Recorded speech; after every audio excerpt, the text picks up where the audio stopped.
They gonna see you. Yeah, so she can. Just start recording. Like, text you or something and find out. Yeah, absolutely. You have one card still? Yeah, I have it. Do you have one card? So have you guys been, working on anything since we last met on Monday? Not really. Anything good happen? Anything you learned from? Very good. We went to Wednesday was the financial part of it. Very informative. Good. And then yesterday was the contract to close. It's a lot. Wow. That is a lot. But it's good. You gotta know. Right. But it's gonna be like. Yeah, I can't wait for that to happen. Yeah, but it will. It comes with time. I mean, it just takes the time to get, you know, in order And to want to repetition. practice. Everything in the beginning is a learning experience. And then we learn from our mistakes too. I know I sure do. So have y'all been talking to your leads every day, making phone calls? And how's it been going with all that? Yes, I have it. We have 2 appointments today, 2 tomorrow. Yeah, that's awesome. Good. Okay. So for listings? Yes, that's why I'm gravitating toward that. I see it. Wonderful. So- I'll have to let them know how it goes. Yeah, so these appointments are they business? Yes, Good. yes, physical appointments. And where are they located? The properties? West, Oh, in Bentley. toward that, yes. Oh, good. Okay. Yeah. Well, You know, it'd be nice if you do actually get the call from the sign and you get both sides of it, you know? But if, you never know. a lot of times people come to a realtor and you list it, so that's what makes it easy for you once. You know? And if anybody ever needs drone stuff done, let me know, because my ex-husband had that business. Really? And he's very Cool. reasonable. Can't wait to be able to.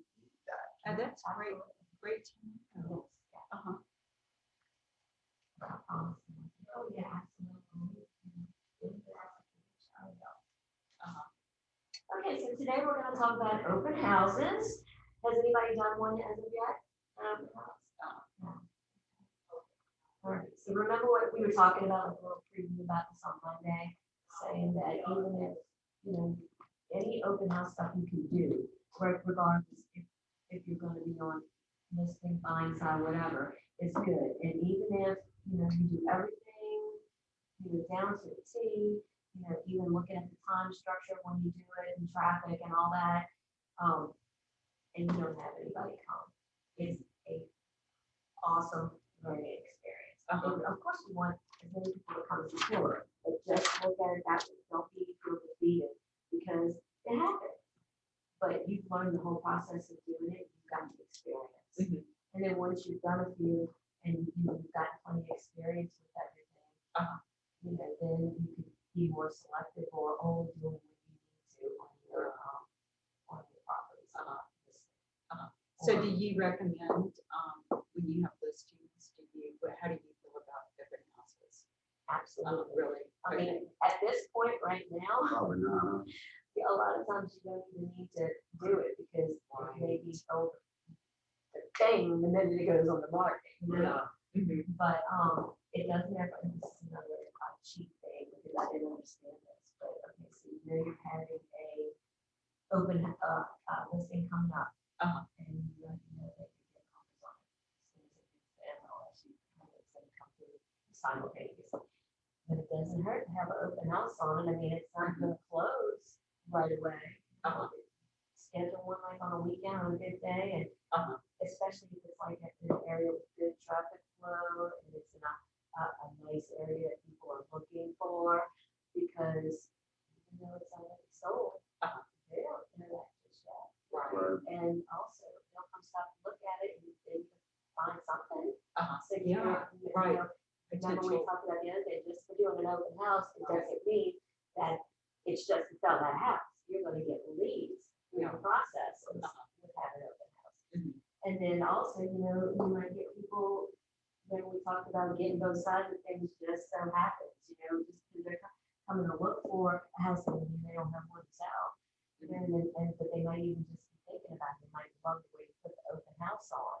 Mhm. And like you a lot from your interactions. Like, oh, I think I'm gonna go and list my house. Are you interested? It's like anything can happen Right. through the open house. Mhm. People just say they're not really looking to buy, the neighbors come by and they start, you know, looking and, you know, talking to you.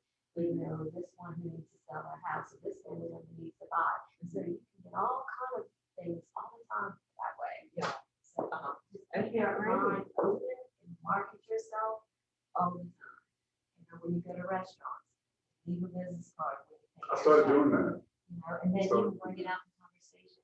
And it's so funny because I don't know if y'all do this, but when you're in a public place and you can hear people are talking loud, and you can hear them maybe right next to you. Uh-huh. And they're talking about needing to buy something or Uh-huh. needing to sell something. You know, I found myself like many times, you know, listening, and then I will, and I, you know, if it's appropriate, you know, I will go and approach and speak to them and give them a card. And they Yeah. already have an agent, so it doesn't hurt to talk to them. You never know, You never know. sometimes they wind up switching agents. Yeah. And how are they? Are they pretty receptive? I mean, Well, yeah, people are usually, you know, general, and you'll get a feel from people as to Right. you know, whether they're approachable or not. Right. If it's somebody you really don't need to talk to, you get that vibe. But yeah. it never hurts to try. What are they gonna do? I mean, say not interested or whatever. You Right. just gotta have some. Yeah. You gotta build that up. Uh-huh. Practice and get you some Okay. Everybody's not like that. It takes a lot of time for some people. That's normal. Uh-huh. But you will, when you get into this, you'll notice that you're gonna have a lot, Uh-huh. do a lot of those things.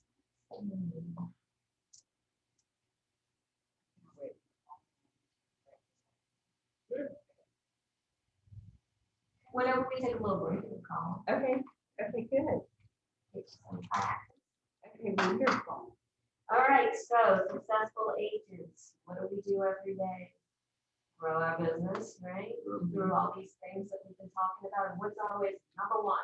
Lead gen. If anybody ever asks you, that's your answer, and that's how we make our money, lead gen. And that's something when people get into real estate, they don't quite understand that, you know, it's like, you gotta, it's presented to you at the beginning, and I don't know, maybe I wasn't thinking 100% about needing to generate leads when I first started. And that's what really got things opened up for me. I went to a major lead generation course at LSU. It was like an all-day affair with CDs and all that, right at the beginning. When I was doing midnight and I was doing fold, I was like crunching a lot in together at once, and that's just kind of first time. I don't recommend that for everybody. I don't. Everybody cannot handle numerous tasks like that. It would be like, you know, overwhelming yourself. But that course is what got me, ding, you know, like set me off, and it put me on my way. Because all of a sudden, in one day, I understood this, and I was like, okay, I can do this. And I got all kind of, I took lots of notes, and I got all kind of ideas, and went on. So, but that's what you need to do a lot of research about lead generation. Spending some time, you know, on that, maybe, you know, online, go and find anything you can to read.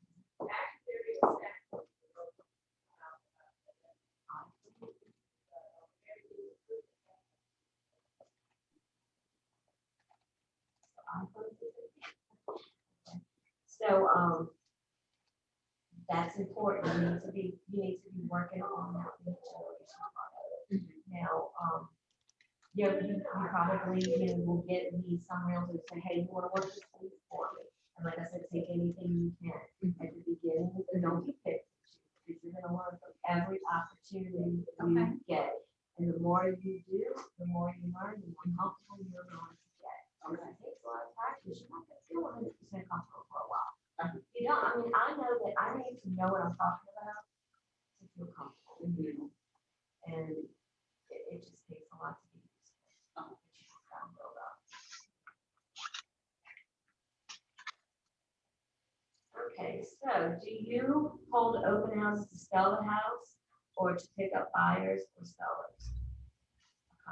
All, Yeah, All the above. absolutely, just like that. Like I've been saying. You can get numerous opportunities from that. So your goal in holding an open house is not only to sell a home, it's to put yourself in the path of opportunity. The business opportunity to meet people, add to your database, and set appointments. And like I said, you know, it's gonna depend on, you know, a lot of things have changed recently, so there's been a lot of things online, house type stuff, video tours, with all the COVID, so there hasn't been as much the past year of open houses as there have been. However, I'm starting to see more and more every weekend, and then during the weekend, broker tours is really nice to go to if you have the time. You know, what you need to be, I'm sure they talked to you about this in some blocking of your time. Because if it's written down there and you see it with your eyes, and you follow your schedule, you do it for yourself, then it's there. And if it's not written down, it's not there, right? So then you may be fumbling around, oh, I'm gonna do this, and I'll come back to do this. You may just skip right over what you really needed to do for the day and what was most important. So block your time. But it says to talk about my own experiences, but I've tried to put, you know, tell you about it as I've gone along. We talked a little bit about it on Monday preview for the class today. But like I said, my very first open house, you know, I organized it and I was very into it, excited, and nobody came. But that was okay. I was positive about it because it's like, okay, now I know how to do this. And I was comfortable. And I actually, you know, recommend that we're getting into like all the processes here. Building yourself an open house kit. That way, you can just pick it up, open house, take it with you, got everything in there that you need. You know, but we'll get to, you know, preciseness and things, and I'll give you like a little list of recommendations to have to put into your kit. But if you have it all prepared, you don't have to go all the time and round everything up. You gotta be organized and use your time wise. So the benefits.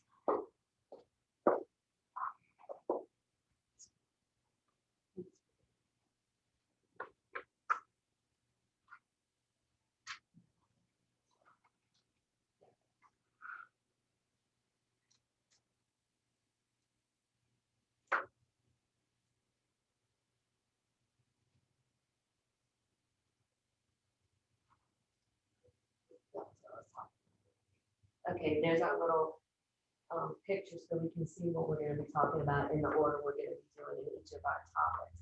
So we're talking about the benefits, and then we'll have open house prospecting model, best practices, our follow-up, recap and creating your success list, and then we'll talk about our daily success habits again. So recap.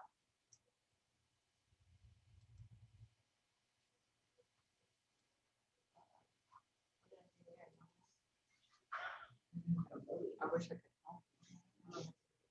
I'm sorry, you guys. I'll be right back. Sorry. This is for the deposit. Yes. Hey Jay, we can hear you. It's okay. I'm just doing banking. I had a doctor appointment, so I had to visit on my way. I take care some of the thing I need to take. Right. I did with the screen. I like maximize it some kind of way when I click on it to turn the slide. And now I don't know how to get it back now. Sorry, everyone. First, we're gonna push this closer to you so they can hear you. Yes, thank you. And I think it's, hold on. What's the, this the main? Yeah, I was using the mouse. no, it's beyond, I think it's, Oh, there's something else. Okay, um, so glad you're here. hold on. We're not gonna, Let's cross our fingers. I think it was being. James on there, right? Yes, That must be the iPhone, huh? they're doing his banking. Is it stretched out my belt? Forgot which one she told me last time. I don't know how that even happened. I was just clicking the slides. Okay, hang on. What did you do? See what I mean? Y'all cross your fingers here. That should be fine. I should just need to be Sure, able to click okay. the next slide. And maybe ask them, can they hear, if they can hear you. Can y'all hear me now? Yes, Yeah, much, much better. Wonderful. I'm glad. So sorry. I'm still learning a little bit about using the technical stuff here for the presentation. You got it. You're doing great. Thank you. Amazing. Awesome. Thanks. Needed that. No. That's not your home teacher. All right, so we were trying to talk about the benefits, the first step to our open house class today. Benefits, holding open houses consistently can be very rewarding and profitable for the reasons that we were talking about already. They're inexpensive and you have a high return on your investment. You can contact more prospects and have more come to you through this process. Nothing puts you in more direct contact with people than being face to face with them at an open house. And just like you said, with your door knocking, you know, you're meeting people and you're getting used to that face to face contact, and them seeing you and be able to put your name with your face, and you know, seeing that you're knowledgeable and professional instead of just, you know, talking to them on the phone. It Right. does work better. It really does. But I know that in this day and age, a lot of times people want to text and talk on the phone, and that's perfectly fine. And you know, it just makes it too, so we don't have to be here, there, and everywhere. We can sit in one spot and get a lot more done faster. Right. But there's benefits, like I said, to the face-to-face. Okay, according to NAR's 2019 profile of home buyers and sellers, 51% of all buyers used an open house as a source of information in their home search process. That's great for new agents who decide to make open houses a regular part of their prospecting efforts. And this is, again, reiterate over and over. What is your number one job as a realtor? Number one, lead generation, because you gotta lead generate to make money, right?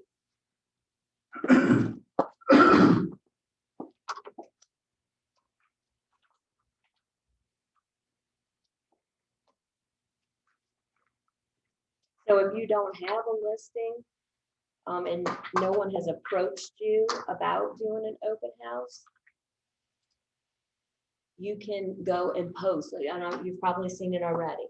You can go and post in our groups, Facebook groups, or contact, you know, somebody you know has a lot of listings, and say, look, I'm so-and-so, I'm a new realtor, I'm taking Ignite, and I would really like to have the opportunity to do some open houses. Do you have anything you would like me to hold open for you right now? And you know, many times they say yes, because they're so busy, they would love to have some help.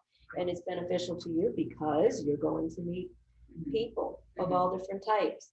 And as we go through the steps, you'll see the ways you can do it other than just wait for somebody to walk in the door to you. You've got to go through the correct processes to make your open house successful.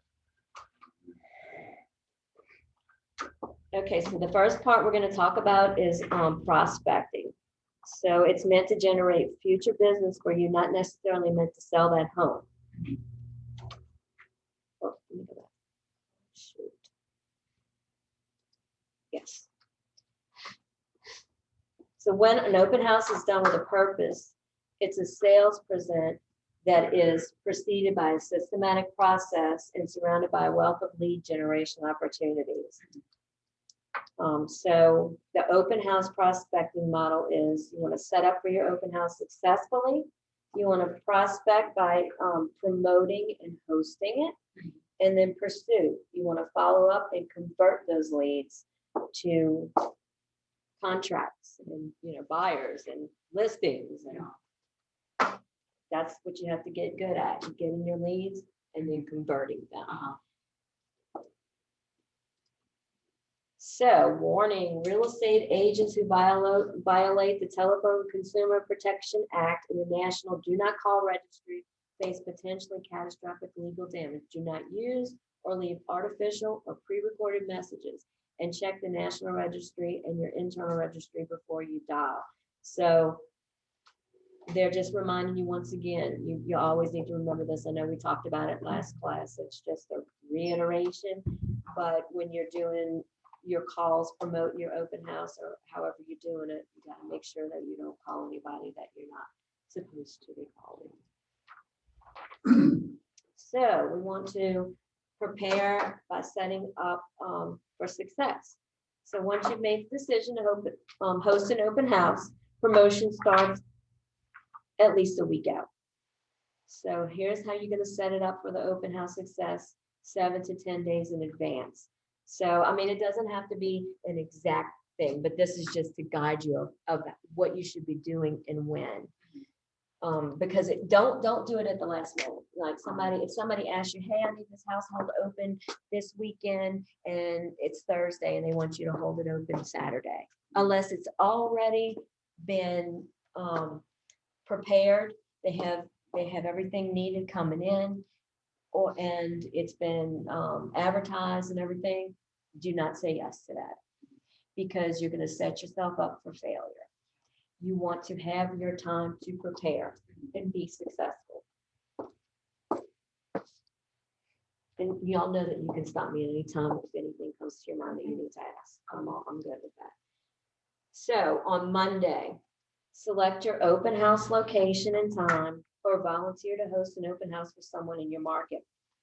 And if you see, when you're looking at, you're going in and checking out the MLS to see what all is available, and, or you're driving past something you see, you don't want to go to other agencies' listings, our agency is listings. So if you see it, it's listed by one of our agents and you say, oh, this is in a good area. I know people are going to seek this home, and I know that there's a lot of traffic passing by, so people will be able to see what's going on. You can call that agent yourself and say, hey, so-and-so, I see you have this home listed. I'm looking for some experience in preparing and holding some open houses.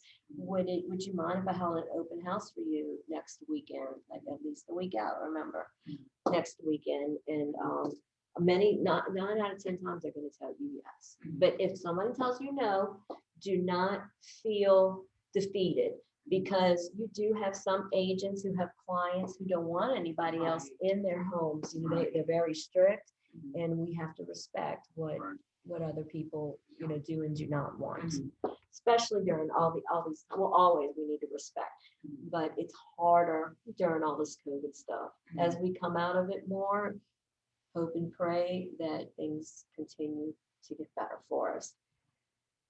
Okay, so give an example of best practice recommendation. I already told you that. Okay, so on Tuesday, you want to post online about your open house, generate a call list, call 25 neighbors. Make sure to adhere to that do not call policy when you're calling those 25 people.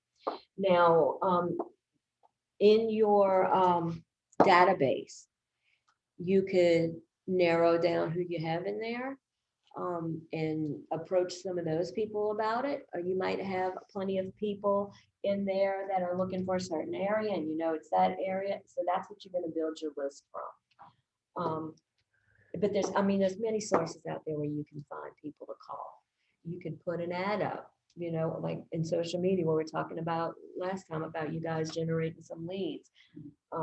And you're going to average, like you have posted about your open house on there, and you can tell them everything, and you might have people respond about it. Or you can say, about the open house, you can make offers. You could say, anybody who comes into the open house or signs up to come into the open house will get XYZ. Because remember, I told you, I did that. And did y'all write a note to check it out? Marketing Boost. One of those things where you could give away those free vacation. Yes. Okay, good. Yeah, and so if you offer something for free, you're going to get numbers, you're going to get names, even if they wind up not even buying right now, still, it doesn't hurt to have that contact and to try it out. Because like I said, many people are scared and they don't know the process for buying a home and what the requirements are. So take any leads you can get.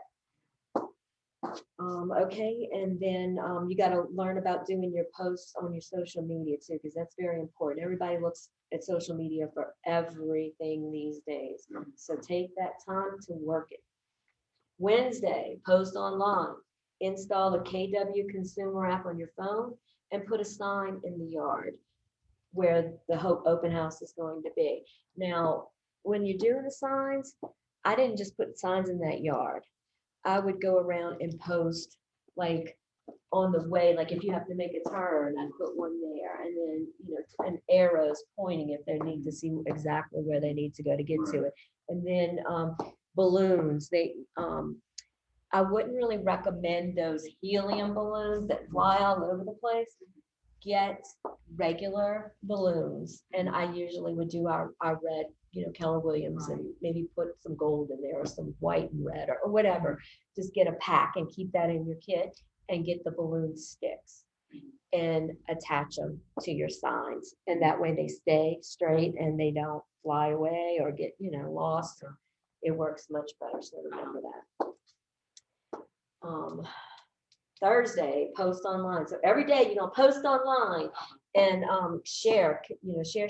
Ask your friends to share it, you know, and then shout. That's another thing. When I started out doing my lead gen, when I would make an ad, I would say, anybody who shares my page, likes my page, comments on my page, and a number of things, will be entered into a drawing for XYZ.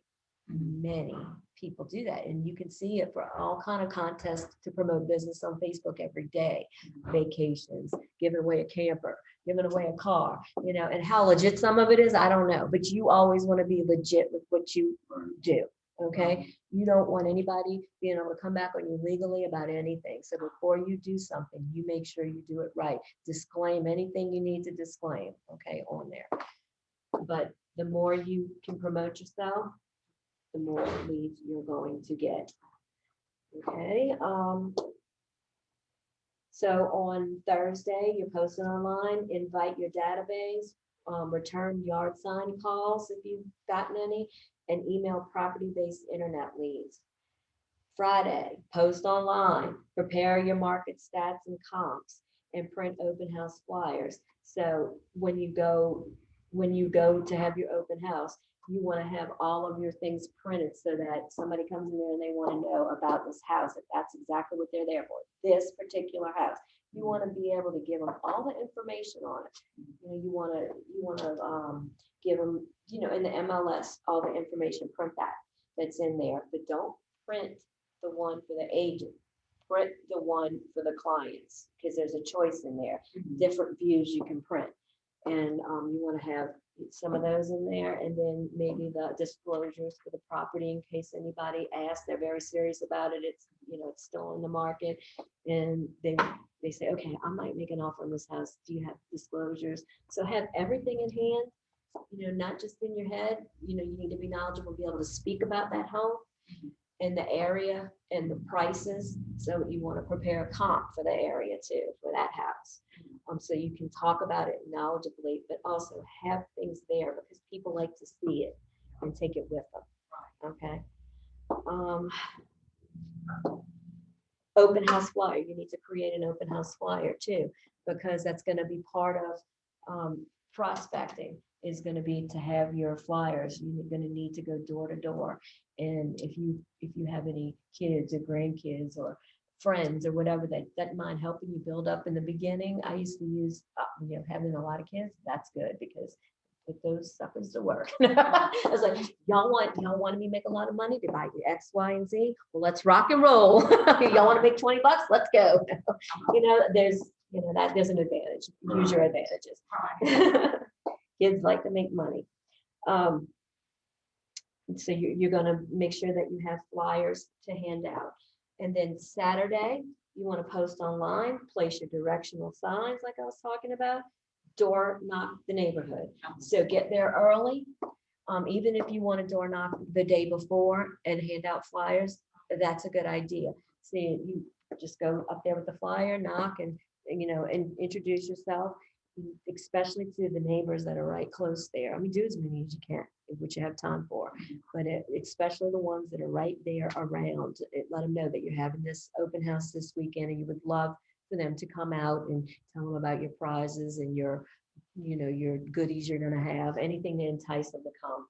And that way they might be thinking about selling their house in the future. So they want to come over and see what they have to offer in their house and make a comparative in their head and kind of talk to you about it. And you might get their listing for it. They might say, ooh, I didn't know I could get that this much for my house. I can make a bundle off of this, let's get it listed. I'm ready to move. But you go through these processes and you will not fail. It can only be, number one, a learning experience. Well, no, let's put that back. Number one, lead gen experience. Even if they don't show up, but you've spoken to them, met them from door knocking, and you've advertised yourself all over the place. There's many good things, to come when you are advertising. What other things might you add to this list that you can do when you're getting ready for your open house, when you're preparing for success? Any other ideas come to mind? Or anything that you've thought of yourself that, oh, I might want to try that. This is something that might work. Anything? So would you be able to do, just to make sure that they sign in, give something away right there that, if you put a name in, then we're gonna raffle off whatever. That's what I do, because you'll have people who will come in and just walk on in and just start looking around, get some freebies, food, and they might talk a little bit. But if you can require, number one, and we're gonna go to this section about signing in, but number one, you really should have everyone sign in so that, everyone sign in for legal reasons, so they know who's been in this home. And so you know who you're dealing with, because that's number one for safety. And number two, if you're giving something away, it's when they sign up, give you that information, you're more likely to get them to do that, to give you that info. So in order for them to get a free vacation voucher, they must sign in and they must fill out all the lines. Yes, yeah, absolutely. I've always done that for everyone that I've done. Absolutely, good thinking. Also, another thing I did, I haven't used it yet, but I thought up in my head, because when I bought it, then all that COVID stuff started happening. I bought a crawfish costume suit. Because and what brought this to mind? When I was, no, my daughter's worn it already. Oh, that's cool. I know, but this is what made me think of that, because you always got to rack your brain to be different and stand out and be associated with something that people can think about. And I was like racking my brain. And when I was growing up, we had a garage sale at our house in the West Bank. And remember Gumby? Do you remember Gumby? What do you look like? Yeah. The big green Yeah. guy, the square looking. Right. Okay. We bought a Gumby costume at a thrift store one day. And we put my brother in the Gumby, because I always like to do all kind of crazy things when I was growing up. Like during Christmas time, I'd have my brother put on a Santa suit and we'd go knock on the windows at Shoney's and wave at everyone. So I love that kind of stuff. So we put him in the Gumby suit out on the corner of the main street in the neighborhood, waving at everybody with the garage sale sign. Do you know how many people came just because Gumby was out there and they wanted to, yeah. And my friend, yeah, it was a good idea. So I'm not Gumby, because a lot of people don't even know who Gumby is anymore. Yeah. But we're in Louisiana. I'm gonna get a crawfish suit. So I have it's a whole body crawfish suit. So it's got the under stuff red that you put on and the foam on the outside, head thing, everything. And I was like, yes. So I'm gonna have one of my kids, because let's face it, who's gonna want to do that? But anyway, I can get some of the silly kids to do it and wave at everybody, maybe take pictures with them. You can do many things. And if you've seen, there's many promotional things that people do. at open houses to get people to come. They'll have, I think Stacy and Russell, they're having Easter pictures, but I think it's gonna be at the office. But, and it's advertised on Facebook.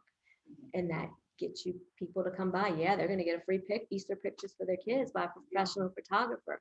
But also, they're gonna meet them and their team. And they're going to, get freebies and all, and they're gonna be able to talk to them, lead gen. And then as you get to know your vendors and the people that you use, you can get them to help with expense with those things, or, you may know a photographer that'll do it for you for free or for a few bucks, and remember, always keep your receipts, always keep your, good records, because all this stuff is going to be tax deductible to a certain amount.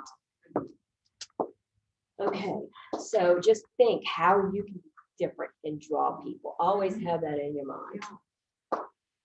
So expect big things at some point soon with the crawfish. Hey, if one of y'all wants to do something up, we can do it. All right, so let's see. So when we're planning, it's important to look for a good location. Want to have it at a good time. Look at those traffic patterns. That's important, because if you have something that's way back up in the woods, that's $200,000, you're only going to get a certain few clientele that want something like that. But if you have something way back in the woods in a private estate that have the big acreage lot that's 600,000, 700,000, $1 million, well, that might be a really good opportunity to have an upscale open house. That would really need to be advertised. You would have to do those things a certain way.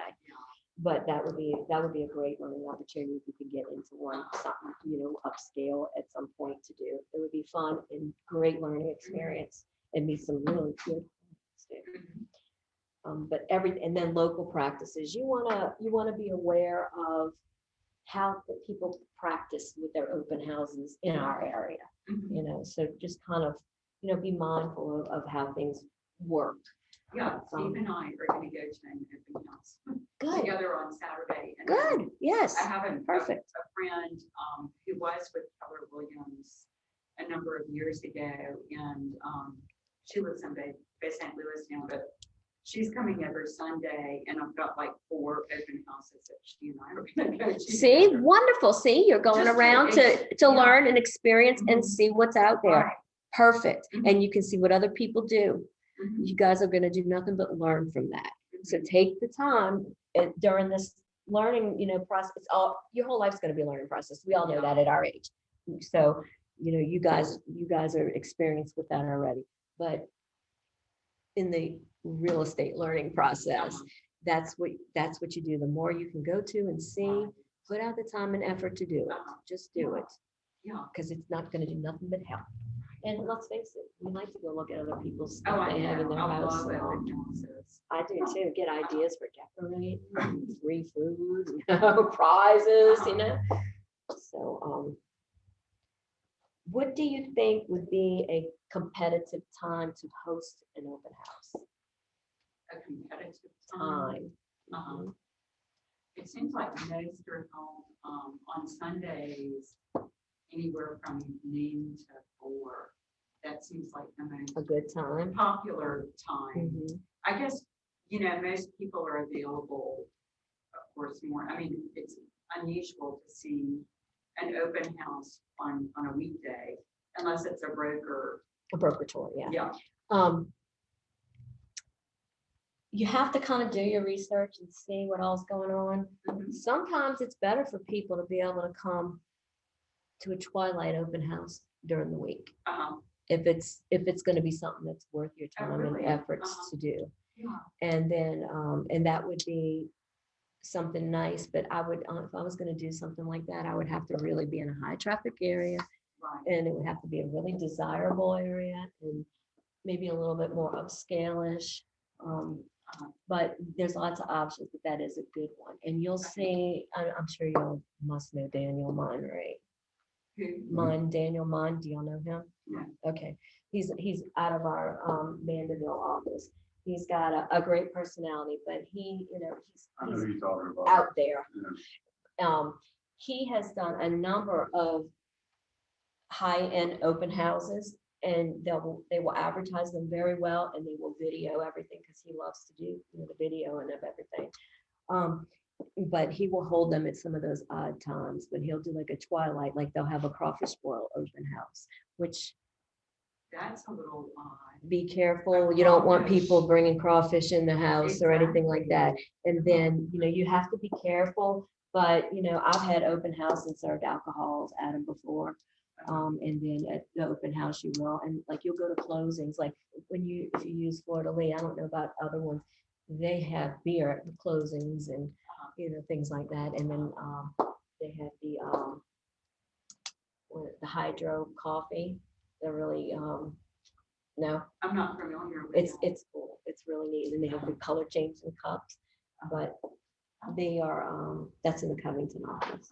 So do you know what? I think I know who you're talking about. What is he like in his? He's young. He's in his 30s. yeah, I think Yeah. he's like maybe turned 30 or Right, early. right. He's real Late. enthusiastic. Yes, he Yeah, is. I know who you're talking Yes, he is. He's very rememberable. about. But he's done a few open houses that I've really liked the way he's marketed them and what they've done with those. But you have to get good sponsorship for them, because you don't want to be putting a ton of money out of your own pocket, Right. because you're only going to be able to deduct so much of that from your taxes. And you want to draw people in, but you got to make sure that when you sell this house, that the clientele you're going to get is going to be worth spending all that kind of money. Usually we don't go to that kind of expense. Let's see. Part of our preparation should be considering the location and time. Like we've been saying, over 50% of people who stop at an open house do so by impulse. Location matters in this respect. Are you positioning your event in the path of traffic? Also, what time are you hosting it? If it's near a school, are you hosting when school gets out to attract those impulse shoppers? So you want to make sure that you find draws for your open house in areas that are going to be high traffic. And, like that's a thought. So somebody might say, okay, I have a house right here in the school zone, or right outside on the corner lot. That might be a good time for us to have an open house in the afternoon, on a Friday afternoon, and be all decorated up and, have all this to offer.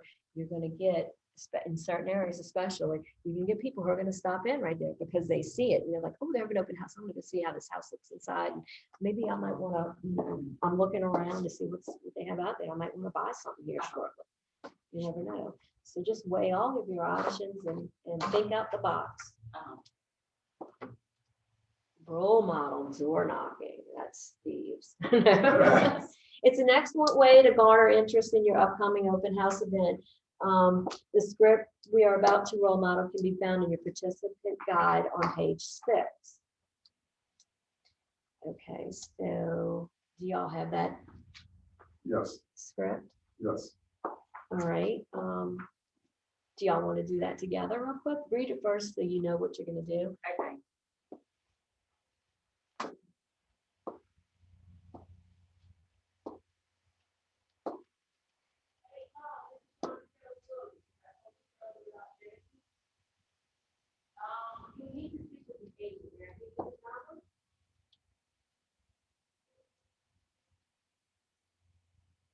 This is kind of like what we were talking about. I gave you this kind of example already.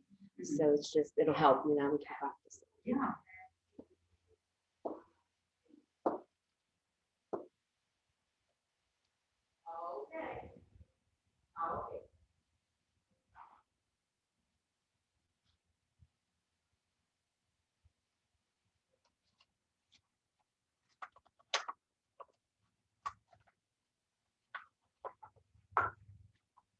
So do you want to be that patient or do you want to be the? Neighbor. You comfortable with? Why don't you be the agent? and then First? We can Okay. reverse it. Ready? I'm ready. Play. I am Steve with Keller Williams from the Mandeville office. How are you today? I'm fine, Steve. So I'm knocking on your door because Jennifer and Steve down the street, I have, asked me to come invite you to the open house that they're having on 123 Main Street. Okay, And it's on Saturday from 12 to 3. okay.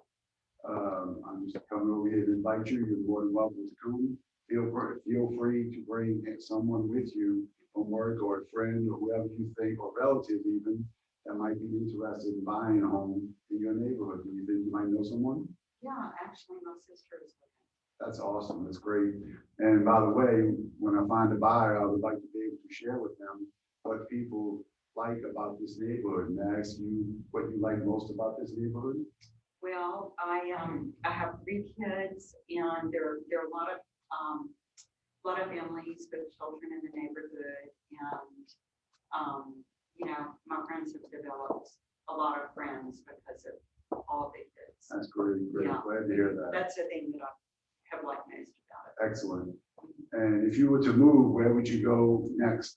When you might, and when, what, where, if you were to move, when would you move, and what might that be? Well, I probably wouldn't consider moving until my kids are gone, because we're close to their school. Right. They've Makes got sense. all of these friends in the area, Makes so, sense. you know, I've probably got another 8 years before I would consider moving. Great, great, And I'm not sure, we haven't really given a lot of thought to where we would go. great, great. So I thank you for your time, and I hope to see you Saturday. Okay, great. Appreciate it. Thanks, Steve. Sounds good. Okay. So it's really,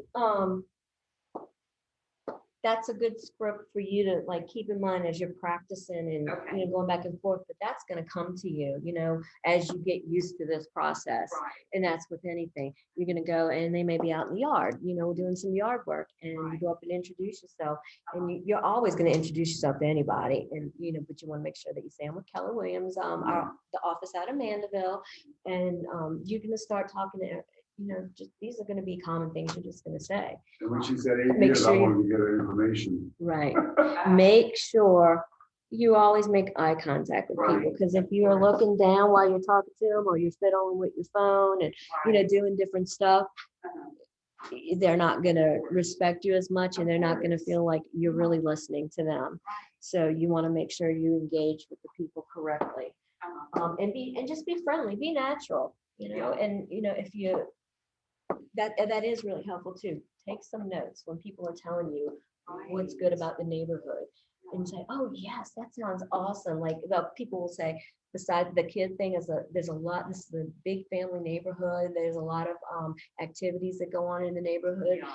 Like at Halloween, we all come out and we have a block party, or, you know, just different things that people can tell you. And, or we have a couple playgrounds in the neighborhood. A lot of us like to meet up there with the kids in the afternoon.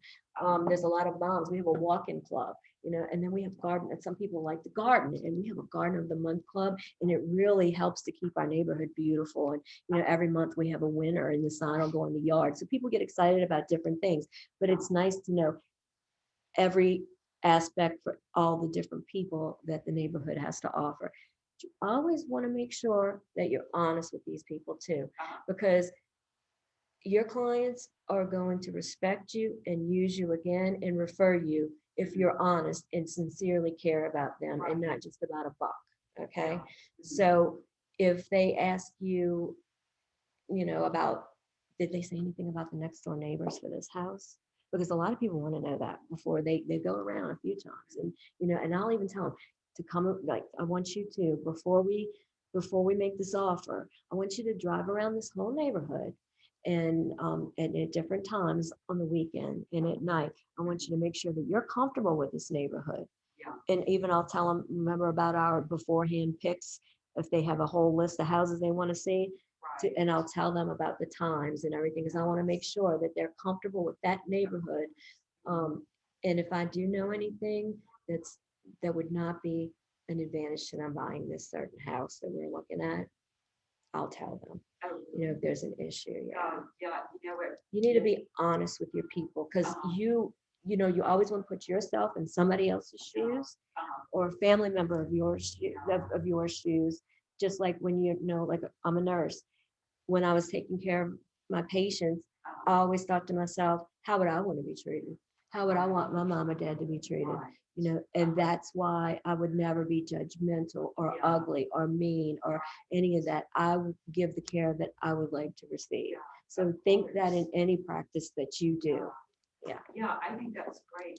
Yesterday, I went to the neighbor, the required orientation, Mhm. and it was all on, how careful you've got to be Yes. about. We're going to What talk you about safety say. today too. And so it made me real paranoid about Mhm.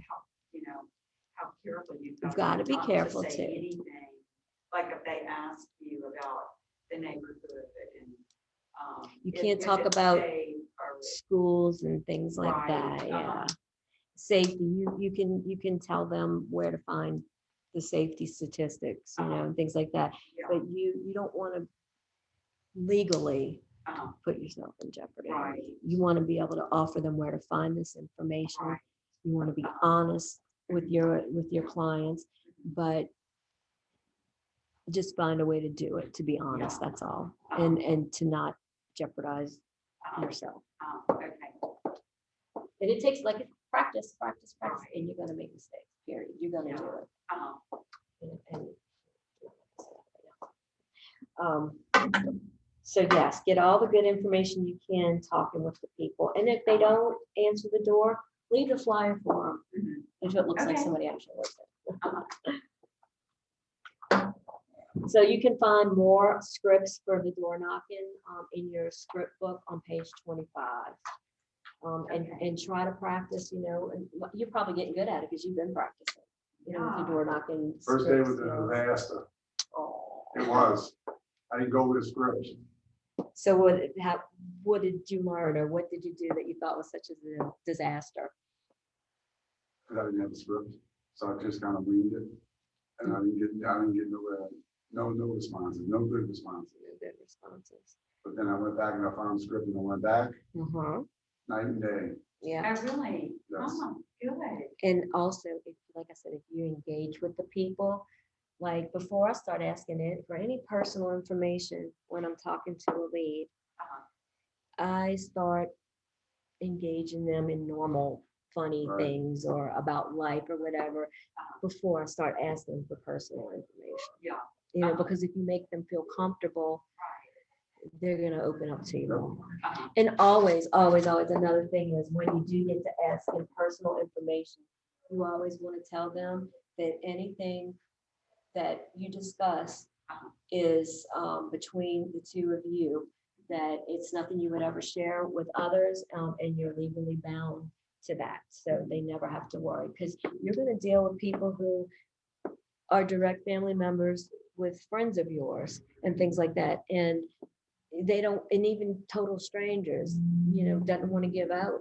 They're embarrassed because of certain things, but you always have to reassure them, you know, have no fear. Anything that you tell me is going to stay between us, because my goal is to help you, to get things done. So I don't ever want you worrying about anything like that. And then another thing, I also, when I'm sending them out the app to do their applications for their lending, I always say, you're going to see when I send you this app, you're going to see the lender's information. You're going to see my information on there, but I want to let you know, nobody gets that information but the lender. I said, and it's all safety and encrypted. I was like, but I never have access to your personal information, and neither does anyone but the lender. Just so they know that I'm not going to see all their stuff. And then I also offer them, I said, some people don't like to fill this out online. If you prefer, you can make an appointment to do your application and meet with the lender in person. But just make sure that you always make your clients feel as comfortable as you can. And you'll learn as you practice to put things the right way at the right time, just to make them feel comfortable. But it just takes, like I said, practice and scripts. Just do it. yeah, Okay, so prospects, spread the word, social ad campaigns. Getting the word out about your open house has never been easier with the use of campaigns and command. Choose from dozens of professional, vivid designs, and there's some helpful articles. The link is probably in there that you can click on in your notes.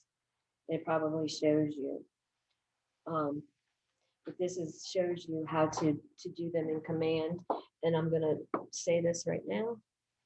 I have not used this yet, so please forgive me, but I have not used it yet because I always made up my own before we had this available to us. But I am getting ready. I don't know if y'all saw it, and if you didn't do it yet, you need to do it. Sarita is teaching a lead, giving us, teaching us about our new opportunities for lead gen, things they're going to provide to us. You have to go into Evite, is that what it's called? Eventbrite and sign up. It's free, but they want you to sign up to go to it. And I did. I'm going to be there. It's in March, the end of March sometime. Let me see if I can. But it's going to be something good for you to go It to. must be on the calendar. She sent it out in an email. Really? Yeah. Did you see that, Steve? No. Me neither. Let me see. You can go to Eventbrite to find it too. Do you have the Eventbrite app? Or they have a website too. Okay. And then you can just search Keller Williams Mandeville and it should come up. Okay. Great. It'll be a great opportunity to learn what they're going to offer us new for lead generating stuff and how some of it works and to ask questions you may have Right. about it. I see those posts a lot Yeah. about getting leads through the community. I had no idea what they're talking about, but I do see that. Yeah, so we definitely need to take the opportunity to do some learning on that. Right. But it's Everything's coming through command yeah, more and more. I know, it's good. But you see, also, and I don't recommend this until you get, experience built up. Do not spend the money. Do not, use your database you've been provided and the resources you've been provided through Keller Williams. But, I purchased a different database product and they actually do my ads for me. And they post them on social media. They link it to the CRM and then everybody and all the info dumps into it. And then it drips. You can do a drip email campaigns. You can do mass texts, mass emails. And then it shows you all. It's just like in Command where it'll show you percentages and what you have made and what you predicted, and it'll keep all the numbers for you. But they work on it, for you. So that for them to do that, it costs a little chunk of money. So you don't need to do that right now. But in the future, if you do buy anything, make sure that you research the product first, ask questions to other successful agents about it, and make sure you use what you get. And if you find that you're getting too much, you don't want to drop the ball on them because if you don't get them quick enough, somebody else is getting them, because if you get it, it's going to notify you. It'll come also notification comes straight to your phone. This person, good, congratulations. This person with this phone number has just responded to this ad. Call them right away. Yeah. And if you can do it, do it. Or And you're able to see the property. Are they looking at a particular property? You can set an ad up for that. Okay. But this particular ad says, want a list of homes in Tangipahoa or St. Tammany Parish under $300,000 or under $400,000, and they click on it, and they have to opt in or opt out, and then it asks for your name, email address, phone number. It asks a number of different questions, so all that info that they get gets dumped into the database, so you have it all, and then you will get a lot of leads, number one, but out of every 20 leads, you might get one piece of business. So you're going to be making a lot of calls, a lot of texts, and a lot of emails. So you want to get everything as much as you can on some kind of automatic stuff. If you're going to have something big like that, or deal with it. And the most automation you can get with your drip campaign stuff, the better. But also the faster you can call those people, the better, because somebody's going to call them, and whoever calls them first, most likely, if you approach them the right way and you learn your conversion techniques well, then you're going to get them. Because I'm going to be honest, when you get busy, if you're not on a team, it's just one of you, Uh-huh. and you're getting all these leads dumped every day, Yeah. and you're dealing with showings, and you're dealing with writing contracts, and you're dealing with inspection, and everything under the sun, and then your family as well, and everything you have to get done, then you're gonna drop the ball sometimes. Right. That's why when you start getting that stuff, you can offer to share leads with people, and then you guys split stuff. And, for any, I mean, that's how it is on a team. So you could do like I'm doing with my girls, and, I probably, if you come and, learn some things from me and you would want to, have some leads, I would probably let you guys work on some too. Because I mean, I just have so many of them. And then you learn from all of it, practice. And, when on a team, you share, but you get reciprocated with things from your team. There's benefits to being on a team. That you're not going to get all of that just by taking leads from somebody, but you will get a lot of support. Suppose like if you took a lead from me or someone else, they might, you could go back to them and ask questions to them about things you don't know yet that you need help with. They will help you with the paperwork. They might even do the paperwork for you or sit down with you and do the paperwork to teach you. Like on a team though, you're going to have an administrator, and there's going to be certain things, part of the paperwork and scheduling and different things the administrator will do that you will not have to touch. But there'll be certain things I'll say, you are responsible for doing this, you are responsible for doing that. But anything that I ever give out, that people share with me, I'm going to make it a learning experience for them. Okay, so in here it says, number one, this is the command, social media ads. Name the campaign so you can easily identify it later. So yes, anytime you're going to focus, you might focus on one for an open house. You might focus on one for first-time buyers. You might focus on one for Tangipahoa Parish, one for St. Tammany. So you make sure by the words that you put in that title that you know which one that is. That way, if you want to go back and use it again, click on it, it's right there. And then number two, select a goal for the campaign. For open houses, it says choose event awareness.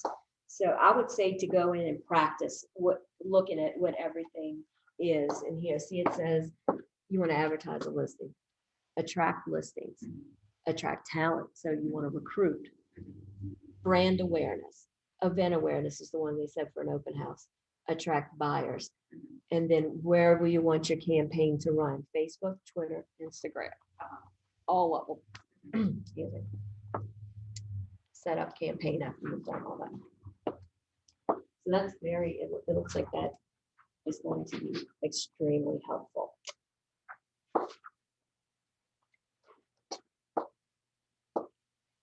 If you have any questions when you're thinking of that to ask me, please do.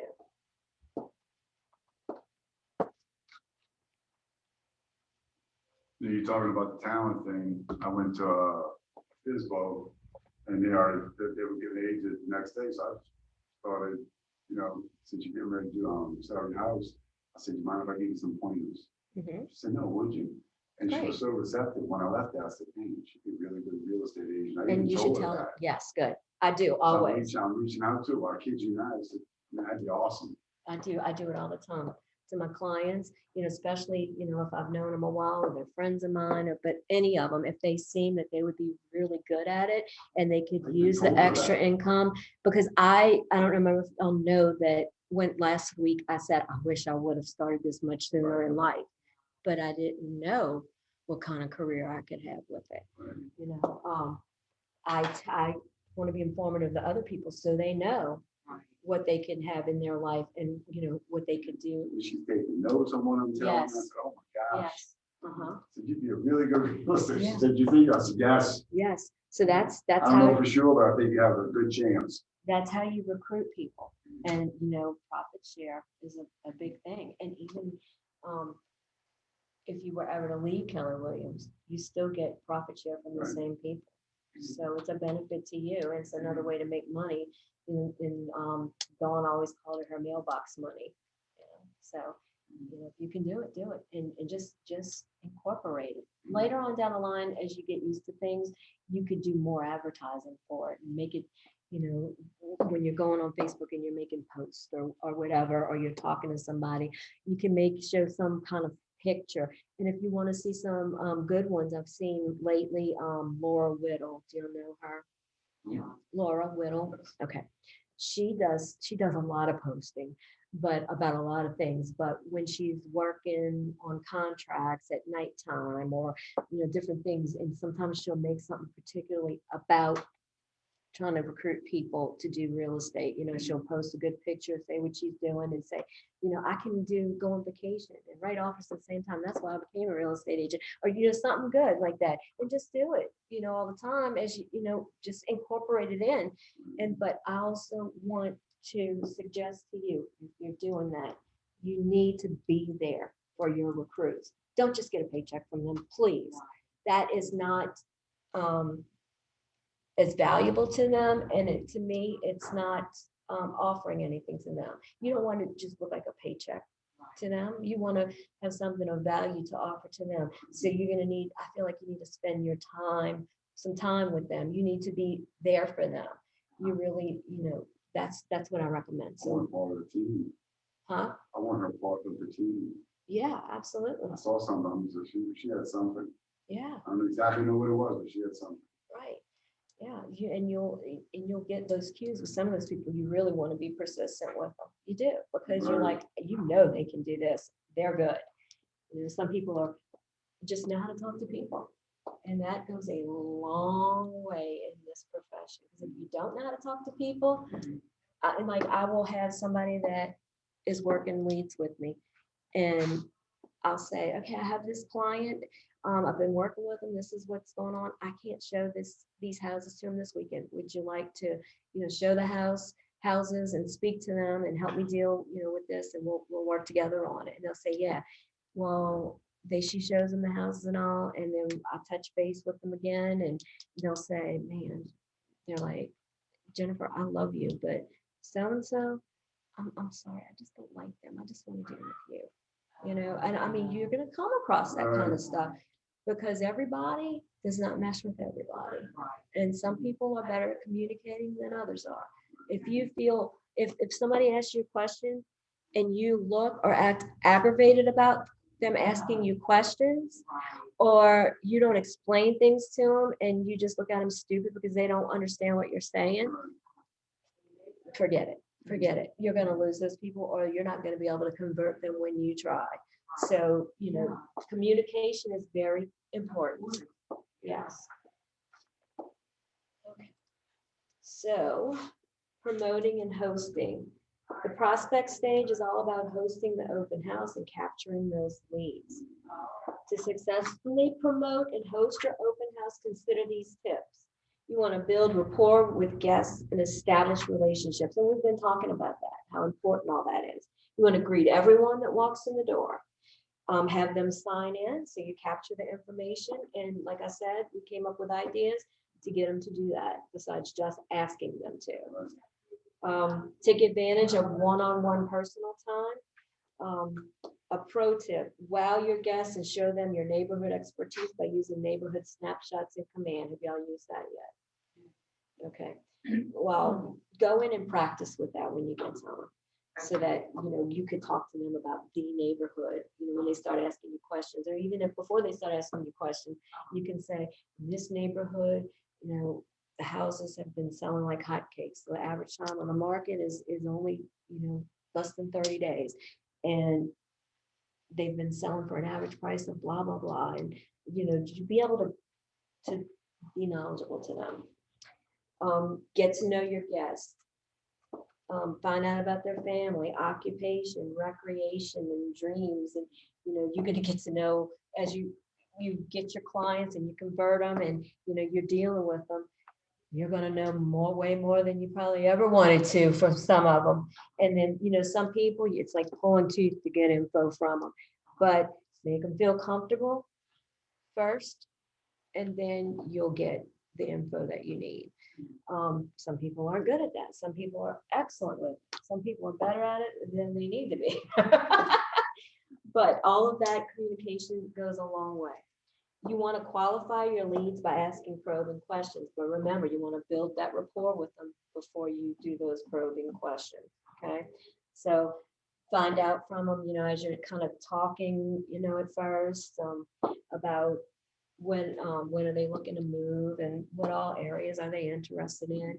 And then say, how many, they might have brought a kid, how many kids do y'all have? And, that blah, blah, blah, and, all kind of questions to get to know them. And then start asking them things like, are you interested in this particular property? And, then I would just kind of say, oh, great. So how many bedrooms do you guys actually need? Or what would you prefer as opposed to what you would prefer to have? And how many bathrooms? And, that's always when you talk about the bathrooms, use it as an opportunity. Okay, so yeah, I completely understand. You have 3 girls and the 2 of y'all. You want to make sure you at least have two full bathrooms, and it's nice to have a half bath for the guests too, because those girls make a mess in those bathrooms. And every time you have company, you don't have to worry about going in there and making sure it's spotless before they come. So just, start thinking about things that you can say like that. Just practice in the mirror, practice with somebody else, practice. What other properties may be of interest to them, and exactly what they're looking for. And then wait until you build a, good bit of rapport, and most of the time they'll start asking you about the number one thing they're worried about. Some people don't, you'll know too, if they need to worry or they don't, because if they don't need to worry, they know their credit's fabulous and they got money. They're not even, sometimes you have them a hard time getting them to get a pre-approval because they don't want to do it until they find the house. So if they don't want to, and you feel confident and they're confident, and you'll kind of get that's fine. But the other ones would be like, oh, they would say, I don't know if my credit score is up to par. And once you build that rapport, you can kind of say, and I get it out of them in text messages all the time, by asking the right questions and spending my time with them. I'll say, so, how do you know how your credit score is running?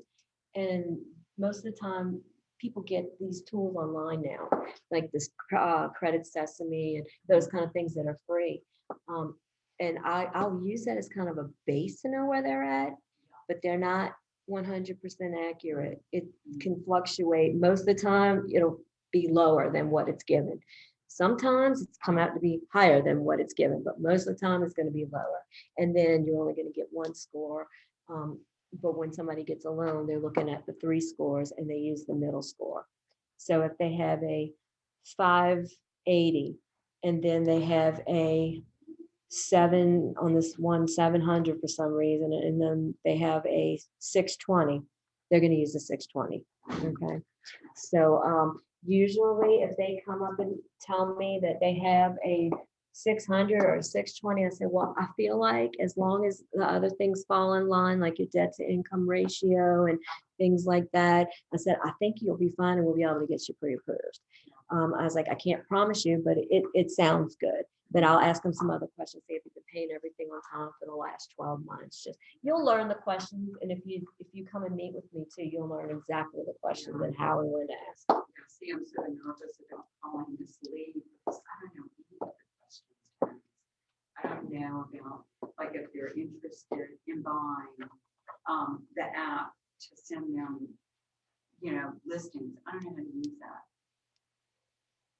So when you have your next week, will you be going pretty long?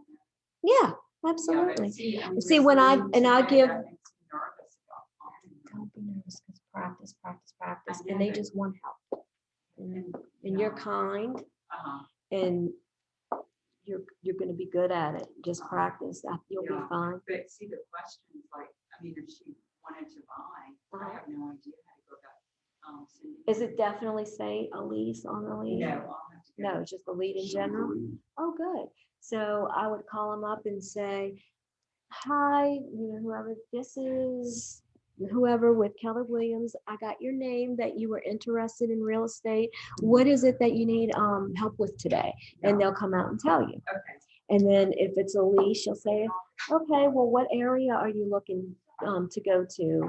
And then you'll say, write it, take notes on everything so you don't have to ask them again. Okay. And then say, well, how many bedrooms and bathrooms are you wanting to have?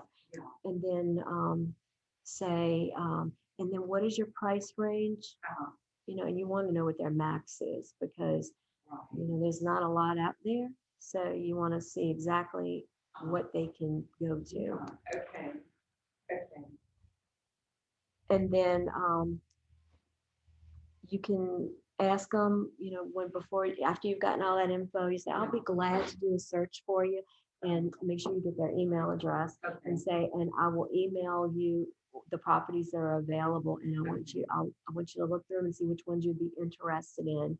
Okay. And then we'll go from there. And then that way you can see how many they come back with. And, you know, you can Okay. tell them if they've got all, because even you can say, okay, well, do me a favor. You know, I'll be glad to show you the properties.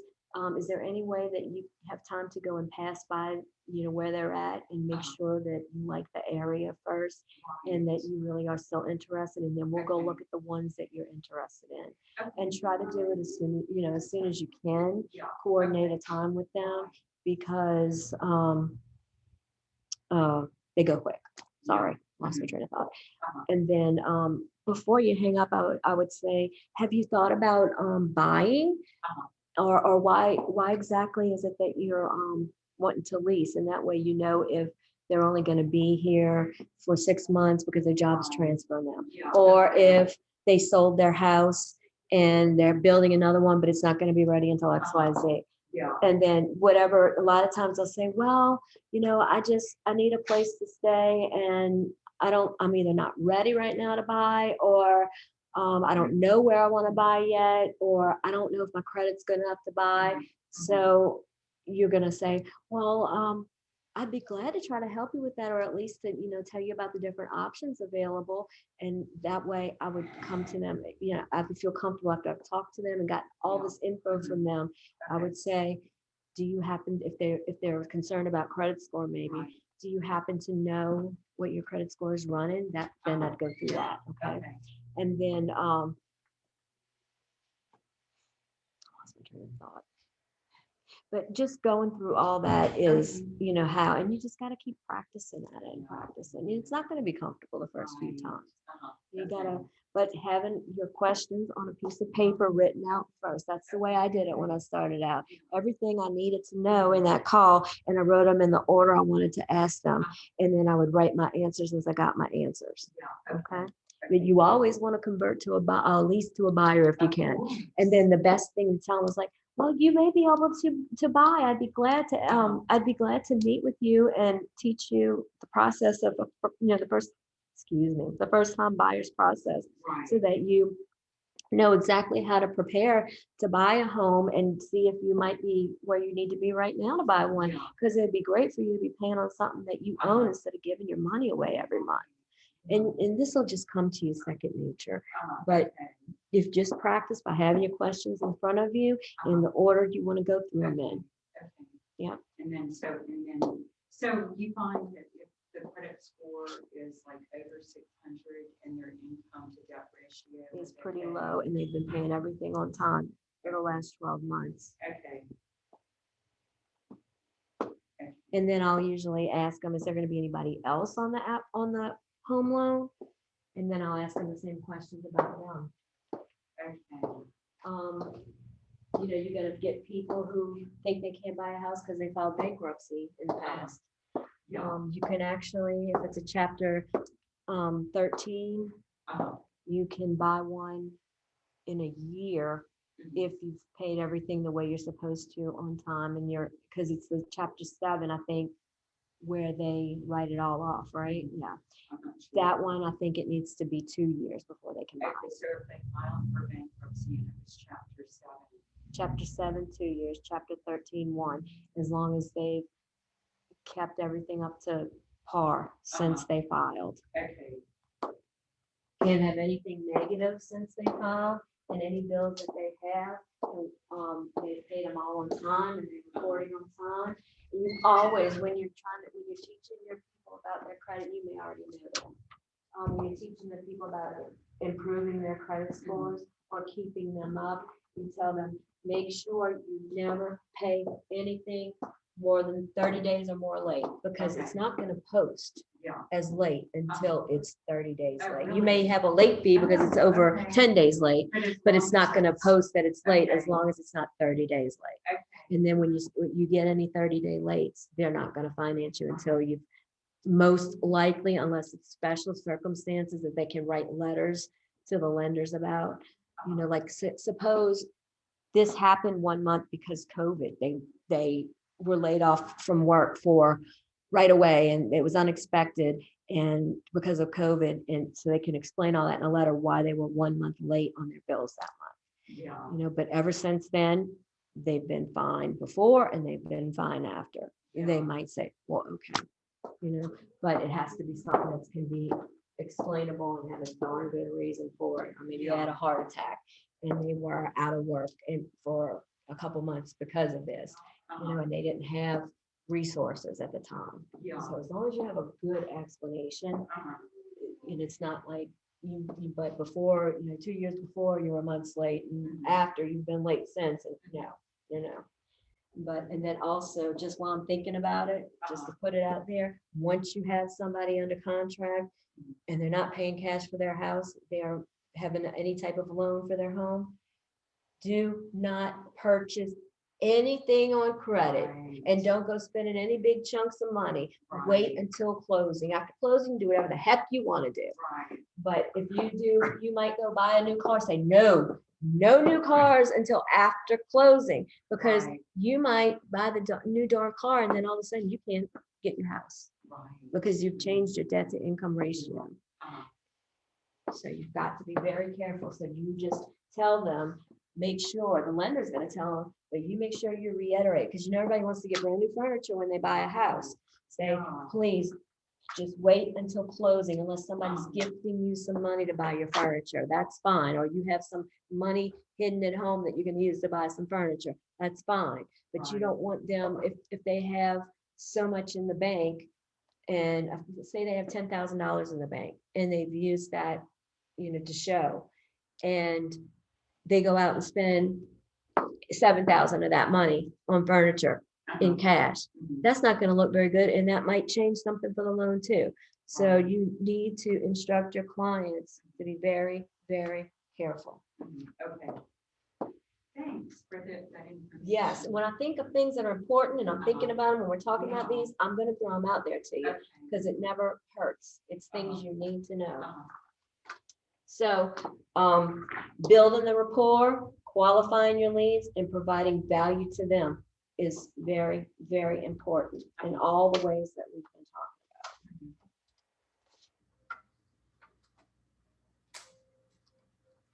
about. Okay, it says encourage people to go to 3 levels deep with their questions. So if a client says they're interested in the school district, they may ask how many children do you have in the home, the ages of the kids, or their interests? Will they be willing to set up an appointment to talk further with you? Are they interested in viewing additional properties that may be a better fit? So you want to identify their willingness. Are they an immediate buyer or seller, a future buyer or seller? Anybody, you know, you don't want to say, oh, well, they're not going to buy until next year, or they're not going to buy until 6 months from now, or they need work on their credit and the lender says it's going to be 3 months till they can buy, or maybe a whole year till they can buy. Work with them, stay with them, because just because they're not buying tomorrow Right. doesn't mean they're not going to buy next month, 3 months, 6 months, a year down the line, or they're going to send anybody else to you. Keep them in your pipeline because you need to get paid at all those times too, just like you need to get paid now. Right. Okay, so don't ever. And if anybody, if you ever hear, you're going to hear people through your learning processes and doing all this stuff and talking to other realtors, you're going to hear and see things that you don't like and that are not doing them any favors in their career, and that you're going to learn from. You're going to see it all the time.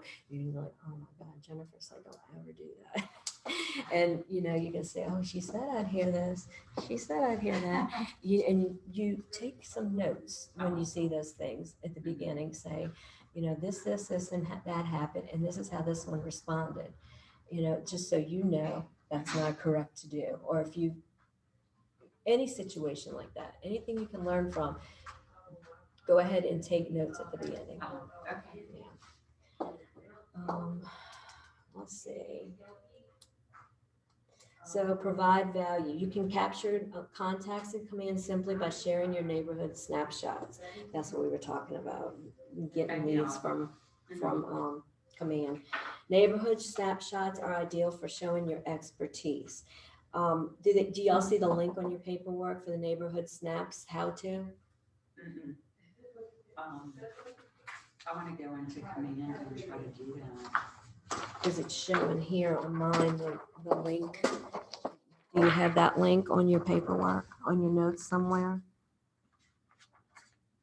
Because that'll show you how to use it to get the leads. What page is that? See, that's my notes, but, Oh. it's my Oh, page no, 12, but it's Oh, I'm not- under, oh, it's the page behind this. Or right around this area, Oh, what we were just doing.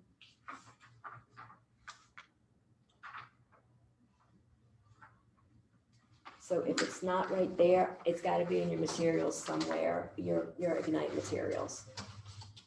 It must be because it's not here. Okay, so make sure you make a note to find the link. Or maybe I can just make you a copy, because that other one had links too, and those were good for you to have at the beginning of this too. Yeah, I'm gonna copy these 2 pages for you in a minute, so that you have the links for the stuff in command.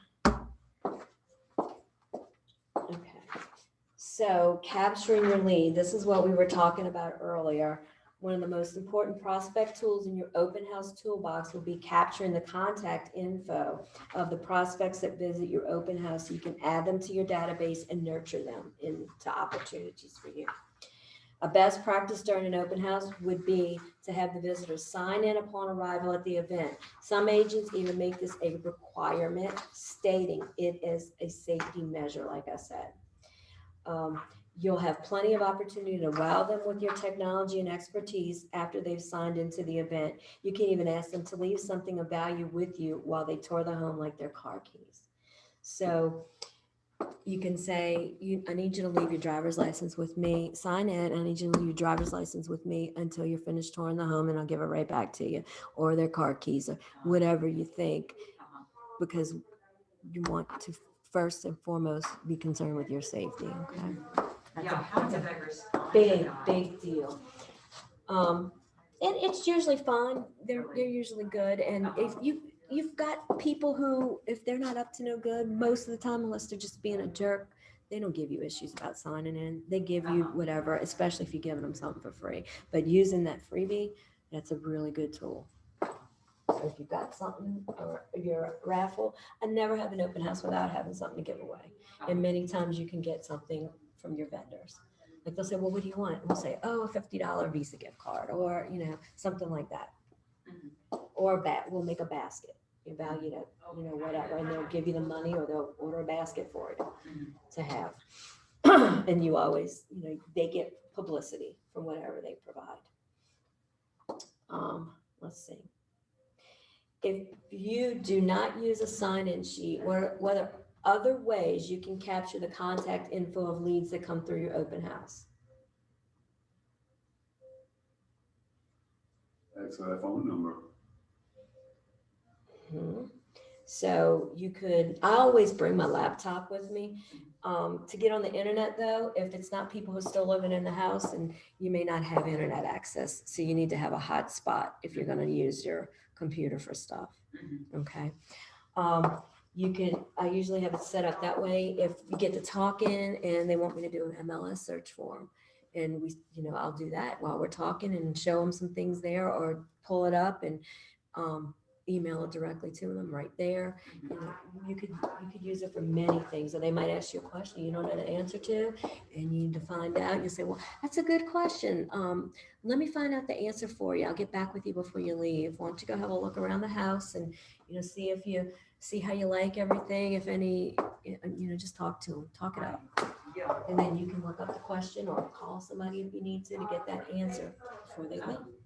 And if for some reason you can't get that answer before they leave, say, listen, I reached out to one of my friends who's been in this situation before, and I couldn't get a hold of them. And I know they have the answer for us. So do you mind if I call you back this evening or tomorrow? And, and just make sure you follow through with whatever you tell them.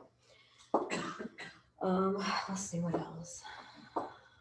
Share the KW consumer app with them on the spot and add them to your Command mobile app on the spot. Use a third-party app designed to collect information at open houses. So there's many different things you can use to, get that information. And you can even do like an electronic sign in, what that would be one of the automatic designs for open house sign in app.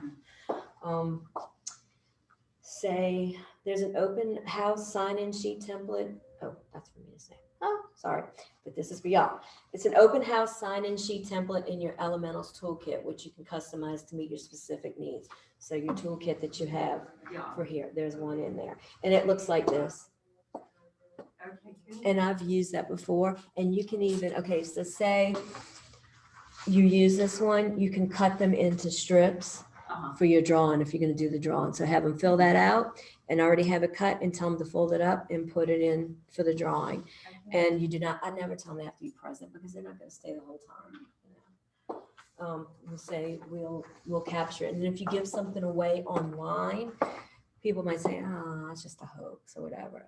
You reassure them by saying you're going to do one of those. You can do like a Facebook Live to choose your winner, and that works well.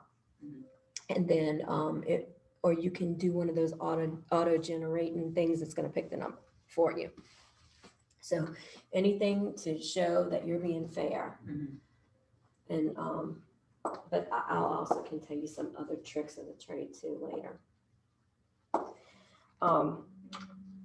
But you always want to be honest with your people and make sure that, when you're giving something away, that you follow through.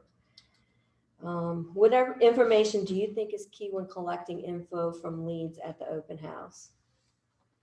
What information is key? Phone number, email address, name. I guess if they're interested, all that. Can you see it? Number one, huh? You need to make sure they're not already working with the realtor. Of Because, course. and that doesn't mean if they say, well, actually I am, that doesn't mean don't talk to them. Just because you're not going to be able to be their realtor, you Right. still need to build a rapport with them and be respectful and give them any information you can. Yeah. Because maybe, they've met you and in the near future, they don't like the way the realtors treat them and they want to change and they have good reason for it. Okay. But don't ever try to steal clients. Don't ever do that. If somebody says, well, I was using another realtor, but she just wouldn't call me back. And, this was happening, that was happening. I'll say, well, did you already sign an agency agreement with them? And if they say no, I'll say, okay, well, I said, I don't mind helping you at all because it seems like, you haven't been getting good service, but I do need you to let that realtor know that you're going to be, using someone else. And you need to give them an explanation why, and it needs to be in an email to them. Yeah. Because you got proof right there. Right. Because you're going to come in to having conflicts about this. It's going to happen to you. I've had it happen a few times. One time in the past year, it was somebody in our own market center who, after working with a client for 3 full months, doing everything with them, down to negotiating their deal, they wanted to go and step in and sign on the dotted line to get the paycheck. So Wait, I don't follow. it was my client Yeah. for 3 months, Uh-huh. helping them through the first time buyer process. Uh-huh. And it was a 19-year-old who they don't know, So I've taught him everything from him responding to the ad, Yeah. going to showings with him, negotiating the contract, everything, getting the most free approval, everything about the different types of loans and I have probably and save everything. If you have texts going between and take notes, remember in Command where you can put those notes in, take your notes all the time because you're going to need them for this, precisely for this kind of stuff. I had text messages out the wazoo for 3 months that you could print out and present when you need to, or copy and paste or whatever. But yeah, this realtor, so I do all this and I'm on vacation. I'm in Las Vegas and with my husband, and I get a text from him and I'm negotiating his deal after everything done over 3 months. I said, don't sign on that line for that contract until I get you this closing cost, because I know I can get it from them. I get it from them all the time from this certain company. Don't do it until I tell you. And so I'm doing all this on vacation. I get a text from him the next morning after everything's negotiated and it's time for him to sign. Listen, thank you for all your help, but I have a family friend who is a realtor and she's done so much for me and my family in the past that I really, want to give her the business. 19-year-old kid, he didn't know better. Did he? She knows better. Yeah. It's his mom and dad's realtor who sold their house and sold them another house Yeah. that is also a family friend who, after all this, tried to take my deal away from me to just sign on the dotted line to get the paycheck after everything else is done. So it's still going on. It's a big ruckus. And she even left our brokerage because of it, because Miss Linda wasn't behind. Oh, really?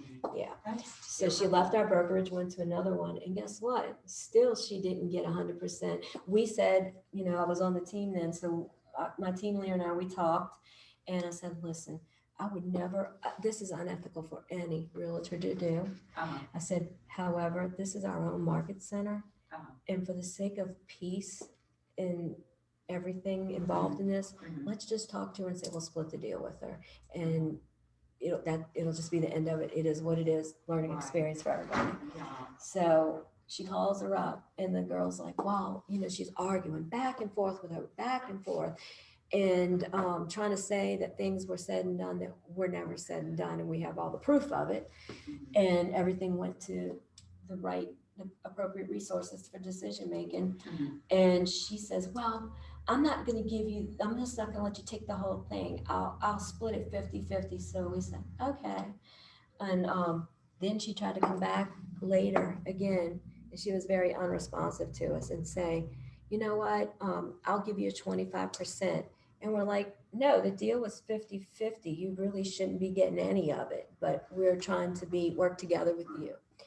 And she said, I didn't say that. Well, we have it on text message that she said it, and in an email. So guess who got their 50%? We did. She thought, and then she said she leaves the brokerage and it was going to be months till the house was finished being built. And I guess she figured she's going to get that whole paycheck. Well, guess what? It was under Keller Williams then and not the new brokerage. So the check goes to Miss Linda, and then she makes the final decision. And she, with everything she had, she was like, you know what? This is not appropriate. And you're getting your 50%, and we're just going to give her 50% since that's what you guys agreed on. Yeah. Yeah, but you're going to come across that, and even in your own market center. So be ready.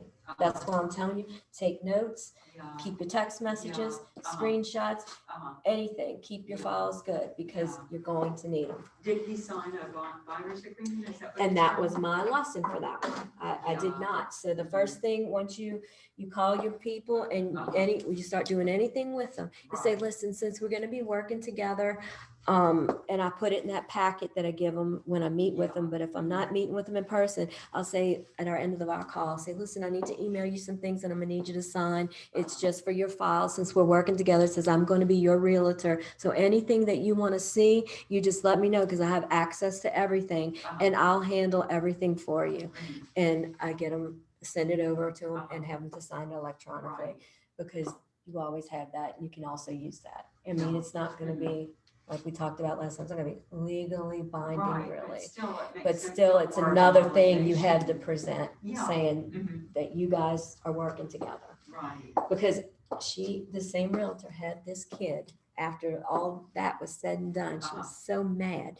She had the kid go file a complaint against all of us with the LREC, saying that he didn't know that I was a realtor. So now I have to respond to all that, but I have all the proof, so it doesn't matter. But people do. They're going to go to the LREC on you, even if you are the kindest, best person to them ever. You're going to have somebody here or there, because you went through all the appropriate processes and did your inspection, and there was some loose shingles on the roof, and that was in there saying, in the inspection response, saying you wanted those shingles replaced before going through with the sale. They agreed to it, they replaced the shingles, and everything was signed off on by everybody. We did our final walkthrough, signed off that everything was done. Everything's in the folder. But we had the storm come up a week after closing, and the shingles, or something's leaking on the roof, or those shingles came off, or something happened. Now they're calling you. And I'm like, there's nothing we can do really, but you know, they have a home, I'll remember to tell you, that's why I always want to make sure I try to get some kind of home warranty for them, because we can try, I'll suggest that to them. I'll say, listen, I'm gonna just, I can't make any promise to you. I'm going to call that other realtor and let them know what happened, and see if, since the guy, you know, is a contractor or whatever, maybe they'll be willing to come out and do a repair for you, The since you guy- just bought. It the just, this seller? person was a seller, was a Okay, contractor. okay. Maybe they'll be willing to come out and do a repair for you. Mhm. But I can't make any promises, and they don't have to, because, you know, they did replace what they said and you signed off on it. Mhm. And I said, and then if that doesn't work, we can, here's all the information again for your home warranty. And you can try to file it on there and see if they'll help out with it. And then the only thing, you can use whoever you want, as long as they'll work with your home warranty, and it only costs you $50 deductible. Uh-huh. And so trial that, well, none of that worked. Uh-huh. You know, they said they had done what they said and it was taken care of.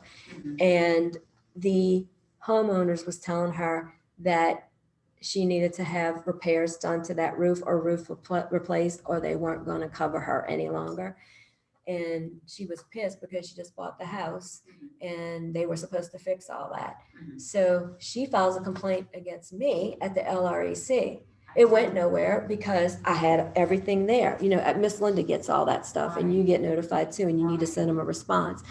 But I have everything, you know, I had all the paperwork. She goes, you have nothing to worry about. There's nothing going to go with, fine, you know, so it was just gone to the wayside. But yeah, people that you even have the best relationship and rapport with and help amazingly, Right. you know, something like that'll happen and they'll go report you.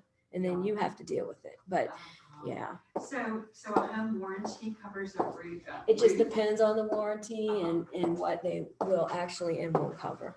Uh-huh. So, I mean, try it. It doesn't hurt to try. All they could do is say no. Yeah. And, you know, you also have to be the kind of person when they come at you with crazy responses to push them. Mhm. You know, anytime I have something on my warranty that, you know, they don't know, I might just get somebody, excuse me, might get somebody random on the phone Mhm. who's telling me, okay, well, the max we can cover is this, but yours depreciated because of this many years. So we're only going to give you this. And I'll stop and I'll say, listen, I was like, I'm a realtor and I use your top of the line warranty for every one of my clients who buys a resale. You can look at the records. So I need you to see if you can do better for me. Mhm. And even the sales rep for them, you can go straight to her. I think she's gotten it done for me every time. Mhm. But you gotta push those warranty companies, because of course they don't want to pay, you Right. know, and they're gonna Yeah. try to get away with everything they can. But Uh-huh. what you can get from them if you're persistent Uh-huh. is gonna be more. Yeah. Okay. Why don't y'all take a break, get something to drink, go to the bathroom. I'm gonna make copies of these so y'all have these Okay, links thank without you. searching. Okay. Oh, also, I brought y'all a little treat today. Come on, come on, Oh. Huh? come on. Oh, what time is it? 9:48. Till 11. How about that? Hmm? Till 11. Okay. Oh, gosh. I know, huh? I have a terrible sweet tooth. Do you? Hello. I am so bad. This is for you. Look, read what the M&Ms say on. And then, the Elmer's products. Taking a 10-minute break, Zoom world. Wow. Oh, yum. Isn't Elmer's? Yeah. Always try to buy local if you can. Yeah. Support our business. Yeah, Because it's important. right. I We all like, even, you're gonna come across clients, we all have all kind of businesses. And if it's legit, you know, it's legit, Yeah. buy from us. I Uh-huh. do. It's like Yeah. somebody, I have a client who cleans houses, I use her. Somebody who makes beef jerky, we all buy from her. And somebody, people who make other kind of goods will buy from them. Just all kinds of different services that we know. This one husband does inspections, many things. Right. So you support them and they'll support you. Thank you so much. That's so sweet of you. I didn't know that. Absolutely. I have a terrible. Oh, I'm good. I can't. Give them away. If you Okay, I don't- will. Thank you. I can't do anything right now, because I have no- But, I have a sweet tooth too, and it's not good for me. I have a serious. I get it. My husband, he doesn't eat too much food to excess, and he doesn't eat a lot of candy. Mhm. Even though I love candy. I love candy, but he likes sweet tea. When I was growing up, we had no trash in our house, and all my mom and dad were health nuts my whole growing up time. Plastic surgeries, going to the gym and dance classes and all this my whole life, and I was like normal size, but my sister was a beanpole and could eat whatever she wanted, but I always had no diet.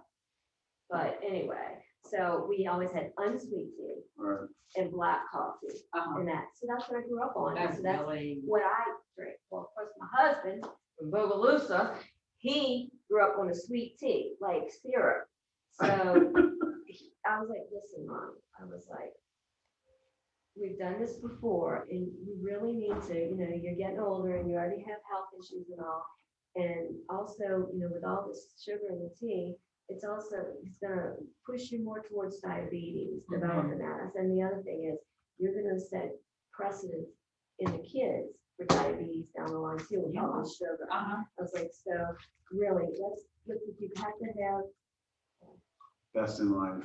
I know, and in the freezer. Ooh. Ah. Best in life. Yes, I know. Well, you're being a nurse and you're growing up the way you did with such a healthy diet. I bet you take really great care of all of your family. I try, Uh-huh.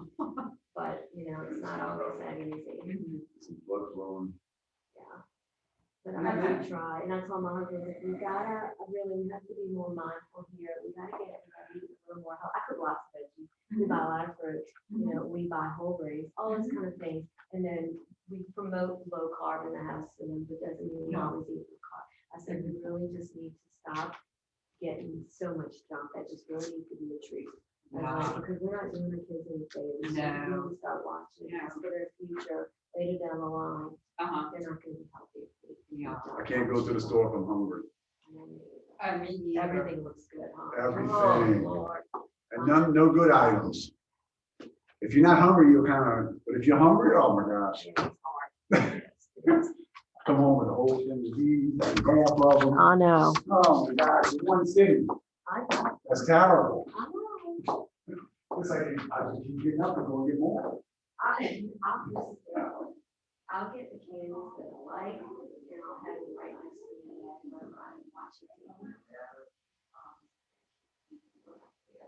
Like, remember there used to be called Nestle $100,000 bars, remember that? Nestle $100,000 Yes. bars, well, now they're 100 brands is what they call them. now. Yes. But I read stuff.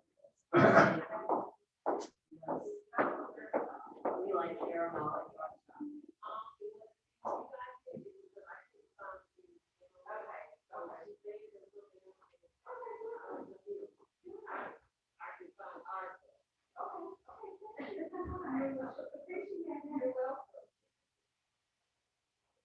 it's this particular property.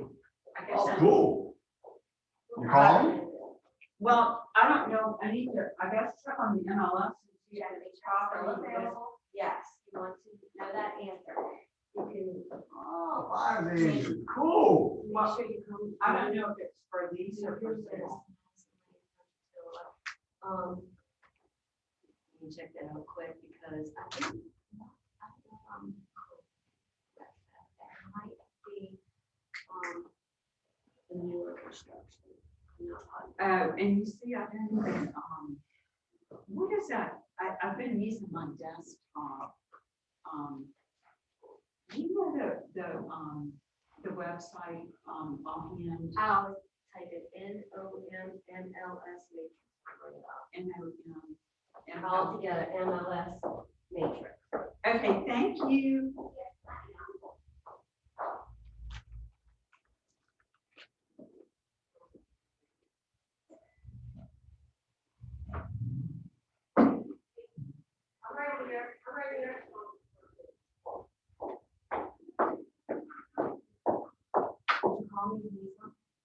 No, no, thank you.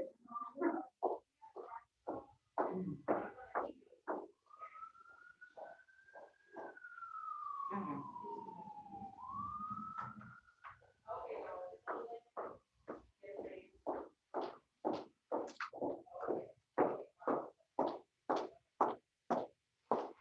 My daughter's getting married this weekend. Your daughter? Yeah. Oh, cool. Oh, wait. Yeah, On First time? my tomorrow? oldest daughter. Tomorrow? Tomorrow, yeah. So we're all, and it was really, tomorrow was just supposed to be the engagement party. Uh-huh. I know. They were having so much trouble finding a venue and just everything. She goes, we're just gonna do the wedding and surprise everyone. Oh, you know, I So we think got a that's week sort of. notice here. So, yeah. Oh, Uh-huh. and So where is that everything- gonna be?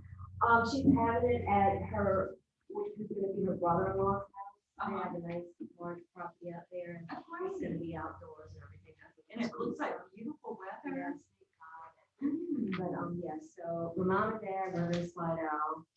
So they're coming over this afternoon. We need to go look for some, my dad wants to get this second college shotgun, we're building up all of our.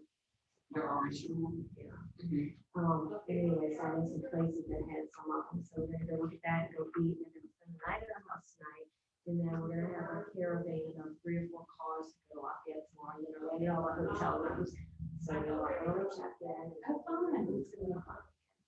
I enjoy spending time with Oh, good. That it's sounds really good time wonderful. together. Yes.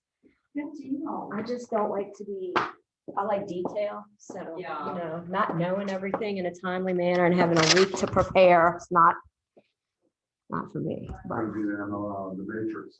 Matrix, thank you. See, That's new, the way it's set up. okay, and Dion, I can search, Quick search.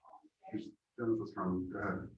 oh, quick search. Residential, Oh, okay. and quick. Yeah. Just put the address in, just put the number, street number. Okay. Just do that. 14 12. Let's see. One only comes out, so just get results, because it's got it. Thank you. No, isn't that funny? It's Madison. No, it's Lane. not, okay. Nice So let's go back, Can I just do the back arrow? go. Under contract and sold. Okay. No, that house, I would like it. Okay. Read it, but it's under contract.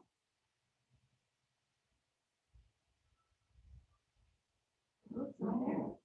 Isn't that weird? Okay, maybe it's a percent, well, take the number back. Okay. Sometimes things pop up weird here, so I'll make sure you're accurate. Okay. Mhm. Put the name of the street, Okay. don't put the house number. Put the street. And. Should I put, Two matches, the results.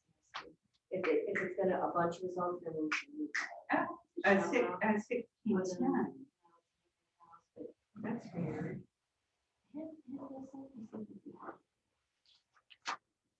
It's funny. That's weird. It's funny because one was 1610. I wonder, okay, so let's go back and search. And that's Franklin's. Okay. Let's do. You know what, let's just type in.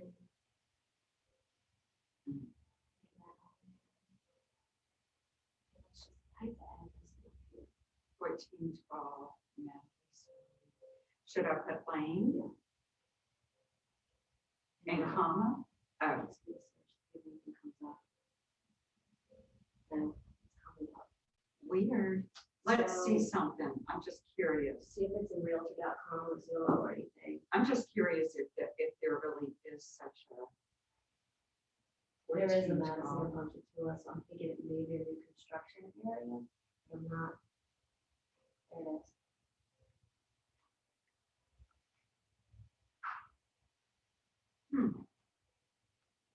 Okay, So what do you I think? think that might be a listing Leslie had. Go, I know, look, isn't this weird? It says 14665 Madison Lane. okay, so I've actually went on that and shown houses on that street before, and it's not brand new, so it's a few years old, they're smaller Yeah. houses. Uh-huh. Yeah, I think that one used to be for lease, but it might be for sale now. Mhm. Look on Realtor or Zillow and see if it pops up in there. Okay. Sometimes this is, I've had this happen, that's why I know what all to do to find it. Well, I'm so glad. I love it, Jennifer. Thank It's you. all learning from Okay. experience.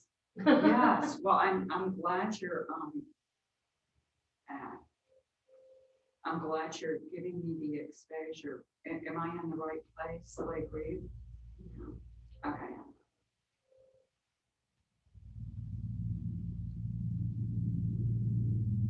There you go. Okay, so put that address in. And the other options gonna be if you don't find it, it may be or the name of it is.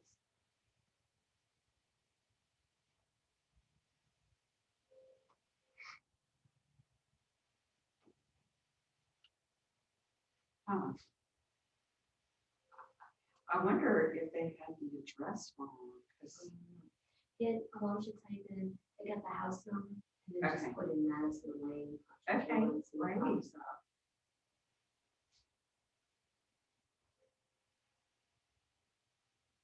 14626. And it says sold. Oh, and look, I'm sorry. Sold to AT&T.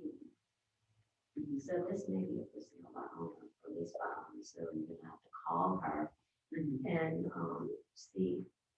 Just call her and say, oh, this is, this is, and all that, and say, I got a message that you're interested in 1412 Madison Lane in Ponchatoula, Mhm. and see what she responds. Okay, good. And then you can say, well, I've looked up and I'm not finding it in the MLS. Is there a Mhm. sign in front of the house? Or see Yeah, what kind of thing, yeah. okay, good.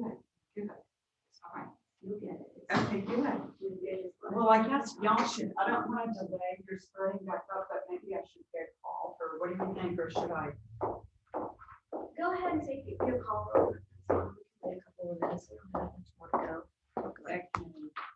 Should y'all want to critique me, or should I go on the other? It's up to you. I'm here. I would never critique you. Uh-huh. Well, I'm gonna tell you, I don't know if any of your other instructors have listened to you guys Yes. make calls and stuff. Yeah. Oh, okay. They Well, used to maybe do I that to better. us.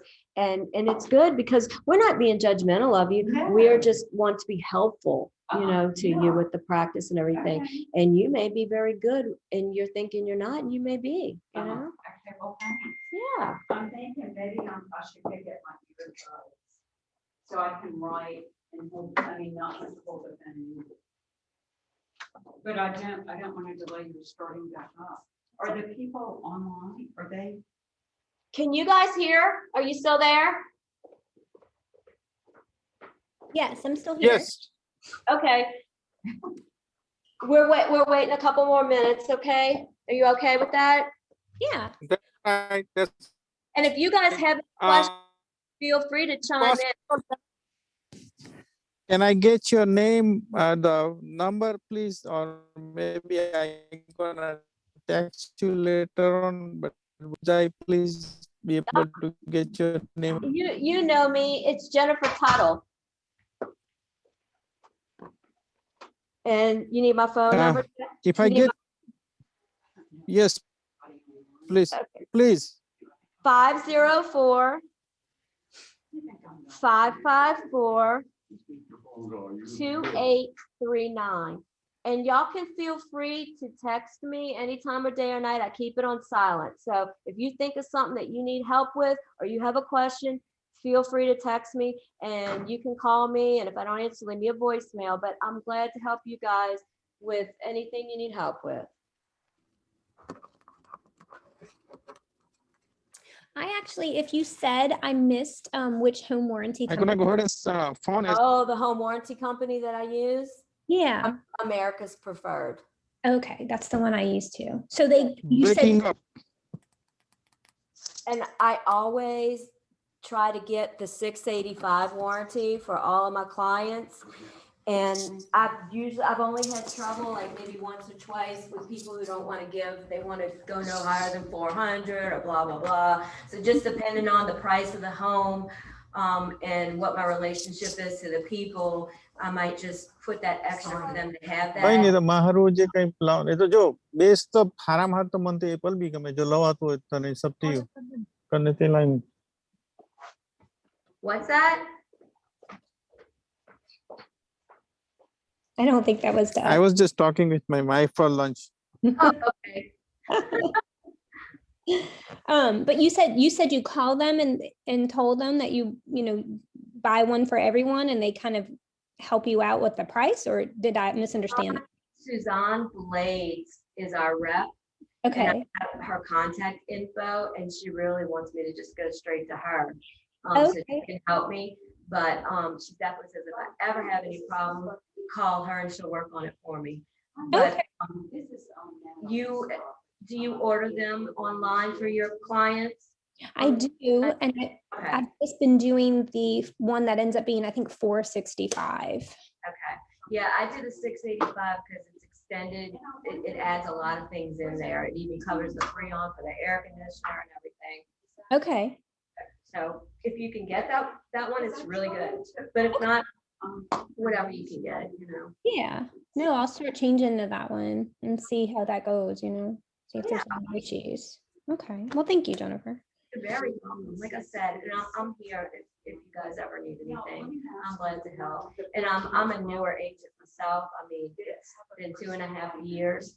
So I have the perspective of having to learn this stuff fairly recently as well. So I found out what I needed to learn that I didn't. From myself at the point when I was trying to learn, and I had to like do some research and find out my mistakes and all kind of different ways. So when I, can share what I've discovered and share things that I know works, I like to. And I never mind answering questions because everybody needs help. Right. uh-huh, Yeah, you've been very helpful to me in the past, so. Wonderful. yeah.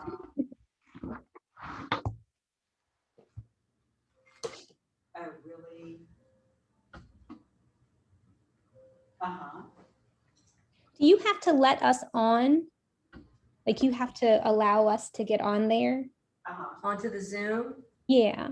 Yeah, it says that you request and then I click on to let you in. Okay, well, while it's a break, I'm gonna get off and get on my phone because I'm gonna have to end soon and I'd like to still hear what I can, you know. Absolutely. I'm gonna get off and then I'll do it right now. Thank you. Very welcome. 2:00 cancel. That is a lot. Did you ask me to reschedule? She told me she would contact you with new time, so I'm wait till Monday. And I'll call back. yes, if you don't hear from her, you may join store. That's a physical. I want physical residence. Yeah. I want anything right now, take Yeah, absolutely. whatever it takes. These are so addictive. I know. Have you tried the strawberry ones? I didn't like them. Yeah. You I didn't? love strawberry. I just didn't like The that. fake phony Yeah, flavor? yeah. Yeah. In the freezer, it's good. No, I don't know, I wonder. And I think So, I've had something with like these in chocolate. the freezer, Uh-huh. but I love Nestle Crunch bars. Yeah. I love my chocolate in the freezer. Uh-huh. What? And you know Just what not the marshmallow. Oh, I was gonna say, what about the Charleston Chews, the marsh, I like those in the freezer too. Any kind of chocolate? Oh my gosh, in the freezer. Crunchy chocolate, that's the best ever. I know, Ah, I know, I'm a candy person, really? like some good dark chocolate. Oh, yes. Oh, are you? Where did you meet from? Thank you for the candy, by the way. Very well. And these Uh-huh. are the bomb in the freezer too. I know, my grandpa used to get cases of those, and they come out, he'd have the cajones, Oh. he'd have cases in his closet for all year. Yeah, oh, yeah. Uh-huh, She's gonna do good. She just Yeah. knows. Yeah, everybody has at the beginning. I was, and I don't want anybody listening to me. Uh-huh. But, you know, as I got, you know, Yeah, like, I didn't want anybody listening to me when I was making calls. I hated that. yeah. But you know what? When they'd say, you know what, I was listening to you and you did great on that phone. You know, it makes you feel good. I want the first few on me, I said, Anthony, listen, I want you to I listen. can understand from You what get you're pointers saying. from them. Yeah, Tell me when, you know, where I messed up, because I know where I messed up. yeah. Never did it before. So it's funny. I got a sales call yesterday from another salesman. Mm-hmm. So I listened, you know, I Just wasn't interested, but I listened. yeah. And he was trying to sell me some lead gen, whatever it was. Yeah, And, I'm doing it right now. I don't know enough. Uh-huh. So he, you know, he did his little spiel. I said, no, I said, you know, all Yeah. my advertising allocated for the year is done. So I'm good. Oh, yeah. And I said, okay, well, can I reach back? I said, sure, you can. I said, yeah, by the way, good luck with what you're doing, because I know how this is. He Yeah. started laughing. Mhm. Yeah. Can you try to let me in since I'm home? I'm gonna try to connect through iPad. Okay. You're welcome. Uh-huh. Well, I don't blame you, but I tell you what, I'm gonna do some, I checked rent.com and I'm not seeing that property, but how about, can I call you back in a couple of hours? Let me take a look and see what I can find and I'll be back Good in break. touch with I'm you. starting to fall asleep. In a It wasn't couple out of of order, hours. it's It just- may be, Yeah, I know. it'll probably be Sitting between down. I've 1 been and sitting 2 down for o'clock. 2 Will that months. work okay for you? Okay, Miss Sitting Bucky, down for a well, I year, will no. call you back in just a little while. Okay, thank you so much. Sure thing. Bye-bye. These past couple of weeks, I've been really wearing myself out and pushing myself a lot. How'd it go? Well, it went fine. I mean, this poor lady is paying $1,500 a month in rent for a 3-bedroom. She Mhm. doesn't need a place that big. Mm-hmm. She said she found this on rent.com. Oh, it must be a bot owner thing. Yeah, but I don't even see, you know, like when I did the Google Maps search, Yeah. there is no 1412. I don't know, maybe she's got the wrong I address. know. You gotta you gotta tell people too, when you're marketing yourself, that's a good thing to put out there. They need to be very careful because there are a lot of people that wanna try to rob you. Uh-huh. Try to claim ownership of a house that's not theirs. Mhm. Try to get your, like, okay, so they say this house is for lease, but it's really not their house. And they take your Yeah. deposit from you Yeah, and they're gone. well, So there's many, that's why I say you've got to be very careful. uh, I was meeting people to look at properties, even for sale by owners, anything, and don't go alone. I'll give them advice, even if they're not gonna use me. And, even if they're trying to decide between me and an investor to use or, whatever, I'll say, look, when you keep me posted, I was like, because I want to make sure that even if you don't use me, it's not all about the dollar. I want to make sure that you're safe with what you're doing. So Yeah. offer your services to them, well. even if they're you're not making anything off of Well, it. she told me that she was, had really bad credit and that, she said she's in a lease, but she doesn't care if she breaks it because her credit is already so bad. Oh, So what do I do? I mean, I want to help her, but.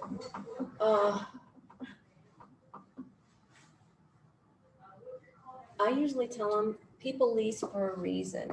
A lot of people lease, because they don't have good credit and they need to work on it before they can buy.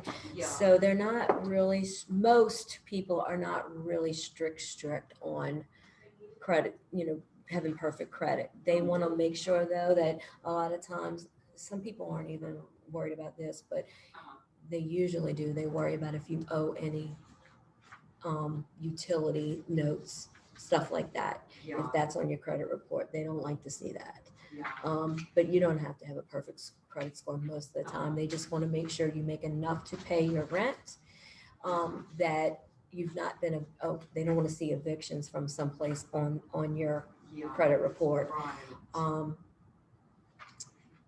What else I'm trying to think? sometimes they'll do background check to make sure people, they can say no smoking, they can say no pets. But they'll do a criminal check to see what kind of record they have too. So they may not want felons, different things they can do with leasing properties. Yeah. But it's not imperative most of the time to have perfect credit for a lease. Well, I felt really bad. I just didn't know if I want to pursue it. I mean, it just sounds like she was in Covington. I might be willing to help her, but given her situation and she's in Ponchatoula, Yeah. I just don't know. But I don't want to. But you can do a search and see if you can find anything smaller that's less expensive than what she's living in. I mean, And just tell her don't- about those. yeah, and then, if she's definitely interested in something, even if you want to call before you present them to her and say, ask how they are, with what their client is looking for with the credit and things like that. Because sometimes you'll know right off the bat, that's going to be a no. Right. But if you know that it's just a credit issue because of XYZ, they might be just fine with that as long as she can pay her rent. Yeah. Okay. All right, so, Thanks for waiting. I Sorry for the wanted you to get delay. that practice and see if you had Okay. questions and if I needed to help you further with that. Okay, thanks. So that would be an example of a neighborhood landing page that you could set your computer up and they could put all their info in there and it may even dump it into your database. It just Right. depends how it's set up. Can you let me in for my iPad, please? Yeah, let me see. How do I make this go away so I can? I need to. There may be yellow tab or something that comes up when I click this. Yeah, usually it does, but it's not showing. Let me get help real quick, okay? I think it's hiding somewhere in the corner. Yeah, it's hiding somewhere in there.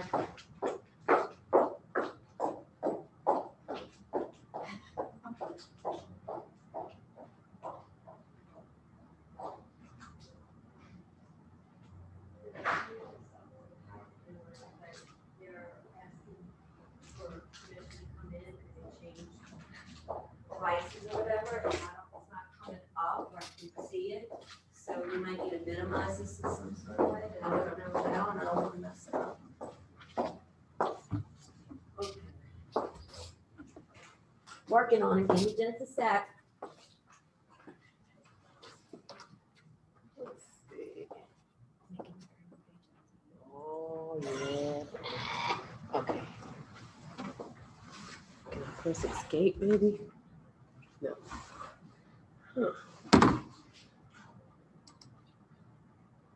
Am I moving it? Yeah, that's the next one. Okay. I'm thinking it's under there, Hmm? Oh, let's see. What are we doing? October ni pe લખી મુકતા મંગળવારે. Okay, This one? yeah. મેં October કે because September માં લગન ફગન નું કઈ આવી ગયેલું હોય વચ્ચે એટલે મેં ઓક્ટોબર ની. Y'all see and hear? I can hear you, I can see, but not on my other iPad there. I requesting to connect like a yellow Tuesday. Okay, us iPad. admit, and then, I'm connecting. I think it seems like it's Okay. connected. all right, yeah, we just Thank connected. you so much. You're Look, welcome. if you don't mind, what you have to do to see the tab, if you can let me know, because sometimes many instructors get this into. So what you did, can you just let me know? What we We just did, accepted you, that's all. Yes. we had to just minimize the PowerPoint so that we could see where you were asking. Okay. But what I'm saying, most of the time, many new, like whatever, they had the same problem. So basically minimize the PowerPoint and they'll let you see the connecting Yeah, button, right? Then it's these that you're requesting, yeah, it's underneath Okay. the PowerPoint, yeah. Okay. That's all I want to know. Thank you. Yes, sir. You good? Yeah. Wait, no, we don't wanna edit. Slideshow.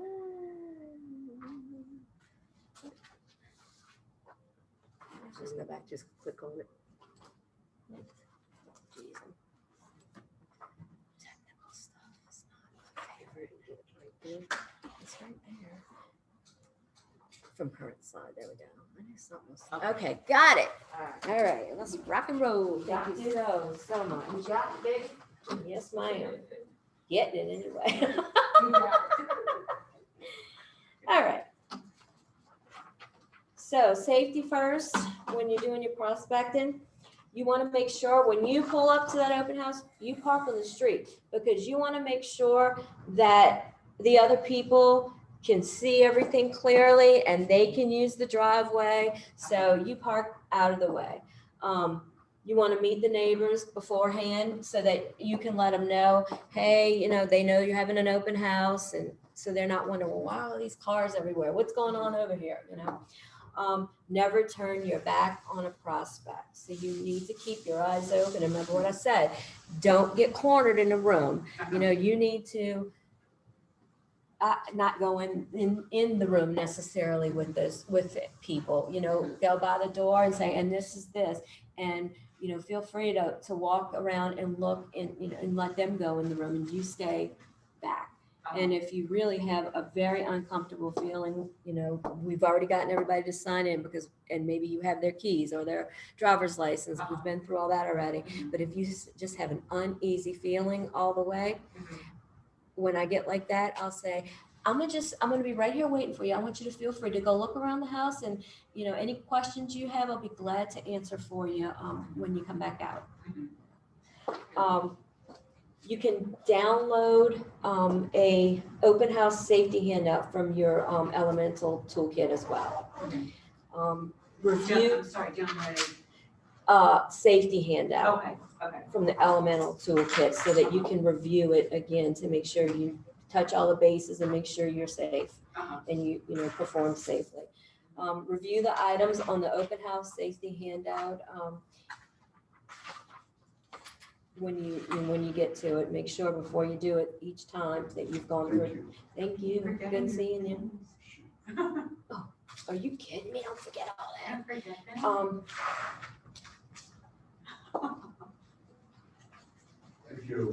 Thank you. Have a good weekend. You have a great weekend too. Bye-bye. Let someone know where you are and when you'll be done as well. That way, and even if you have a friend or another realtor who wants to go with you so that when you're answering the door, you know, it's letting somebody in and sign in, you can take over with them. And then the next person who walks in, they can be manning everything and they can talk to the next one and y'all can switch off. And it's good for safety too. Yeah. People are less inclined to try to pull something. Yes, I think I would want to Have someone. another person, yeah. And if you can't get another realtor to go with you, a family member, friend, whoever, and they can help you. They just can't answer questions for people Right. and all that stuff. Okay.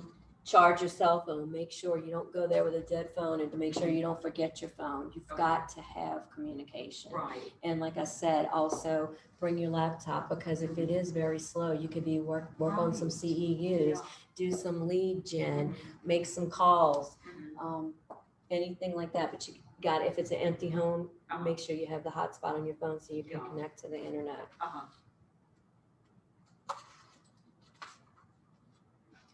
Okay, so then you want to pursue. So you want to follow up with the people that you get and you want to try to convert them into being your clients. So in the pursue stage, you'll engage a system whereby you ensure you stay in contact with your leads on a consistent basis. Don't worry if a lead says that they won't be able to buy for 9 months. We talked about this earlier. Right. The lead generation model provides ample opportunity to engage every type of lead, whether they are ready to buy or sell today or far in the future. And if you can just look at this. So you connected with these people. You want to cultivate, so interactive and action-based touch programs. So that means, you know, reaching out, emails, texts, different. Hey, Rita, I didn't know this class, but I'm gonna come sit on it. Well, I'm so glad and I'm so ashamed I haven't called you. It's okay, life happens.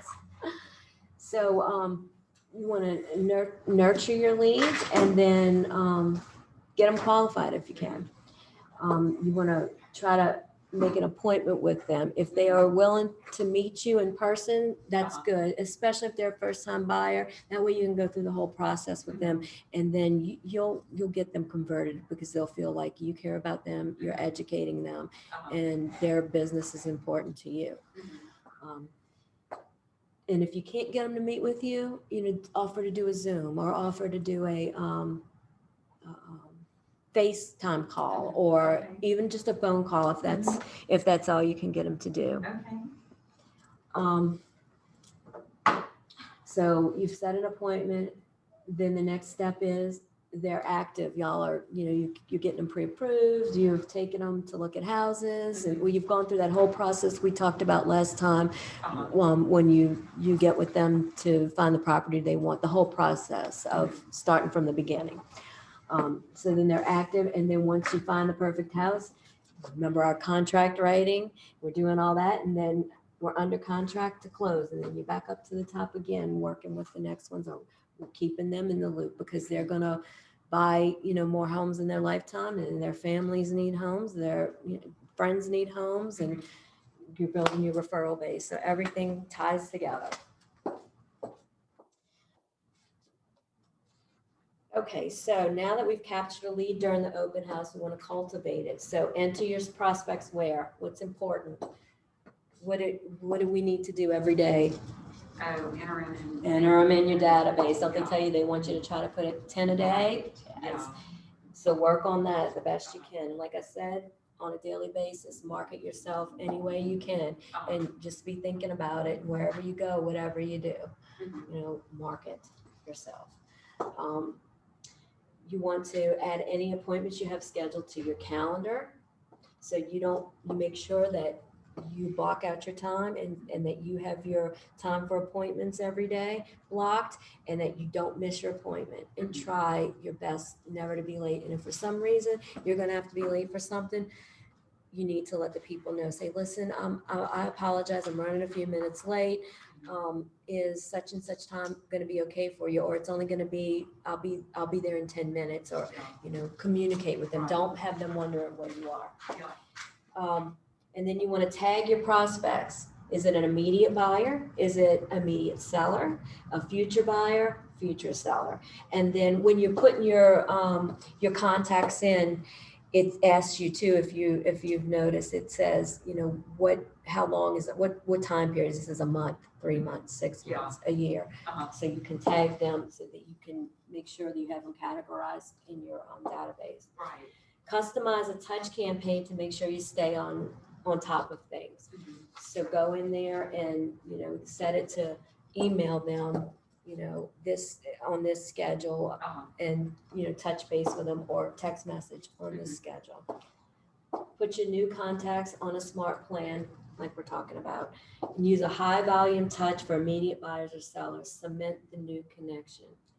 So remember what I was telling you, when you get a lead in on that program that I use, or whatever program you're using, or however you call them as fast as you can, Yeah. because they're going to probably use that first person that they get contact Mhm. with.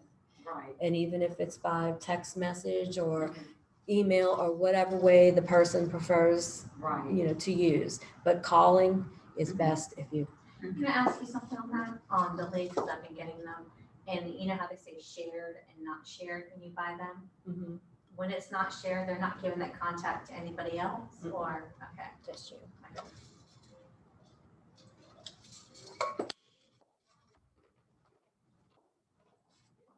Use a 19 to connect campaign to capture your prospects. Use a 36 to convert campaign for all prospects in order to stay top of mind and walk them up your value program. And convert, stay in touch until they're ready to buy or sell. So keep them in the loop. And you may send them 20 emails Uh-huh. and they don't respond at all. Mhm. And on that 20th one, they respond to you. Yeah. And it happens all the time, all the time. Mhm. So just keep it up. Be persistent.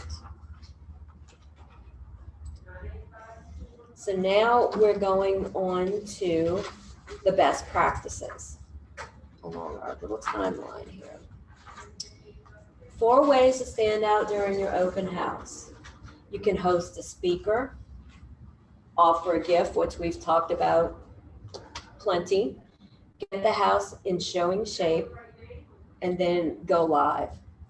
If you're looking for ways to really stand out at your open house, consider these tips. Hosting a guest speaker, such as a general contractor or home stager, may draw more of a crowd. Your potential buyers may also be looking to sell their own homes. So a stager can offer tips to spruce up a home for sale. If you're going to host a speaker in your advertising for your open house, you want to make a point of saying, sponsored by so-and-so, they're going to be speaking at this time at the open house, and all those who attend, talking about our prize, everyone who signs in gets this or that, or they'll be entered into a drawing for this. You want to market everything you have to offer to draw as many people in there as you can for all the different reasons they could possibly want to go to an open house that we've been talking about. Offer a gift. And many times, like I was saying, when you get to know your vendors, you can get them, they'll say, well, what do you need from me for your open house? Can I get something to give away that day? They'll usually say, yeah, sure, what do you want? Or I have this or that. Sometimes they'll have little goodies that everybody can pick some up of, like pencils, pens, cups, keychains, whatever, notepads. And then they'll say, well, what do you want? And I'll say, a lot of times a gift card is really good. People like to win decent gift cards. And that's a nice generic gift to win. Maybe a gift certificate to a nice restaurant that's in the area. A theme basket of some type, but usually you tell them what you want and they're good with that. Get the house in showing shape. So you want to get there early to set up, because you want to make sure that it's clean, if you need to spruce up a little bit. And then I usually, in my bag, my kit, my open house kit, I'll have like little signs that say, like wooden signs that say hello, and I'll have different jars to put candy in, and just whatever. I have it all together and we're going to go over a list of things to have for sure. But I will have like a welcome mat. So if there's not one at the front door, I'll put it out. Don't forget it when you leave, though. Get all your stuff that goes back in your kit. You always want to make sure the place smells good. So something that smells like fresh baked goods is always a really good scent. And the one I like to use is creme brulee scent is very good. It smells fabulous.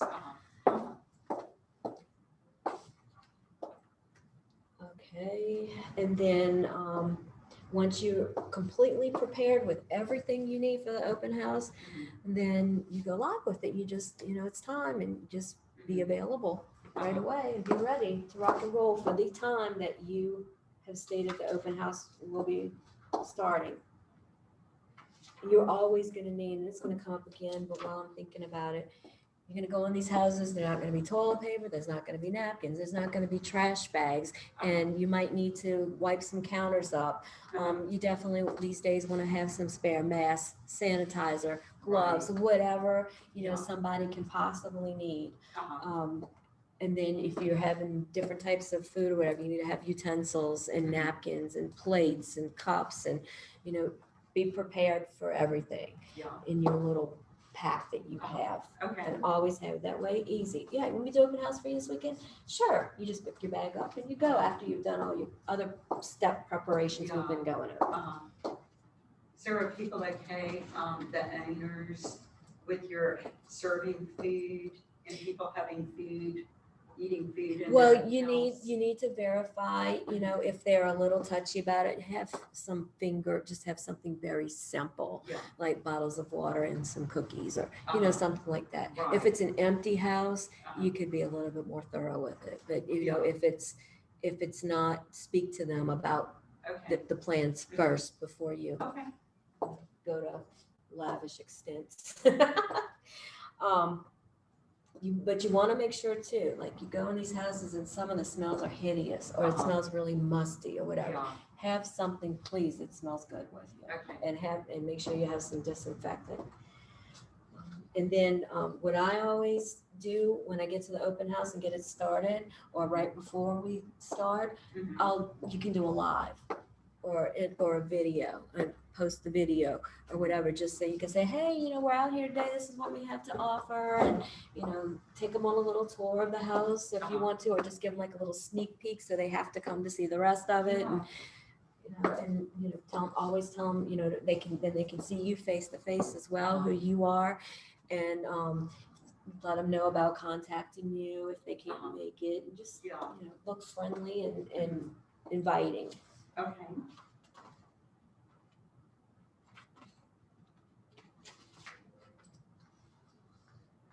So you do want to welcome the visitors at the door. We've said this over and over. You've got to do that.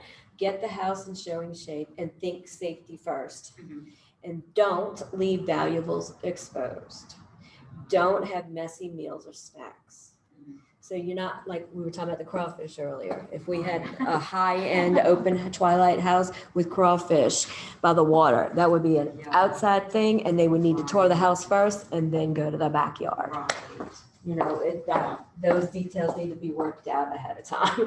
But usually keep it like something that's gonna not make mess. You don't want to serve soup to be spilled everywhere, or maybe finger sandwich, cheese and fruit, things like that.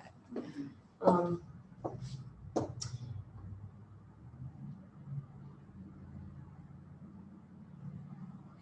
you haven't done an open house yet. Have you done some open houses? A lot of them?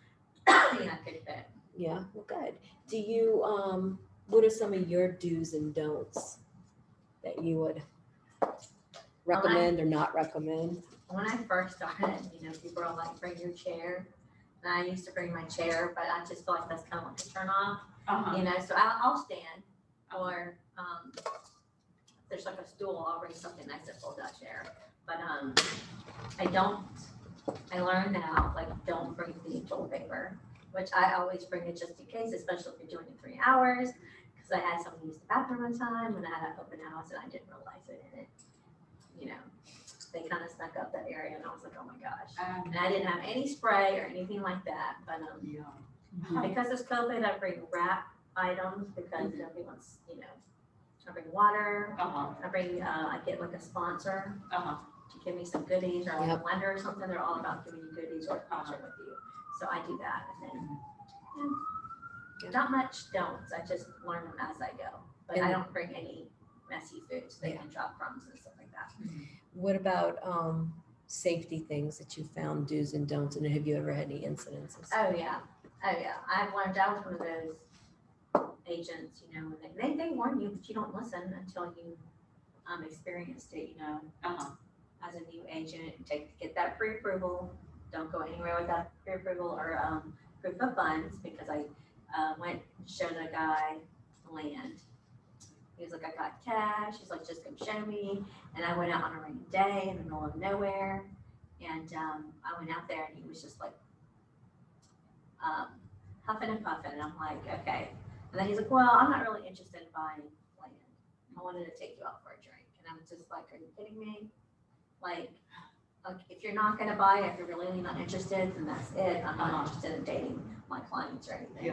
And I just left. But I'm hearing other things that happened, because I had another bad incident, and I told you about that. I had a client who did get pre-approved, and I was with another agent at KW, and I guess my vibes were backwards in a way. I thought he was being inappropriate. He was okay. He was being inappropriate. In the end, he got arrested by cop for battery of a child. And it was bad. So ever since then, Charlotte, Christina Morris, and all of us, when I got a gun license, and I carry my gun, and I don't tell anybody, and they're not supposed to, but that's the world we live in. Yeah. Hey, that's, and mace. Yes, I have mace. That's scary. And I forgot before Steve left too, I was gonna Not to tell you. scare you, but No, you just never know. No, you need to hear it. You need to hear it. This is where I go. And I was gonna see about if anybody, I might post it in our group to see if anybody wants to do a class, because we have a women's group. So we took the class, and then every Tuesday we go and shoot. And he does shooting courses for us for free. He's great. Where's that at? He lives in La Ronda. He's got a very nice property over there. He even has a bed and breakfast on the Oh, property really? too. Yeah. Wow. And he's having a St. Joseph altar at his house. Uh-huh. St. Joseph. That's altar. interesting. Yeah, it is. He's a great, interesting person, but he's very, very good. You go with agents here? No, it's, some of them are agents from other places now. When I went to the neighbor orientation yesterday, the guy was telling us about this agent who recently went to, she was gonna have an open house and she got there and parked out in the street like she was supposed to instead of the driveway. And she said this guy came out from around the house, the back of the house, and he said, oh, you know, I'm finishing up, you know, I'll be finished shortly. And she didn't really think anything of it, he seemed legitimate. Well, then he left and she went in and the stove was in the backyard and the refrigerator. He was stealing the he was stealing all appliances. of the appliances. You gotta be careful too. Another thing while you're saying that, Mhm. squatters, you gotta be Right. very careful on some of Yes. these places because especially if it's like investment properties that Right. people know are empty or Uh-huh. in poor repair, and if they're in an area that's, you know, Mhm. kind of known for crime and things, you be very careful. Don't go in alone because you never know. You never know. You can always ask an agent to go with you too. Right, we've been talking about, I said, even open house, if you can get another agent to go with you, and if Right. you can't get an agent to go with you, Uh-huh. a friend or family member, Mhm. if you can get them to go, that's the best thing you can do. And I was like, if I get, if to have to sign in, and we were talking about different ways to get people to sign in. Jennifer, you are too much. Oh my This gosh. is your little treat. That's exactly what I don't need. Got the COVID and it gave the 19. Oh, Lordy. Well, I Thank wish you. I could have, I mean, whoever wants to say they want to gain weight, but since I got the COVID, I keep losing it. I mean, I had it in September. I keep losing weight. I cannot gain any. I mean, I keep losing. I don't know why or how, but it's been an insane thing for me. Anyway. So good. You had some good experiences to share with us, so you can see you're not just blowing smoke, you know, things happen. So you need to make sure that you're prepared and knowledgeable about them and be very careful. I think I would be scared, I just guns, and I don't know if I could deal with a gun, having a gun. I used to be like that, but I think Louisiana may be tough. Yeah. Yeah. But if you wanna take the course from Bill, he's great because he's used to dealing with people and it makes you feel, if you know how to use it, Right. then you feel a lot more comfortable with being safe with it and having it and Yeah. using it when you need to. Uh-huh, And also he teaches you self-defense moves, all kind of stuff. uh-huh. Yeah. Oh, So I've thoroughly Uh-huh. enjoyed it. I feel way more comfortable. oh. And it's funny because we go out there shooting. My husband was with me last time and we were shooting targets.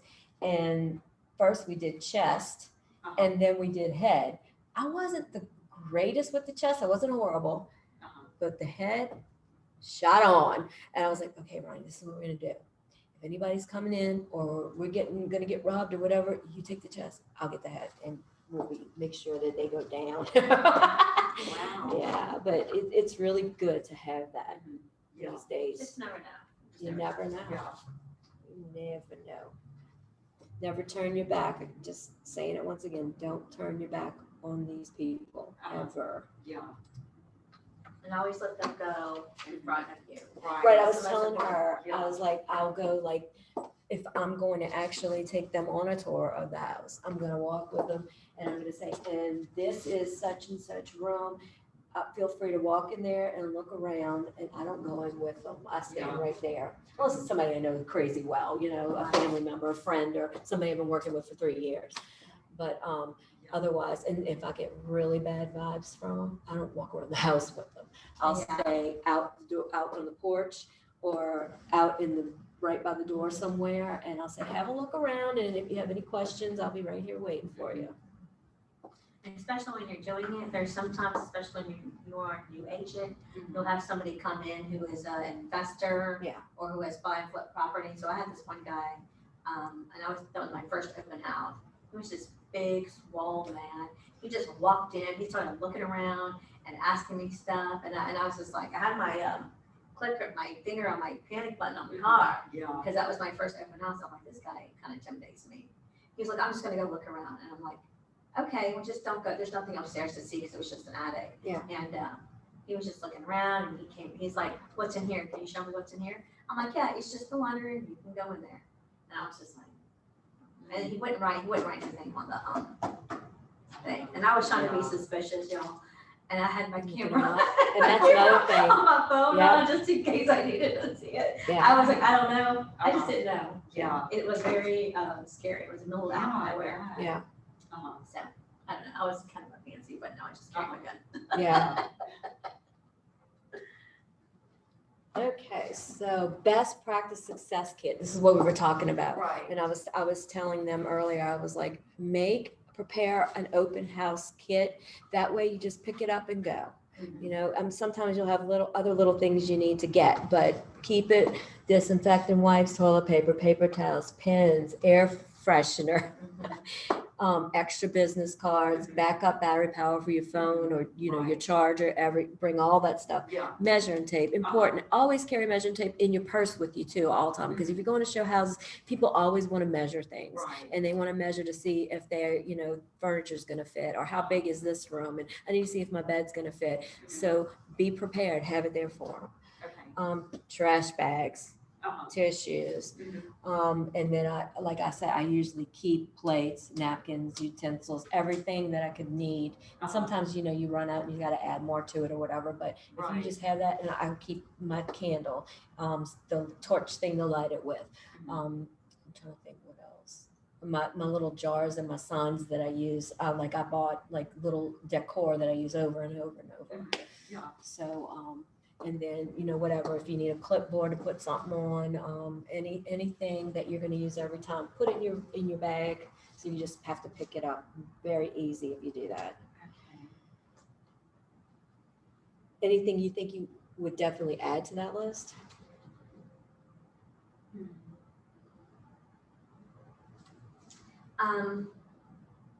The last open house, they didn't do a suite.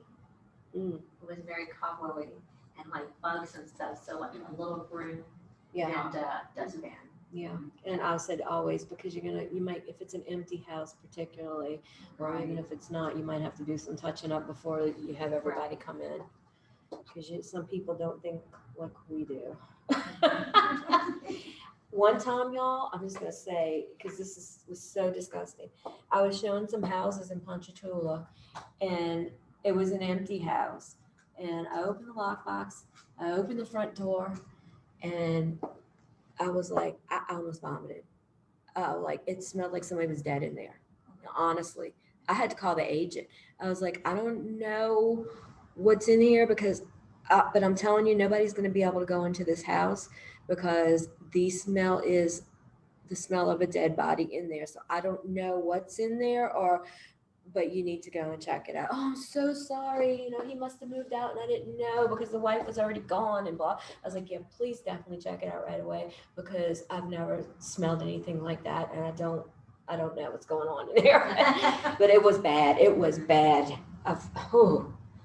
Bad.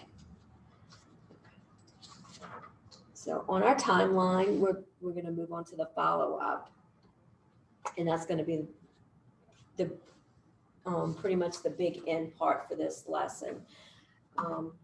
So you following up with an open house customer could mean putting them on a neighborhood nurture plan, an 8x10, or writing them a handwritten note thanking them for attending your event. So that's really good when you can do those thank you notes. So if I do a call to somebody, or definitely I always give thank you notes with businesses and I do things for holidays and all. But if you call them and they're still making a decision, you know, you write them a handwritten thank you note, and that would be really good for your open house attendees. You have their information, you know, ask them for address as well and write them a handwritten note. They'll appreciate that. Put your business card in it. If you have any, I even did these ones. One time I sent notes at the beginning, and I did Starbucks cards. What did I say? There were $5 Starbucks cards. Damn it, what was it? It was so cute too. Thanks for, oh, thanks for talking with me about XYZ. And I'll say, I hope you choose me to be your star realtor, and something cute, Yeah. cutesy little things like that. Even when you go door knocking, Right. even if it's just a few cents, but Yeah. I mean, don't put money out at the beginning when you don't have to. But I'm talking as you progress Right. and start making a little bit, maybe you can do some things like that to Mhm. make yourself stand out to them. You can see a lot in Pinterest when you're going to do open houses, and especially when you're making your kit and seeing what you want to give out for your open house or whatever. Pinterest has so many cute things on there, even about for door knocking giveaways and things like that, and advertising and everything. Great. Cute things. Check it out. Okay. I usually want to find something good that I don't want to forget about or I want to do, I'll take a screenshot. That way I have it at my fingertips Yeah. to go back to again. Remember, your main goal in business is to get in relationships with people. When they know you, like you, and trust you, they are more likely to do business with you. And we've been talking about that the whole time. Communication is key. Yeah. When you look at the lead generation model, you see an arrow pointing from close back up to prospecting and marketing. So like also when I went over this a little while ago, you go through the whole thing and you go back around again, over and over and over. Once someone's your customer, there's no reason they can't be your customer for life. So that's why you're going to do it that way. And plus, you just have to employ the strategies of the lead generation model and stay in the relationship with them. Even if it's, the drip campaign stuff, let them know. That's why when you meet with your client, another good thing to do right off the bat when you're having those first meetings and you're going over those processes of buying with them, make up an information sheet so that you can get, their anniversary, all their names, and do they have kids, and, when is their birthday, those kind of things. That way you can keep, if, you wind up converting them to be your client, then you want to make sure that you touch base with them on different occasions and they know that they're important to you, and you're going to continue to have them as a client for life, and they're going to refer to you.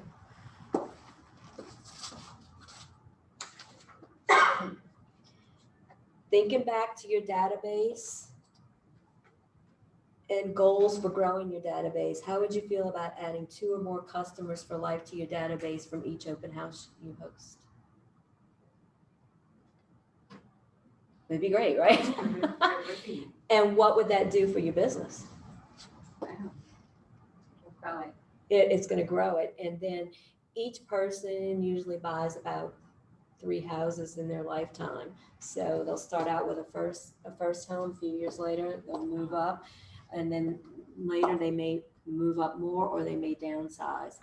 And then as they go along, they'll have their kids, and they'll refer their kids to use you, and they'll have their parents who need to downsize. So they might need to sell the home that they have. So you can have many clients coming from one person you met at an open house. So nurture them and keep them for life, because if they feel important to you and connected to you, they're going to use you and refer you over and over. So given what you've learned today, what do you think your strengths will be when it comes to hosting open houses? Who do you think your strengths will be? My strengths will be, to try and be really friendly and get a lot of contact information to enter into my database. Yeah, I feel like that's the hardest. Mhm. I feel like people just put fake phone numbers and stuff like that down and I follow up. And I'm not gonna lie, I used to be one of those people, but now that I'm an agent, I'm like, oh. But Well, I found if you attach the door prize to the sign-in process, that you will get the info from them easier, because they have to give you the info on the paper and put it in the drawing bucket to be able to win the prize. Yeah. I never knew. Okay, I didn't know that trick. Yes, ma'am. Absolutely. It works. It works. Yeah. and I So think- you don't announce the door prize until after. At the end, and you tell them they don't have to be present. And I was recommending doing like a Facebook Live, or do one of those anonymous generating thing where they'll pick the number for you and then do a video or whatever, something so they know it's legit, and that they don't have to be there. And this is what time you're gonna do it, and this is how you're gonna do it. Nobody explained it to me that way. No? Yeah, it's easier. You know, It's- they're always asking for cards and stuff. I'm like, why are they always asking for cards just to send us? But like, you know, I just didn't connect that. Yeah, easiest way to get it, something for free. Same thing getting leads on your social media stuff. If you notice, you get a lot of advertisement from people, so you go up there and you want to market yourself. Say, make it like a contest. Take a picture of what you're going to give away and post about it and who you are, what services you offer, and blah, blah, blah. And say, anybody who likes my ad, makes a comment and shares it, will be put into a drawing for XYZ prize. And, you know, that's going to get you their information. They have to provide their phone number and email address. So work it, work it. And you may even be able to get one of our sponsors for that too. You know, like if they're going to get from your app, from your real estate page or from social media, you're going to do this promotion, and you can put them on the promotion if they want to provide the prize, and that way they'll get shared as well with everybody who shares your info. And then you want to, I was talking to you before, when you're planning, so you get your list of vendors that you use most of the time, and not just ask for a prize from them or any little giveaways they have. You can also ask them, you know, sometimes they want to come and they might want to do a presentation, or they'll just come and help serve, or, you know, whatever the thing may be. But also you want to get food from them too. So if I do an open house, I'll contact my lender and I'll contact the title company. Uh-huh. And sometimes we can contact that warranty company, Yeah. you know, and they will come and they'll have their info out there, and you can advertise, you know, for them, and then they bring a tray of cookies, or they'll just say, well, what do you want? You know, and it's going to depend on the scale of the open house too, is Right. what you have, and if the house is lived in or not. You just have to be mindful of everything. Yeah. But get it from your vendors. Spend the least amount of money you have to, and whatever you have to spend, keep records and save receipts. Do you think like the individual, and I always get people's like, oh, pre-wrapped snacks. You can go to Sam's, you know how they have the box for like the vending machines? Mhm. I just get like cookies or famous cookies or like some kind of snacks. Mhm. Would you do that, or you like a little bit more fancier? No, I would do that. It just depends on and especially right now with the COVID stuff. Right. It just depends on the scale of the open house. Yeah. You know, but yeah, there's nothing wrong with that. And I usually have like different glassware that I bring with my little theme, and I'll put candies out, like where they're looking at this or that, or picking this up, and you know, that they can whatever. And then sometimes I'll even have like coloring books and crayons because if the kids come, or something Right. small trinket to give them to play with that makes noise, or I don't know, Right. something. Right. That way, you know, if you're gonna do, sometimes you'll do things on a larger scale too. Like you may go out and do a large open house for new construction, and you may take a few different agents with you, and they come to the main place and they sign in and get treats and whatever. And then there's a tour they go to see 3 or 4 different houses. And then if they get their list signed at each one of the houses, and they come back, and they can enter to win the prize when they, you know, whatever, however you want to do it. But I've done large scale open houses before, and it works out good.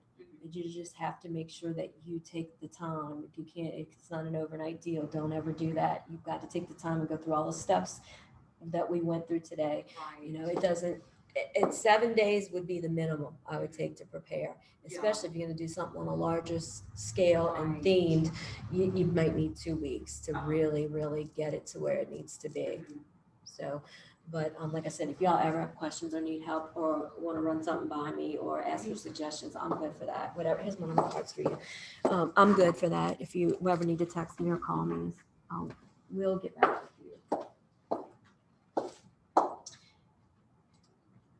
So our ahas, how has your thinking changed and what ideas or mindsets are new for you now that we've talked about the open house stuff in depth today?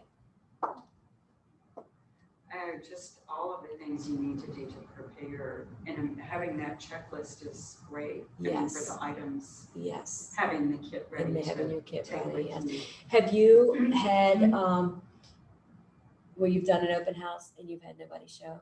Oh, yeah. And how did you feel about that experience? I didn't do a very good job at advertising or promoting or, that if I'm gonna waste my three hours into an open house, I really need to step it up in order to get a buyer, because I had a friend in the class who had an open house and somebody walked in and I was kind of wanting to do it in the class.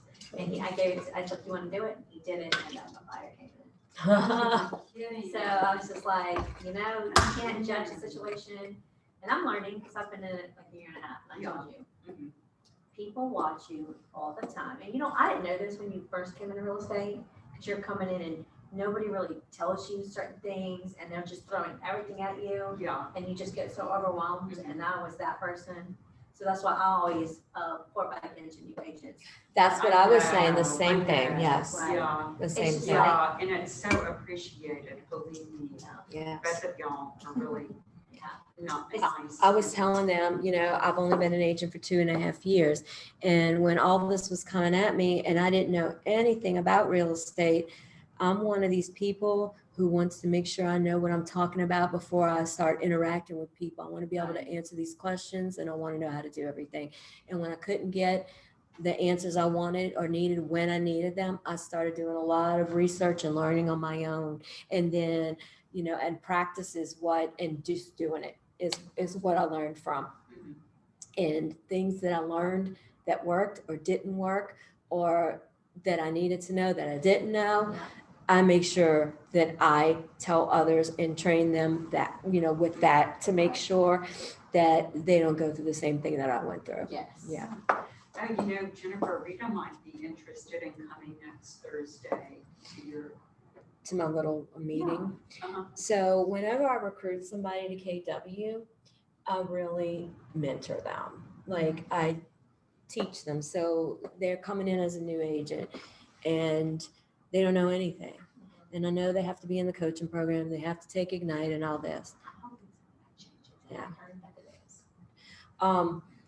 I meet with them while they're studying for their, doing their 90-hour course and all. And I go through processes with them and answer questions and all that stuff. And then I actually am a resource for them. And if they don't want to work with me, they decide to work on their own, that's perfectly fine. But, I take the time to invest in them. And I think that's the way it should be when you recruit somebody. It shouldn't all just be about a buck, just like our career. Yes, it's good to make money and that's what we do our job for. However, it's very rewarding to help people and to be a good person as well. So that being said, I'm going to be that person who has something to offer for what I'm also getting in return. But I will go through and I'll get leads and I will have while they're learning, they're taking Ignite or what have you, I'll let them do the leads and make, money. And I'll be there to guide them through the processes and the paperwork and everything, And then if they decide, oh, I really like this, okay, well, maybe we can work together, on a permanent basis. And if not, they've learned a whole lot of stuff and now they're ready to rock and roll on their own. And they know how to do it and they know they can come to me and I'm great with that. I like to teach and I like people to be knowledgeable and to feel like they can ask a question and get an answer. Right. I love that. Yes. So absolutely. Thursday, you're gonna have the class. Yeah, You're- it's my thing. I've already met one of my girls is taking her board Monday. So she and I had a meeting and the other girl couldn't come that day, but she's off of work next Thursday. So she's getting ready to take her board here shortly. I want to meet with her and go through all my processes that I use and for first-time buyers and clients in general, and who I use for what, and recommendations and also I'm going to meet with her and Natalie. I think is going to come. Steve can't because he's going to some class at the other office. But didn't we say we were going to do 10 to 12? Yeah. Yeah, and it may not even be till 12, but you're welcome if you want to come. I'm gonna go in that meet in that room right there. And I usually bring handouts and things that I give to my clients and, so that I recommend to use. That would be perfect for a new agent, because even now, agents have left, and it was funny because somebody had just voiced yesterday about giving money to Christine, but not really getting much return. Mhm. Like the transaction part, you have to work on your mindset, Mhm. but transaction is what is the most difficult. Mhm. And people just don't do it because they get lost, Mhm. but they don't get that self-esteem. That's amazing. I have. And I feel like more agents, and I think it's happening, but I guess it takes a little bit longer, but at least I'm seeing somebody doing it. And Yeah. I've been doing it too, like I'll sit and I hope I'll do it, because I never had that. And I am a business savvy woman, but in real estate, I feel dumb. And I'm being consistent, I'm doing everything, Mhm. and I'm now seeing things that I try to work for in the beginning. Mhm. And how long have you been in? Maybe around the same amount as I A year have? and a half. I got my Okay. license in 2019. Because I know I've communicated with you before and Yeah. also see your name in your advertisement and stuff. That's all it's got. Yeah. Yeah, in a year and a half, my first year, I really didn't do much, Mhm. but I did do things that were easy for me, like some of the hotel industry. So Yeah. I did hotel stuff, but like residential, and then it was REO was my next one. And then I didn't do like a residential one yet. I did REO, I told you about it, and then I had to get the listing. I did one condo. But it was just like, it's been a crappy couple of years, but I just can't make excuses. But all these work. I think you have to really be consistent on it. Yeah. Consistency is key, I'm telling y'all. Right. Yeah. And number one is, what's number one? What is what's always number one for real estate in your career? Yeah, that's the answer. You know it. And that's what I was trying to tell them. When I knew when I was going to go into real estate, that's what I had to have my eyes open to, because I didn't really understand that it was going to be up to me to get my leads, to make money. And when I took that class that I told you guys I went to, that's what opened my eyes to everything. And I was like, boom, overnight, I knew what to do. And I started working it, Yeah, Well, I am having a really hard time doing that. I know, you just have to do it, like, just put yourself out there. That's what I told her. Yeah, it's uncomfortable at first. Yeah. You're going to feel nervous. But the more you practice and make mistakes and whatever you do, Right. you're going to learn from it and you're going to get more comfortable. And I told him it's going to be like second, just you back of your hand, you don't even have to think about it after a I was while. more comfortable in, like, I would be a lot more comfortable in making those calls if I knew if I felt confident about the steps, like if I did have a listing. That's what I was. Exactly what I need to. That's what I was telling you at first, because that's how I am. I made a list of my questions before I got on the phone. Right. Now I don't need to do it because I know it. I've done it so much. Right. But at first you don't, and you need practice, and you don't want to go blank while you're on the phone call. So just keep that list in front of you. Make a few different lists of questions for different scenarios and keep it in your notebook with all your notes that you take. And that way you can just pull it out, when you go to make the call and just follow along. And then, more practice, you're going to wind up just being your second nature. Yeah. Yeah. Okay. I promise it does. It does. Yeah. Okay, so let's Just see. remember that little thought, if you learn one thing a day, you're better than yesterday. Right. Just remember that. Okay. And you're always through your whole life, you're learning. Yeah. Over and over. Things change all the time. Yeah. And you come across new things. And look, now at my age, not a darn thing surprises me. Nothing surprises me anymore. Like I would be like when I was younger and something would happen, I would be like all in an uproar about it, and oh, and all tense, and oh, I can't believe this. Now I'm just kind of like, yep. Yep. And you just learn to deal with it and pray, and it is what it is, and you can't control anything but yourself. So, Are you a Gemini? huh? Are you a Gemini? Aries. Let's see. Let's see what else we need to do. So our daily success habits, every day you need to do script practicing, because remember what we said, the more you practice, the more you're going to decide what's going to work for you, what you feel comfortable using, and just do it in the mirror if you have to. Find different partners and practice. And you're going to start committing it to use your memory and what you like to communicate to people and how you like to communicate it. It may not be exact words, it's putting it into your own words. But at first, you're getting used to it and you're learning. You'll read off a piece of paper, and then you'll be like, I want to say it like this because that just sounds too artificial to me. And that's the way I've always done it. Because I just felt like I'm not reading the same thing that everybody else is reading to these people. I'm not comfortable with that. Lead generation is always important. Every day you need to practice the different ways to lead gen. The biggest thing is the social media. So get on there with those copies of those links that were in this teaching and start practicing that, and make yourself some marketing stuff and put yourself out there and start getting and use the ad where you share, you like, you comment, and you get entered in for this drawing. Do it. That's how I started out with everything, contests. And people like free stuff. Yes, they do. And then I was telling Natalie, I was like, listen, when you do your first open house and you go through all these steps, you work it appropriately and nobody comes. I was like, guess what? It happened to me.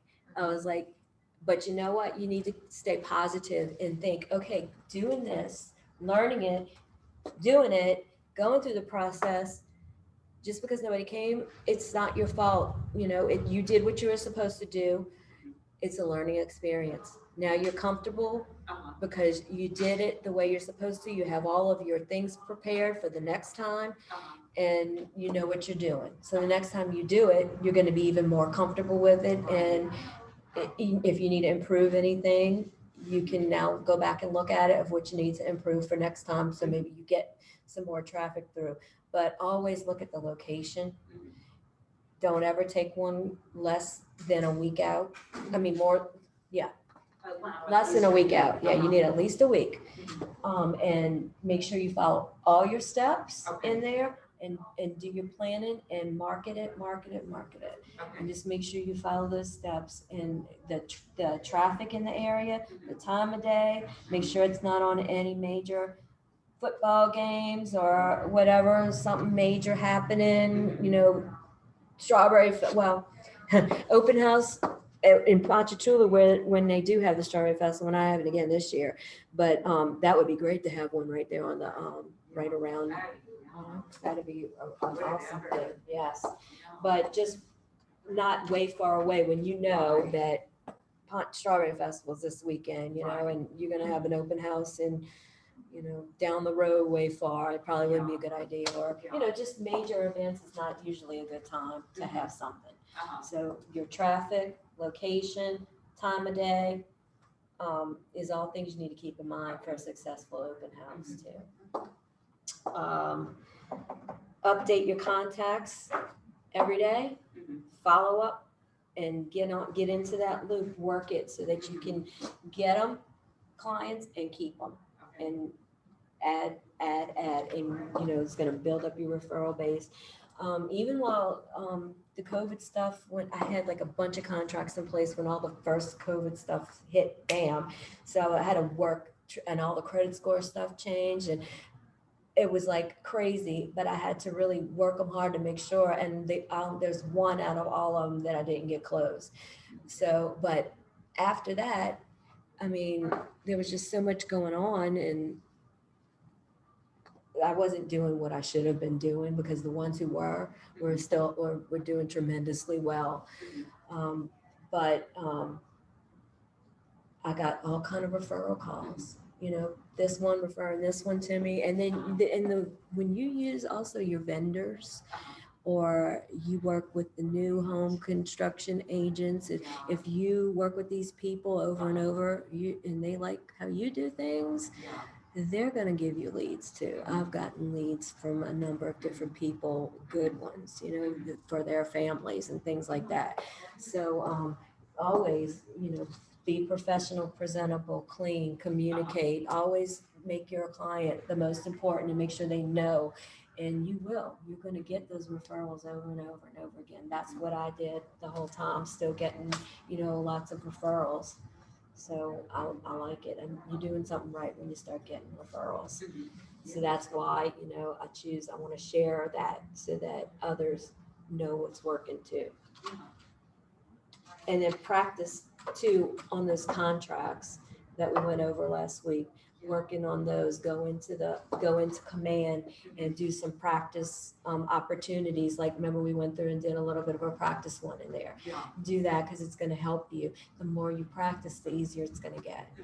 It really will. I remember having to do my first contract. I couldn't get hold of anybody to get help with it. And I was like, oh, you know, trying not to do, I was running around asking all these different people, what should I put here? What should I put there? And it was like, oh, so that's why, you know, if I can help anybody at any time, I will, because I know what I went through.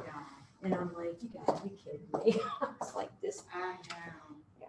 Well, that is comforting to know that I can help you. Yes, and I mean, I hope that what the newer agents get from the agents like me who are sharing things, will have them to pass that down and do that for the next ones, you know, whoever they recruit.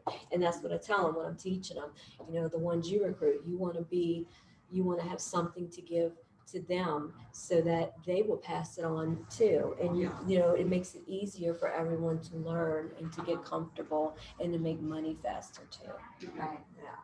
And that way, you know, when I'm teaching the people that I recruit, you know, I can let them, while they're taking Ignite or whatever, I can let them work on my leads and I can help them through the process and they can make some money while they're taking these classes, you know, because you make money if you have a resource who can help you to answer what you need when you need it, to make that money and get things done. The quicker you start doing it, the better. It's a win-win for everybody. I was just one of the people who are like that. Yeah, me Because too. some people are like, you know, They're there's all- plenty of business to go. Yeah. There's plenty of, you know, people like, there's plenty of business. You see all the stores, you see hotels, you see car dealerships, everybody's making millions from their business. So just pour into everybody because, you know, and I've voiced my opinion a lot lately. Before I wasn't getting it, but my sphere of influence is a lot of people. And I guess it got me, you know, to a breaking point. Like I was about to leave. I just got sick of it. It was working for me. But then I told everybody. And it was just like, this is what we have to change because you have plenty of people. There's my input.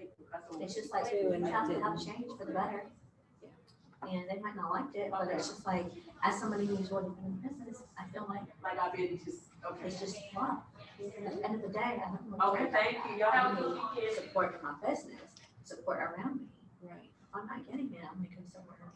And I Yeah. do get it. The games, the happy hours, the XYZs, some of that stuff's good, but our business needs to come first and we need to have the resources to answer the questions before that other stuff. And you can't just make these people important that live in this area and come to this office and forget about everybody else. That's where you lose your agents, that when that happens. The only ones you're going to retain is the ones who can operate independently and are, you know, outgoing and smart. If you have people that really need, you know, their hand held for a while and they need to ask a lot of questions and everything, if they don't get it, they're either not going to make it as a realtor or they're going to leave. You know, everybody's different. Yeah. Everybody learns in different ways and takes different amounts of time to get it. Right, I know. Yeah. So it needs to be approached in that manner. absolutely. I do 100%. love the invitation, but I've like, since I did that, I've already paired up with somebody Did you? who agreed to be my mentor. Oh, good. So I think that would be perfect. I'm gonna mentor, and if you call, I already told you, if you ever Okay. need something, Yeah. you're, call me. But if that's opportunity presented, I think you should take advantage of it. Yeah. Because you wanna make money, and I know for a fact you're gonna be really good at it. Because you're very personable and I like selling it. So Yeah, take advantage I of feel it. that way too. Well, Exactly. thank you. Yeah, I'm just so lacking in confidence about. everybody is at the beginning. Yeah. Everybody. about- It's just everything that needs to be filled out. I'm just so, It'll come to you, and with each transaction, you'll get better. yeah. And everybody makes mistakes. We all make them. And some of them are bigger than others, Uh-huh. but you learn from them, Mhm. you know, so don't feel that way. You know, Okay. and like I said, I'll always be here to help you. I will always. So you can Thank come you, to me at any Jennifer. time. I want to help. Well, thanks You're so welcome. much. Absolutely. Okay. What else here? So what time is it? It is 12:22. Oh, okay. So good. We're kind of like right on schedule here.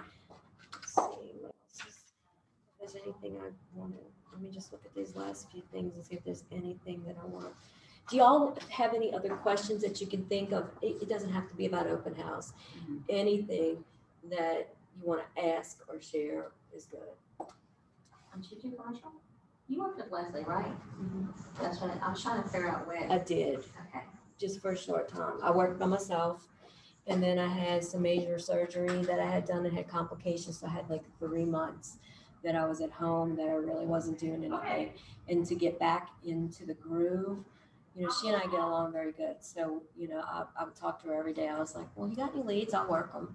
And so she started giving me leads and we would just split them. And we weren't officially a team for a few months. And then I was her buyer's agent. The office was down there. On I the just end. realized that was an office recently. Yeah, I we didn't had know the that was office on the office. end with the window, yeah. And then COVID happened and we all were working from our house and things kind of just fell apart. And then she moved to the office with Stacy and them. And I quit the team in July. We're very good friends. We just had lunch the other day. But she understands because I told her, I was like, you know me, I'm very independent. I really don't need to be on a team. I was like, because I really do everything myself. I was like, and you know, I was just kind of working it, you know, I'd be interested, and I'm just putting it out there. I was like, I'd be interested in a partnership, you know, but I don't think I'll stay on a team and be a buyer's agent forever, like, you know, in that manner. And she goes, you know, anytime I've ever tried to work in, you know, like that in a partnership, it never worked out good. I said, yeah, but I was like, that's why I'm letting you know I'd be willing because you and I get along so well and we think a lot the same. So I think that we would be okay, but just something for you to think about. And, you know, she had all her ideas and her way she wanted to do things and her opinions and her plans and her goals. So I just decided that I was going to go my separate way and start working on my own. So I'm completely on my own right now. She went to 1% list though and brought everybody with her. And then I think some of them have, like Jordan has now started her own individual. She's not on a team with her anymore. And what's her name? Having the baby. She's not with her anymore either. So I don't know exactly who all she has with her and doesn't. But, yeah. But she seems to be like in 1% list, but she's also working on getting her broker's license too. So I don't know what she's going to do with that. So her sister opened a brokerage though, like 1% list. So basically, you just open, like Jordan, she's got her own thing. Because like, I was thinking about it. but Not I her didn't own really know. brokerage. She's working as an agent or instead of being on the I didn't team. know how that worked. Yeah, but brokerage, like I've thought about it. I'm not sure that I want the responsibility. Right, of all that's that how I yet. was. I don't know. I'm just thinking because I mean, I think 3 years. Can't you take that? Fine. Oh, they moved it to 5. Okay. And there, but I know there's got to be different financial requirements and things like You that. feel liable Yeah. So, for all that. I don't want that responsibility on me. Another, give it to another. Right? Yeah. I mean, When you maybe get a chance, can you try to get me my iPhone, please? I thought about it.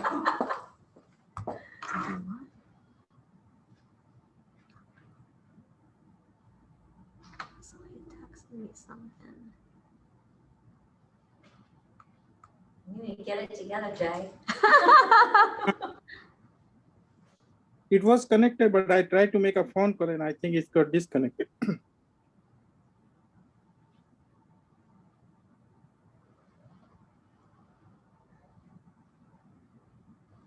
Okay, so what do you want me to do? Look, there's a blue button usually come that just needs to click when it comes up there. Like when I try to connect, usually some kind of button comes up there. You might have to minimize the, what you call the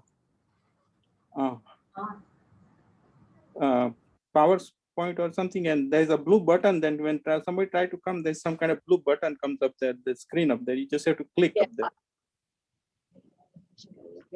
But that button get hidden sometime. I don't know, for some reason. We're about to end. So I'm gonna turn the slideshow off.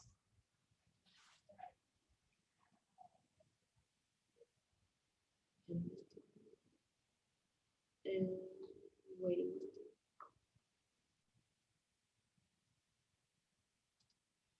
It's there. Jay, the class is over now. Say it again. The class, she's done with the presentation. There's no problem. This okay. Okay. Look, if it's connected, let it be connected because now I got. Is it connected? Besides the class, this you learn more in this discussion. I accepted everything, but the slideshow's over and we're about done. We're just talking. No problem, but I learned all those experiences. Good, good, yeah. Do you have any questions about anything?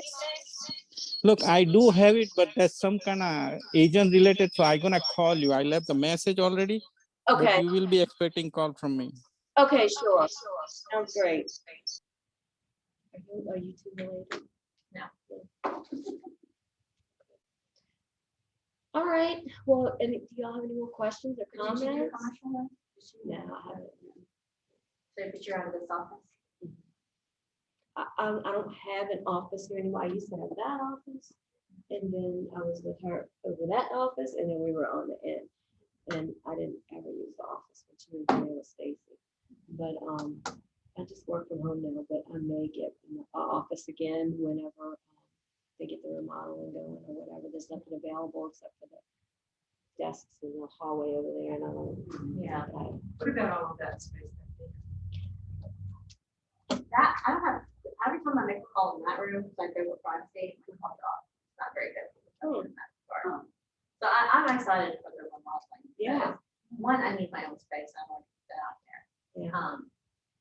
And I just, you know, be in the office and hearing you talk with other agents, you know, get more, you know, connections and help. Yeah, yeah, absolutely, Yeah. 100%. And I find when I'm at home, I made myself a little, you know, in my bedroom, I have my desk and a regular computer and everything that I need. But when I'm at home, there's TV going on, there's this happening, that happening, you're tempted to go off and it doesn't work as well for me as it does when I'm in here. Right. And when I feel more motivated and, you know, I can be around others that are working and, you know, I can take leads that call in and, you know, Well, this office to me, the Vanderbilt office, like, I have a great office set up at him because I worked at him for Yeah. years. mhm. And it's so much more comfortable and I'd much rather work on my desktop than a laptop. But, you know, I know it's a disadvantage to not be around other agents. But I find that Vanderbilt office, that room where you go, I mean, that to me is just not comfortable. What, their room? The room, you know, that's in the back along the, that back. Oh, yeah, you don't have to go there. You can sit in the classroom. I Yeah, sit in the classroom all the time. do you before, really? yeah. Okay, yeah, I just, That I would get be that more- row with that truck and that's where I sit on my feet. yeah, that would be more comfortable than that room. Steve always goes to that room, I just find it very uncomfortable. comfortable. Yeah. It's these high stools and there's a desk all the way around the walls of the room. Yeah. And I don't find it comfortable. Yeah, you want to you want to have a space you feel Right. comfortable in, Yeah. but it's also good, as a new agent to be out and engaged. Right. And I haven't been, since all this COVID, I haven't been engaged as much. So when they offered for people to teach Ignite classes, that's why I picked up a couple. So I was like, okay, I need to get myself back in the loop with everybody. I need to meet some of these new agents.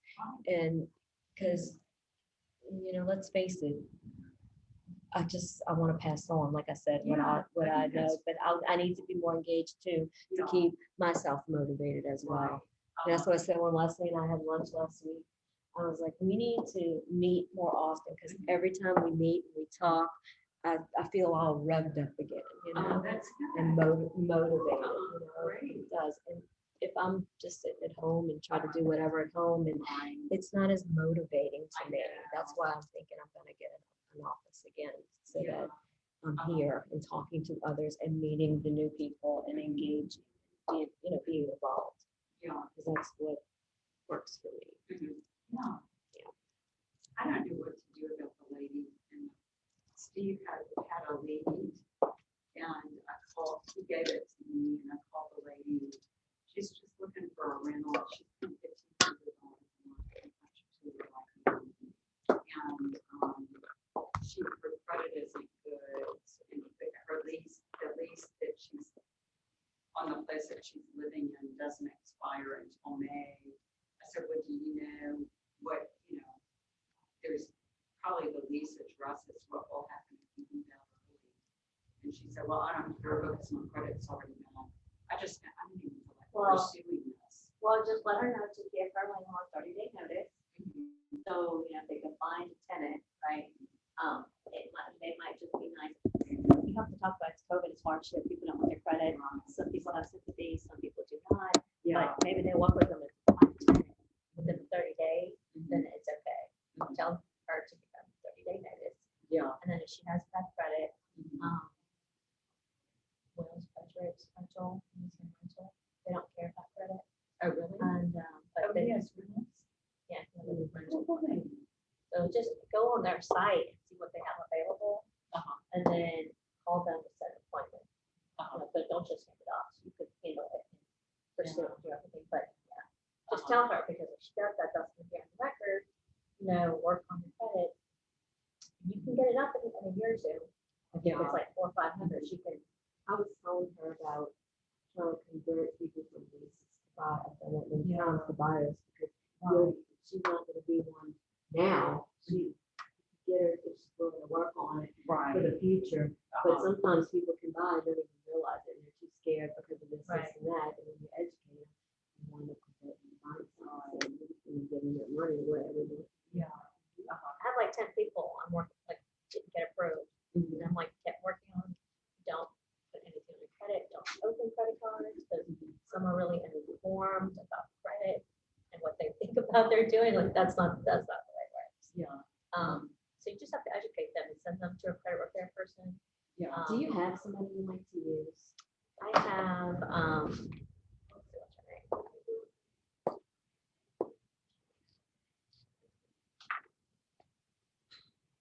I have Julie Shaw. Julie that I Shaw. use. And then, and then a girl named Andrea. She's a credit bureau. But I still touch base with them. So, There's a realtor at church who, he is a friend of my husband's from the military. And I was just wanting to connect with them, him and his wife, because they're moving from Mononda over here. And I was thinking, I'll just kind of see how they do it, everything, because they work other jobs. Just getting to know them and seeing kind of people and how well they work, to see if I ever wanted to work with them, or having them work with me. But he tells me, he said, messaging like I met him on Facebook about different things, and I said, come on, he's messaging me like crazy because he probably likes you. I was like, goofy. I was like, I'm not worried about anybody else. Plus he's married too, and this is for church. Anyway, so he says that he took some kind of doing some kind of credit repair thing where he can do credit repair. And did I ever work with clients who need it? Of course I did, And I was like thinking that he was gonna ask me who I used for different things like that. Well, and I started telling him stuff. He said, well, I'm doing this credit repair if you want to send some people to me, and I'm thinking, okay, this guy's a realtor. What's gonna keep him from stealing my clients when he starts working with them, repairing their credit and building a relationship with them? And so I just chose not to answer him about that. And he must have thought the same thing that I was thinking in my head, because he comes back and saying, hey, do you have a day this week we can kind of connect and do like a Zoom with the people who own this company, and we can figure out how to keep all your clients connected to you so they come back to you. So he must have been thinking that when I didn't respond. Right. But that's think about everything, because you never know how people are. They will talk about it. I know. I mean, I have to say that. But I've seen a lot of people do shady things. They should do it, so you need to be aware. And educate yourself. So if you don't educate yourself, you're like, da-di-da-di-da. Somebody knows, will come and swipe your client and take that listing, then you're SOL. And Because you didn't I buy it. told them about something that had happened. I worked with a 19-year-old client for 3 months through the whole first-time buyers process. We did everything. And I was negotiating his contract, and told him, I said, I was out of town, I said, do not sign with, because it was a new construction, and I knew what I could get, because I'm gonna sell so many of them. I said, don't sign it until I get this, and then I'm gonna get it for you. So after everything's negotiated, I wake up the next day, I have a text from my phone, and he said, thank you for all the help with everything you did, but we have a family friend who's helped us so much, who's a realtor over the years. I'm gonna give her the business. It doesn't work that way. I was like, who is it? I'd be glad to talk with them about it and see what we can work out. And it was somebody in our market center who wanted to sign on the dotted line and take the paycheck. That's really odd. Oh, love it. They had a big to do. She left our market center. She left KW, and she still, Miss Linda still got the commission check and still made her decision. So now she had the board file a complaint against me with the LREC because he told them to tell them that he didn't know I was a real. It's really shady, but. Yeah, so we're gonna run around, run across all kind of Because I think Leslie had taught me that trick. I'm working with you to help you get your credit and stuff. Do you want to go ahead, if I'm helping you and I'm getting you where you need to go, do you go ahead and sign that buyer's agency agreement? One day. So I've been starting to implement that because I help, it was my friend. I help her with, I'll help her with anything else, because now if I'm pouring my heart, and I do everything for you, family and everything, you come to me for everything. Helped her with her credit and everything from Section 8 to what she is now. And she went with another realtor and bought out like a $300,000, $200,000 house near Mandeville. And I'm like, okay. And then she called me and she was like, well, my son, I said, no. I said, let me tell you, I took plenty of time out of my life to help you and your son and everybody who was in trouble get your credit, and then you went with somebody else. I said, that's a slap in the face. And now my time is precious now. I want you to know, if I'm helping you bring all that value, I'd expect you to do that for me too. And I felt bad for not helping her son, but at the end of the day, I helped you with that. Well, I I deserve she's that. not gonna do the same thing again. I guess. Right, but even my thing that people. So what did she say? She was like, well, I'm sorry, but you were telling me that you wouldn't show me this house and this and that. I said, no. I said, she has Section 8. And she was getting Section 8 after her. And the county, you still getting it. Your husband works and you're a pilot. What is it? Pilot. First, what is it? The hostess on a plane. Stewardess, well, A stewardess. yeah, She's a they call it stewardess. something different. Flight attendant. I got her job as flight attendant as she speaks fully.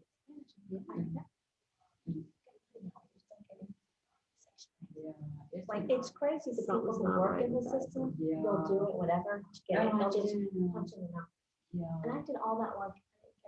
Look, I'm gonna tell her, I said, I, Mhm. because I was a friend who's always been there for you before, and I've got her, like, she worked at Dillard's, I worked at Dillard's part-time before, I was a business manager up there. And I did everything, for her. I was like, that is a stop today.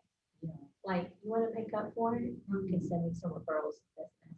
But like, I'm honestly, like, I'm not gonna go out of my way, like, I went out of my way during take time to help you and your kids. Yeah. I'm not doing it. That really That's is not great. right. So why did she choose this other agent? I don't know, I guess she thought I was trying to do my numbers. I was like, what makes you think I would ever do that? Mhm. I've helped you in Dillard's, I helped you with your kid, I helped you get this job, I helped you with your credit score, I helped you with Section 8, and you tell me why I want to screw you over. You think I just do this for, you know, let me, my acts of kindness are gonna pay my bills, okay? No, like, Well, a good lesson to always have them sign a I bond. did that to my last two. Uh-huh. I want to even Yeah. put two. Well, I mean, it just shows that they're committed to you. I mean, so. But, you know, at the end of the day, it's like, if you don't want to work with me, Mhm. then don't work with me. But, okay. Yeah.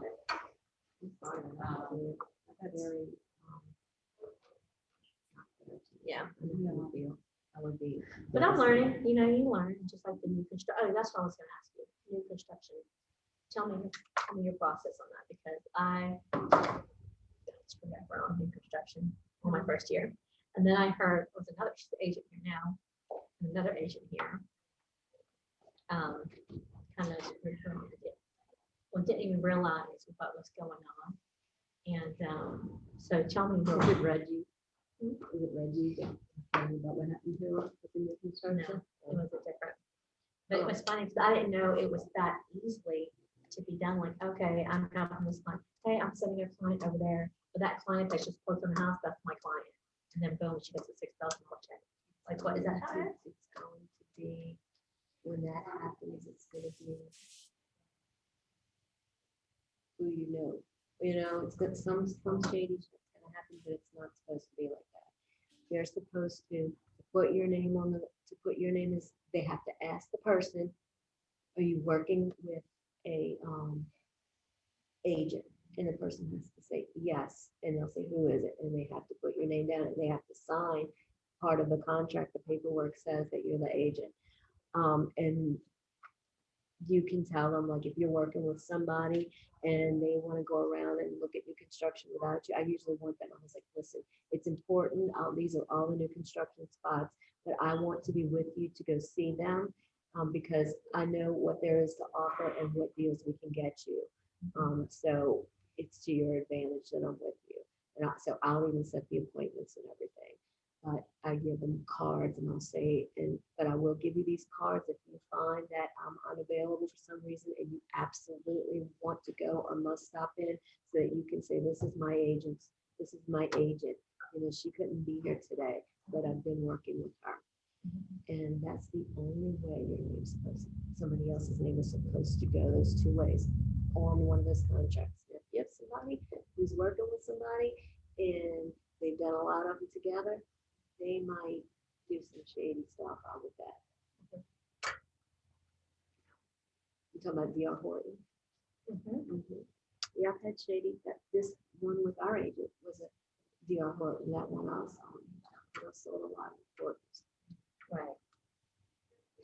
So I was learning, so I was like thinking, because when I was thinking about purchasing something, I was like, I'll purchase one of these little $130,000, $150,000 houses. In Southern And they're Hills. like, you know what, if you get that, you work with this $180,000 extra, and you get the point, you only have this lender.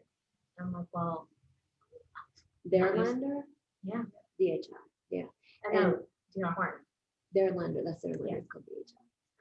And I always tell, I refused to promote them to my No, clients. it wasn't that. It wasn't that lender. Who is it? Mortgage. Who is it? Oh, yeah, I was that's like- my go-to lender. But look, I didn't even get approved by him. Really? I got approved by a different person. And I was like, well, how do I get approved? My first course 800, I put the money in the account. It's like, it's just, you know, your income's not showing. Because what it was a little gap of income, Yeah. but my thing was, if I'm behind that's nothing. Like I should have got through it. And then I went to somebody else and I cut it. It was like, how did they approve you? I'm like, we got all the business loans from there. He said, that's Yeah. probably why. Who, First Guarantee and Capital One. oh, yeah. But it was just, I was trying to do it on my own.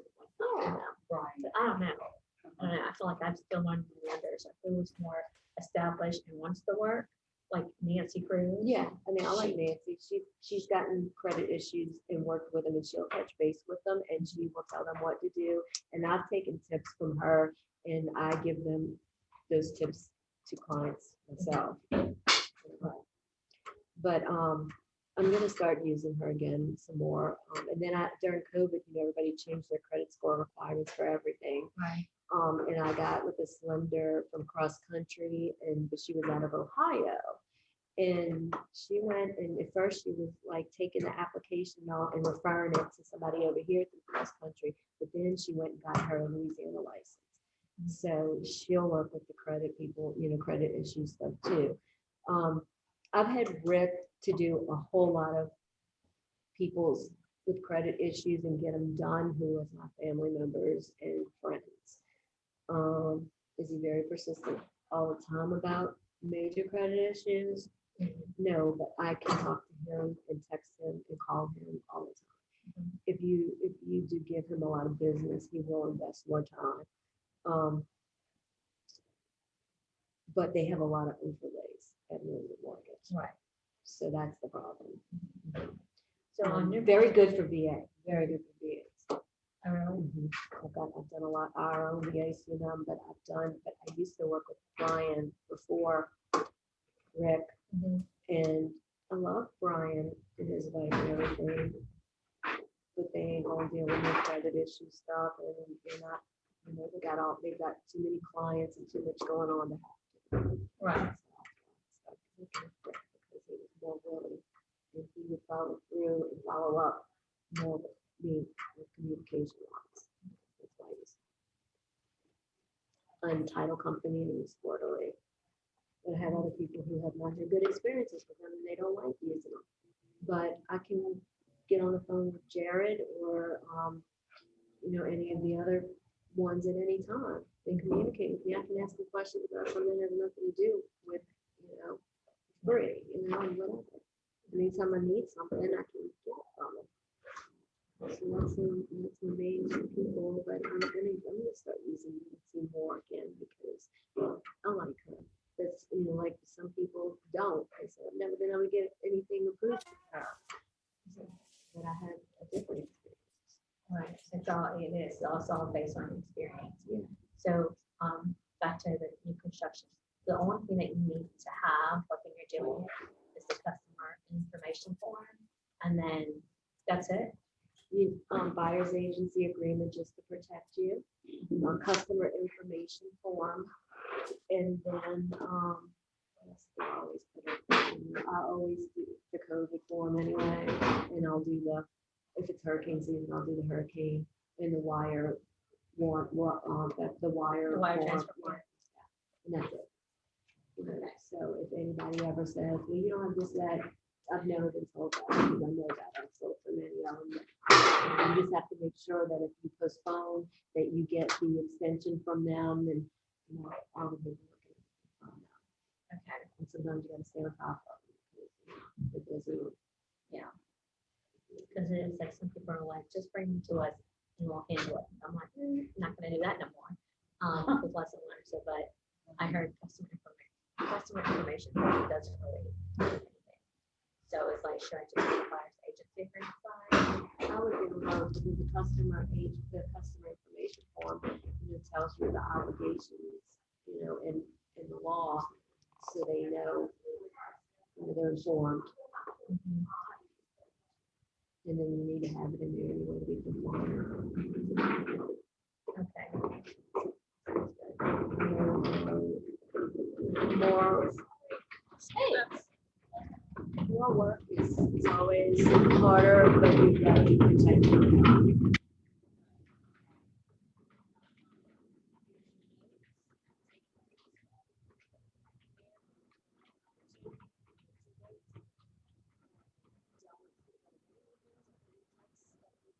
Right. You know, they can do whatever, but you have everything in black and white. Right. Yeah. I learned that too. Keep track of everything. And I'm so scared. My mindset is I'm so certain. You're so good. I'm so certain, but I'm like the FBI agent. Yeah. So I have, hey, Sean. Hey, Hey, Sean. how's it going? Good, how are you? How's Yeah. how's class today? It It was was good. good. Awesome. Yeah, these classes, I love being in here and I can hear bits and pieces of it. It's great stuff. Yeah, it Thank you is. for teaching. Yes, ma'am. Today was a Wednesday night class. Oh, wow, that's Yeah. exciting. Are you graduating? I don't know. I guess. I've You heard are, anything you are. from, I am too, again. Exciting. Congratulations. And I see Jay's online. yeah, we had a couple online. Fantastic, guys. I'm telling y'all. There's a phone call, sometimes people want to have a conversation. But now I'm having to check for something, this is a, previous experience. I down type of call. So you can report the conversations as well. And that's it. Because people. But you don't have to look at your Not if you're doing something completely scandalous. And it's going to be against me. No. What on? Let me see if it's- So,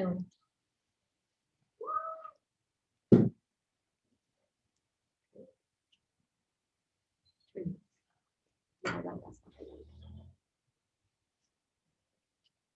Yeah.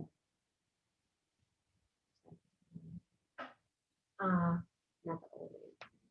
We'll get through what you know, the old guys. You'll learn it. I reported. I have the manager of the sales district really working my phone. Anytime something goes on, I call his behind to get it taken care of. Southern Pines, is that where you bought that? Yeah, that's what I was looking at. That's what I was. Where is that? It's between. Yeah, but they're like, I like that area. Issues with the houses lately on both of my closings.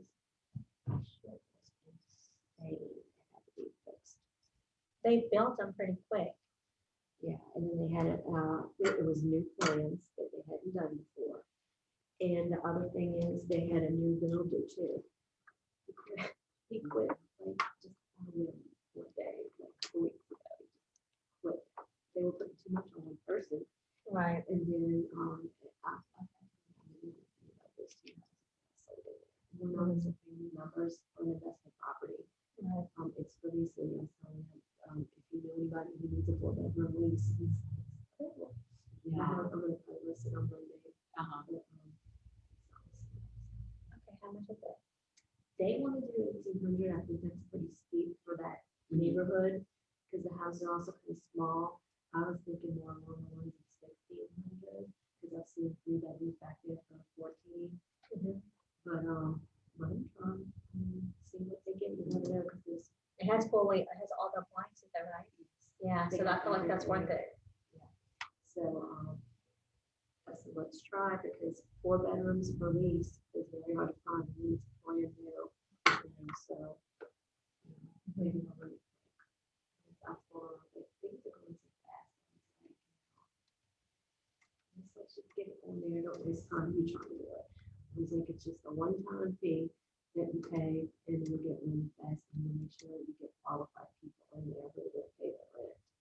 And then, that was the thing about and I felt so bad. They had a barbecue business here, and they were like, okay, we're making so much money here. Let's go to Texas and barbecue there and get a restaurant. Well, they did that for 2 months, and the pandemic happened. They were trying to, they were like, oh, it's going to be okay. It's going to go. And they put everything on their credit cards and they used all their money to pay their employees and they just their credit took a big hit. And I know people who have barbecue truck pit businesses and they make good money. Yeah. And they can afford to pay the rent, but they're like the houses that they were looking at, I'm like, look, your credit is going to be an issue. And they just got listed to one best job. And I was like, look, if you guys can find something, go right ahead and get it. At this point, I just want you to get in somewhere because it usually takes me 1 to 3 days to find you something. It's been like 2 weeks. I can't find you anything. Everybody's telling me no.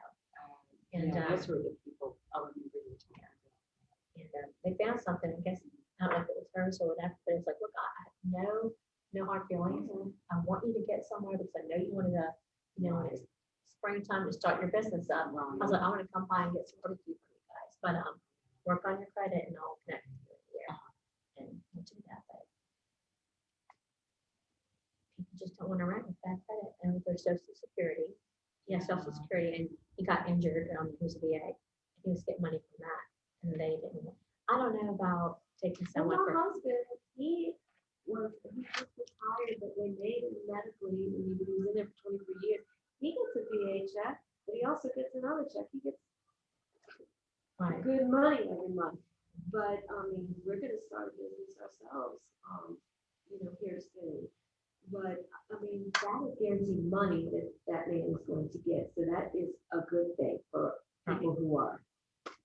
They didn't want to. I don't know how. I don't feel that they didn't like the fact that he was using his Social Security money and his VA money to pay rent. That's That's what it's for. I was just like, okay. What's that? So I was just like, That's guaranteed money. They don't have to worry about him ever not having to pay his rent. right. I don't know what to do about this. I don't know what to do with that. Come on I now. really didn't. Oh, it's in contract to this lady Funches. And Steve got the lead, but he gave it to me. And Do she you want was, me? I'll lead it and give you a $25 referral. okay, I would love it. All you need to I do think- is do a search and email it to her and let her Uh-huh. know. You want me to help you do it? No, I would love for you to take care of it. You're gonna have to start with the transaction. I window. know, I am. I think I would just don't want to deal with punch. I have a lot going on this weekend and I've got something that I've got to get back to Covington for this afternoon. And so I just don't think I would be available to show her property. But this is, I think, she has 14, That's the one? 12, but this has gotta be it. That's Leslie's property. That's what didn't I say that? I was like, that's Leslie's listing. Yeah. But, it's the wrong, that's not the address. It's a different address. I know, but oh, and she said it in And I shared that rent.com. Really? She said she found it in rent.com. And, What about it that she found it rent stuff? well, that's how she came up We with it. couldn't find it anywhere, Right. that address. In the MLS, not as already I don't released. even think on or Google. sold. Yeah, And I then don't I said, even. let's check realtor.com or Zillow. We couldn't Or find it she on found there. it on rent.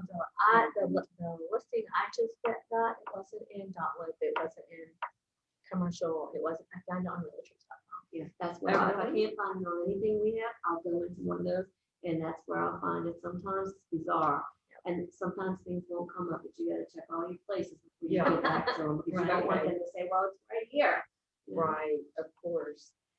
Well, I know y'all probably think I'm falling down on the job here. but Look, I feel like you need to get over your fears though. I'm not gonna lie about that. I know, and I agree with you.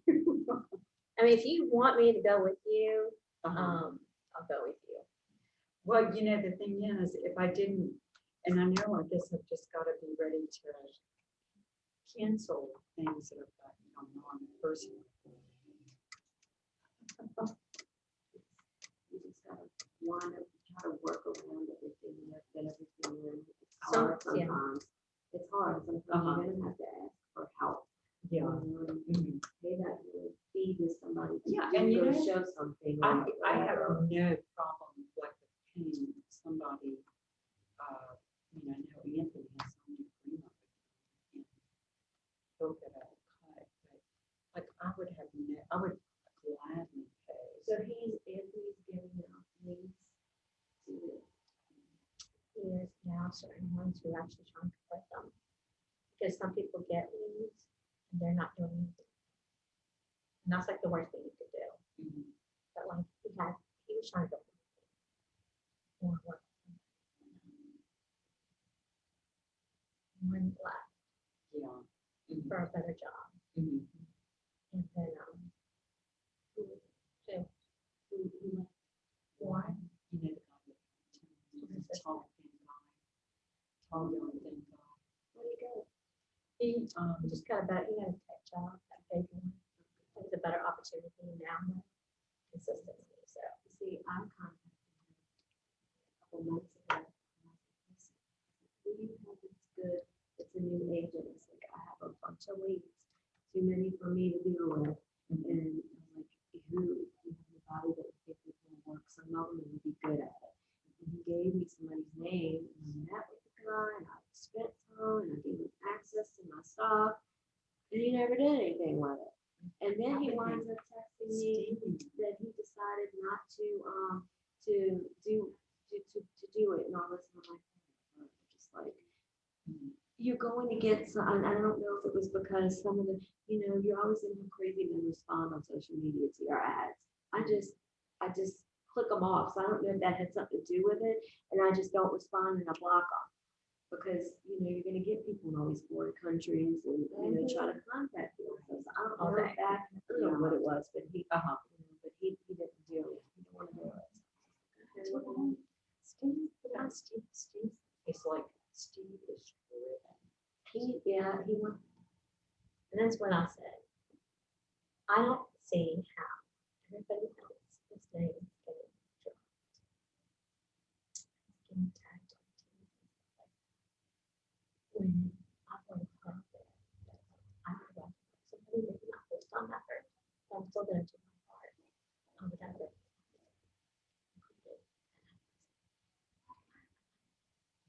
I believe it. And that was the, what you call it, the year, rookie of the year. And I thought, because nobody even wanted me to do anything. And I was told, maybe because I didn't need to be on the team, and maybe I was just independent, and I thought I was going to. That's not Yeah. Yeah.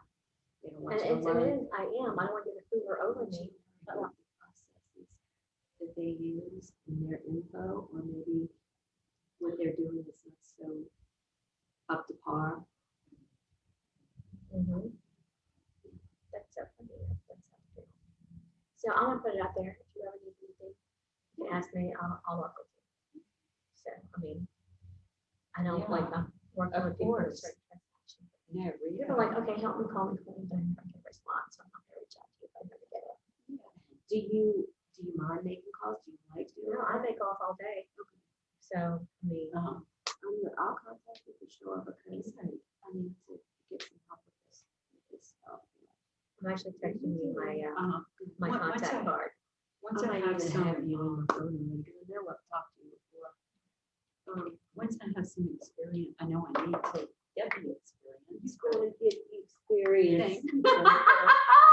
Thank You have to step on out there. I know I do. And I tell you, if this was in Covington, I'd take it in a heartbeat, but Punch Tool. And the fact that I've got to be backing, if I could go to Punch Tool, and you know what else? I don't have the app to show. Well, I'll tell you, I need to get the app, but I just Um, didn't want to pay another $15 a month when I'm not looking at properties right now.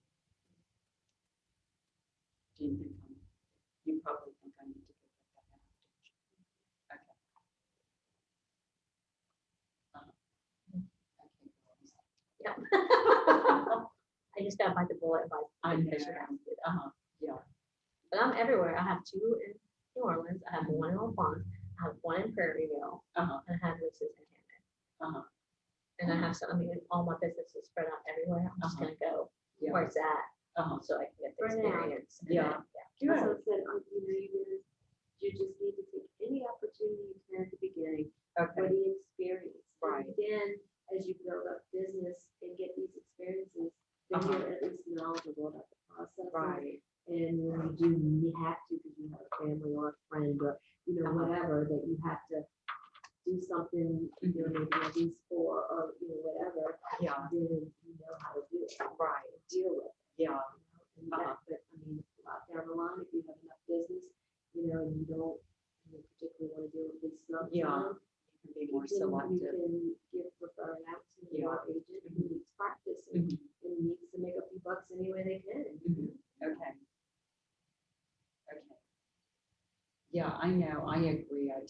to take whatever comes my way. I'm just sort of scared. Don't be serious. You know what? You're gonna be good at it. Uh-huh. You know, like I said, if you're a nice person and people will be able to identify with you, you'll feel like you care about them. Yeah. Okay. Well, good. All right. You'll be fine. It's practice. We all do that. Always. Uh-huh. Everybody, you know, everything you learn in life takes practice. Mhm. Yes, I know. And I just think the older you get, the harder it is. And it's hard changing careers at this stage in my life. It's just, it's a difficult, I mean, it's But it's not just, it's as, just adapting to it because you've probably done things like this. yeah. Right. It's just adapting and just using your things that you, your skills and just applying it to it. Right. Right, that's what I said, because I've been a nurse for a very, very long time. Right. And all of that helps me with this communication, and the communication is extremely important. Yes. And you know, I Oh, can identify yeah. with any person of any race, Yeah. shape, size, color, financially. Exactly. It doesn't matter to me. Right. Drug addicts, or, you know, everything. Oh, no, Right. so much. I can imagine. Well, I'm sure just your interaction with all different people from all different walks of life, Yes. well, nursing, Yeah. has, really lends itself to Yes. doing those things. Absolutely. As does Rita's, all of her experience in the hotel industry. So, I mean, I've been at home, I've been working at home mostly. I've not had to deal with, with the public. And you may decide after you finish all your training and Mhm. start doing stuff that, well, maybe going out there and doing that end of it is not for you, but maybe being a transaction coordinator would be for you. Yeah. You know? Uh-huh. People decide different things. Or Yeah. maybe you'll just want to go be somebody's showing agent. Uh-huh. You know, you have lots of different opportunities. Uh-huh. But I mean, you'll discover what you really are enjoying Uh-huh. as you Yeah. go along. Good. And what you don't. Well, I did get the results. I reviewed the results from the DISC assessment with Anthony. And I mean, he said that I would be much better as a single agent instead of on a team. Oh. I don't, Which, I mean, he said it really surprised him. What? right, that's what that, I don't believe everything on that disc. Right. Because I just went over mine, I'm like, You're like a some of little it was right, skeptical some of it wasn't. Uh-huh. Yeah. I was like, okay. Yeah. But it all depends on your mood and your Right. experiences and Uh-huh. what you're going through. Right. So keep Uh-huh. that in mind. Okay. But I feel like you would be good on a team, to be honest. Really. Mhm. You know what mom said? Right. Make an agent. What I said, Never- and never Nick did agent. mine. Yeah. Yeah, he did mine, and he's like, Who did it? Nick LaRocca. Oh, uh-huh. And he's like, and this is and it's funny because yours matches mine. I was like, that's weird, that's crazy. Right. Like, well, I mean, it makes you feel good, you know, I mean, Yeah. you're that, 'cause Really? he does Well, that's a well. real, ego booster, huh? To be, to, No, I Which- just, I like to know that, I could do, feel like, the way I answer things, the way I think, mhm, that I can do. yeah. Mhm, Maybe be able to say that appropriately, mhm, put it into it. mhm. And I have big aspirations, I would like to make it to. Mhm.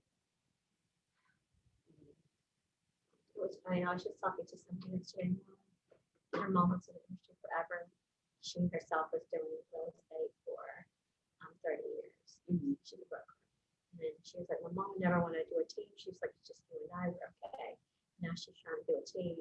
And then I was asking her about what she uses and this and that. She was like, what? I'm like, well, like Keller Williams does everything on there as a platform, but Mhm. they also have a lot of things that they just use. Mhm. Like, so what is your CRM? What do you use? She was like, what? Like she just hired an agent. She's like, what's a CRM? And I'm like, what? So I was telling her, she's like, no, I'm just having to like you just bamboozle me, like, I don't know. I don't know what this. tell me She's about like, I downloaded, CRM she's is. like, I asked for a file, you give me your file. So she had like 7 cabinets in her office, and I'm thinking, so you just keep everything paper copy? She goes, yeah, because we learned from Katrina, when she lost everything the first time, but she had put them on the cabinets and stuff up. She only does. She's like, now I have someone residential, so when I hired 3 residential people, but I'm not thinking about a lot of things, and I'm like, she didn't know. She does it really well. Wow, You know, that's CRM, amazing. I don't know how she does it, but I was like, okay, we're gonna have dinner sometime next week, so I can get that right. Y'all remind me what CRM is. It's your, Database. Oh, okay. What does it stand for? I can't remember. I don't know what it is, let me see. I just hate The database, Yeah. it's your command, Uh-huh. your, command, whatever. Yeah. Like I told you, I have a separate one for my. Right. That I use. Yeah. Yeah, it doesn't really say, your customer relationship management. Oh, Yeah, okay. Yeah. Okay. As you That's said, where you your, can set all your drip campaigns, Right. to do your mass texting, Yeah. emails, Uh-huh. to keep track of all your numbers. Yeah. so they have everything that you need in one. Other places you have to buy it, use it. Right. They have it all connected to you. for you, Yeah. so I want that.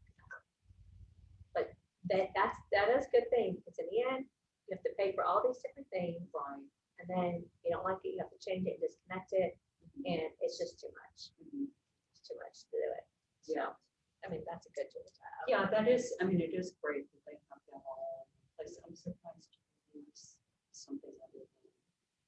It's just because I wanted to get a lot more leads. Okay. Yeah. Mhm. And, help with the advertising communication. But are you going to that region that Serena is having? I told them about it, I got an email from her yesterday or the day before, and they're offering some kind of movie stuff, lead generation stuff. And she's gonna do a class for it, it's an Eventbrite, it's free, you just go and sign up to go, but I'm going, because I want to see what it is and how it works. Okay, yeah. It's in March. Like she It was must be telling on me their there's a calendar. program. Mhm. I know she was telling me that was. Oh. I'll look it up. But yeah, I'm gonna go then, it's something like that, to see what they're talking about as well. I haven't really had a meeting from that, Oh, really? Are you kidding? because I know, me and Rob each other very well outside of real estate. Oh, really? Uh-huh. So I know her, and then she works at a job and know all this COVID stuff. And then this lady came over. I know she is, her daughter does, helps with stuff for Florida League. So that's how I knew she was. She's very nice. She's not an agent. I think she was an agent. I think it's insurance agent. Oh, really? Yeah, I Because know I she knew told me that. it was really.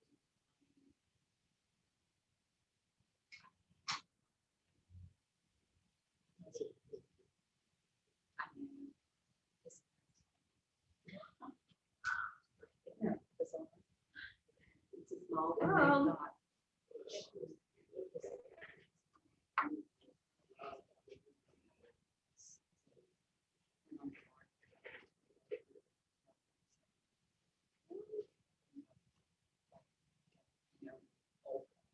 Oh, well.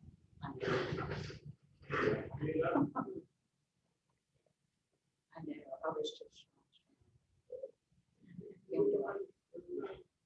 That connection. So anyway.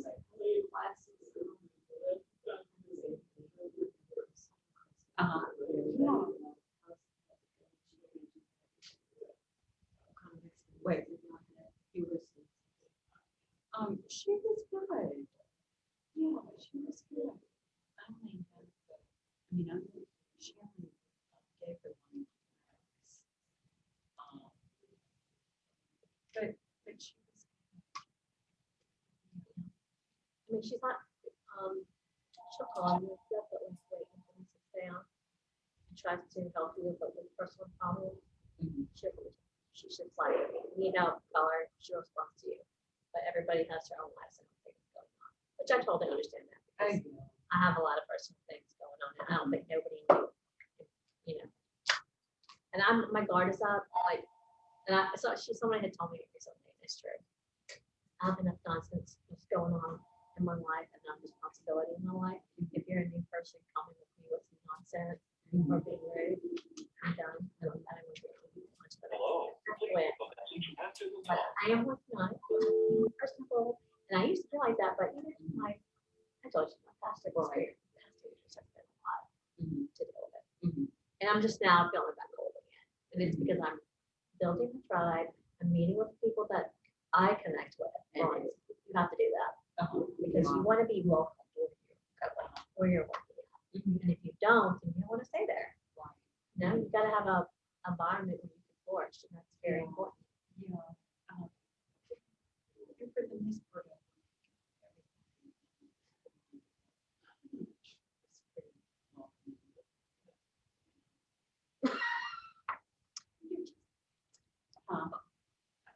Your face says it on us all. Good. I know.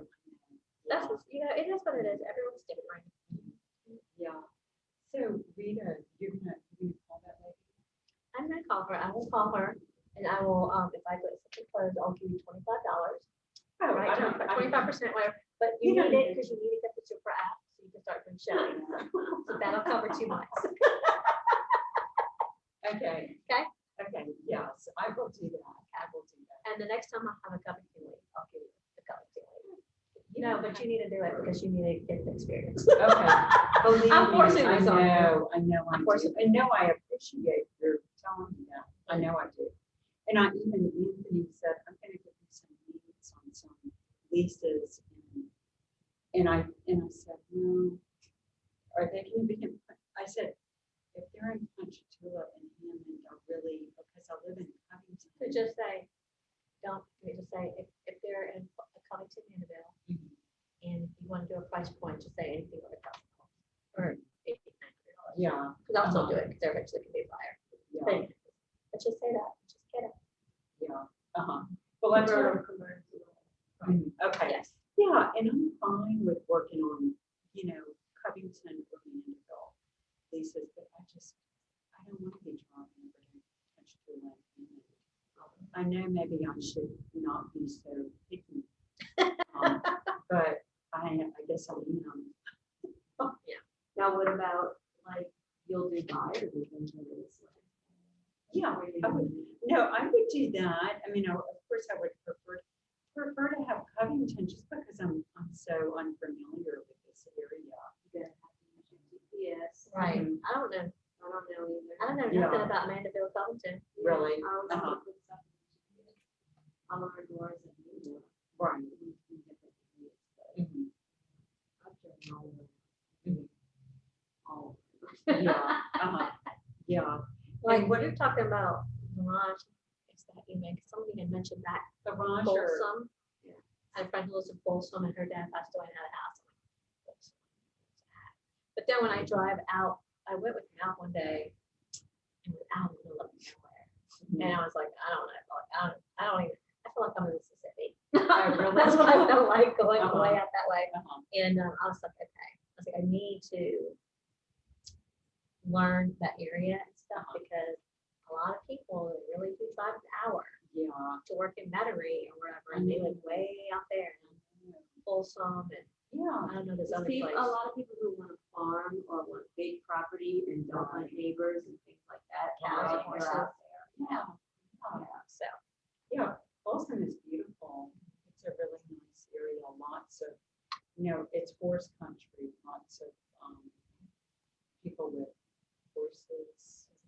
Money. And money. well, I need to right. venture out that way just so I can get an idea. Yeah. Yeah. If ever you want to go ride around Folsom, I'll take you around that area. Okay. Yeah. And you can come over and walk pickleball. Oh, yes. I want to learn how to play pickleball. It's like a badminton tennis. Yeah, I really want to learn how to play. My sister has been playing, but she lives in California, so I can't play with her. Let's go for her right now. Oh, Which, well, I mean, I have two sisters in California, and they are, sick of how, one is a home health nurse. So, she's been working with COVID patients, but everything is going fine. What do you think about the doctor? I don't think either would think too highly of them. Hopefully they didn't see. I know, it sounds like, yeah. He's a piece of work. No, I was surprised. Mhm. Oh, I know. He's a piece of work. Mhm. Oh, I know. So, well, I think I'm gonna head back to Covington, but should I, maybe, you think I should call the lady and tell her that you're gonna be calling? Okay, great. So you don't think, Leslie, your friend, that's her listing, and is it for lease? Okay, It's a waste. I can't help but think that's Well, I was somehow, looking at it, she may have left the number out of it, maybe. I think she maybe left the number out of it. maybe so, but it's. Because this was the only one that I'm seeing Mhm. that's in Ponchatoula, and it's It's a 3-bedroom, 3-bathroom too, and I don't know what the price is on it, but it's very compact and tiny. But, I have a feeling that, because see, the thing is, she's paying $1,500 a month now. And she must have seen that this is less expensive. Her son had been living with her. He moved down. And she just said she doesn't want to pay that much in rent. And I think, I think it's more space than she wants. So anyway. So Rita, I'm glad you're gonna take over that. And you don't have to give me $25. so you're gonna get the soup from? I am. Monday, I'm gonna go out and get the soup rock. And then I'm gonna start taking the next Matrix one class available is March 19th. So yeah, I'm gonna take that. So, and that I'm sure will help me feel more comfortable with. Well, I'm gonna tell, I don't even know how to use Matrix. A lot of it. I had one listing and I put it in there and everything else I just looked. And I sent Really? campaigns out. Really? Yeah. Okay. It's not like, don't overthink it. Okay. Okay, good. So neither of y'all have taken the Matrix. I mean, I We have. had to take, we had to visit requirement, you have to take one. Oh, right, that original, the orientation. But that's it. You just took, okay, yeah, and I took the orientation. I didn't get a whole lot out of that, but, and I found it hard to understand the guy who was giving it.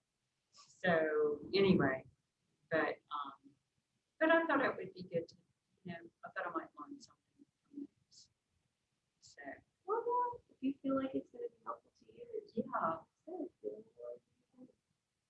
yeah, I find there's just so much, and so many hours of the day. I know, you're so right. Remember when you're little and you think the days are so long. The days are so short. I bet it's so fast. Yes, you're right. And that saying, the older you get, the faster it goes. So true. Yeah. Mhm. You really have to pace yourself. I've worked my whole life. Yeah, No more backstory. I worked my whole life and that's what I enjoy myself right. now. Because I never did that. Her childhood is completely different from mine. I was like child labor. I didn't go on dates, I didn't play sports, I didn't have sleepovers. Like I ran a motel when I was a kid. That's what I did. So now I live it up. Did you ever live in India? No, my family went there, but my mom and dad are very old school Indian, so when they came here, that's just their mentality even now. Yeah. Like my mom's super successful. You look at her and think, no, she's just an immigrant. That's her mindset. No matter how much money you have, Right. you when you say that. Yeah. And me, I spoil myself. I spoil myself because no one ever spoiled me. So when I was 21, I was like, what can I do I became a cocktail waitress at a casino, Uh-huh. and I made probably 10,000. Wow. Spoiled myself. Uh-huh. I shouldn't have, no one taught me how to control that. I was just no, but Mhm. I loved it, which I don't regret it, Mhm. because I got the best experience of my life. Yeah. Did you do arranged marriage for that? I'm the black, I'm not mother, I'm not a doctor, I'm not a wife, Mhm. but you know, that's probably why, that's the way I was grown up. And Yeah. not like I didn't try, I had really, I felt just horrible. Mhm. Right. At this point, it's just like, I'm not gonna settle. Mhm. It's just that, and loyalty, honesty, is the most important. Right. That's right. Done. Yes, Bye. Mhm. Yeah. But Mhm. my older sister, but they both had. My mom, like, discovered my second sister, she got married. And now it took like 10 years for them to come around. Yeah. And Now now they- she's the one in Austin. Mhm. So, even now my uncles and them don't talk to him. Are Well, you when they talk smack kidding? about him, I'm like, don't talk smack about my brother-in-law, Mhm. because he's the best husband Really? ever. Really? And where's your other sister? She's at home, and then her husband passed away in a car accident. Oh, So, gosh. but she has 2 boys, and my sister has twins, and Mhm. so, I mean, it's always life experiences, but it is enjoy it and flow, and Yeah. Uh-huh. that's most important, I say, you know. Mhm. I never thought I was Yeah. I'm the best aunt in the world. Yeah, I bet you are. I still Do you that. want kids? Yeah. Yeah. You know, it's funny, I never really had a strong desire one way or another. I never married. I came close to marrying a couple of times, but didn't. And now at this stage in life, I so regret not having children because, you know, when you get to this point, your grandchildren play, for most people, I mean, it's such a big part of your life to have. I have kids that marry and then grandchildren, so of course now I really regret it. But you know, I just didn't. Yeah, but I never thought about it when I was younger. I never looked into the future and thought, you know. Yeah. But now, of course, I see friends and how involved they are with their children and grandchildren. And my 62. Oh, are you? Mhm. Wow, you're doing good. Okay. I just, that's so funny because I think most people think I'm older than No. so I really, Well, y'all should see my mom and dad. They're, my dad is, he turned 72 in January. uh-huh, And my mom's 70, he turned 73. My mom will be 71. She was never close to my parents, that's how they are. They're really, from regular Catholics. Uh-huh. Who've been in us a very long time. Yeah. But, well, it sounds like they're real health conscious. yeah. So that's I think that's good. a big part of it. Oh, definitely. My grandma passed away at 101. Oh, are And you you know, she kidding? didn't drink or smoke, and she prayed every day, Uh-huh, and she ate well. She uh-huh. was vegan, so she was awesome. Are you kidding? I don't Vegan know. for how long? I mean, I don't smoke, but I mean, I drink. For how long was she vegan? I don't know why. Are you kidding? That's amazing. I would be emaciated if I was a vegan. I really would. I mean, just. But in India, they have a lot more vegetable, not now, the full farming things, all that stuff. But before, I mean, they have, before the 9/11 happened, you could bring over here from India and plants. My mom had a huge garden in Mississippi. Like everybody down I Highway see y'all 19, lived in Mississippi. You grew up in Mississippi. where from California, Philadelphia, Mississippi. Are you kidding? Up in the Delta? It's in the Delta, right? It's on the lower, oh That yeah. is so wild. What's it close to? Cause, well, it's an hour and a half from Jackson.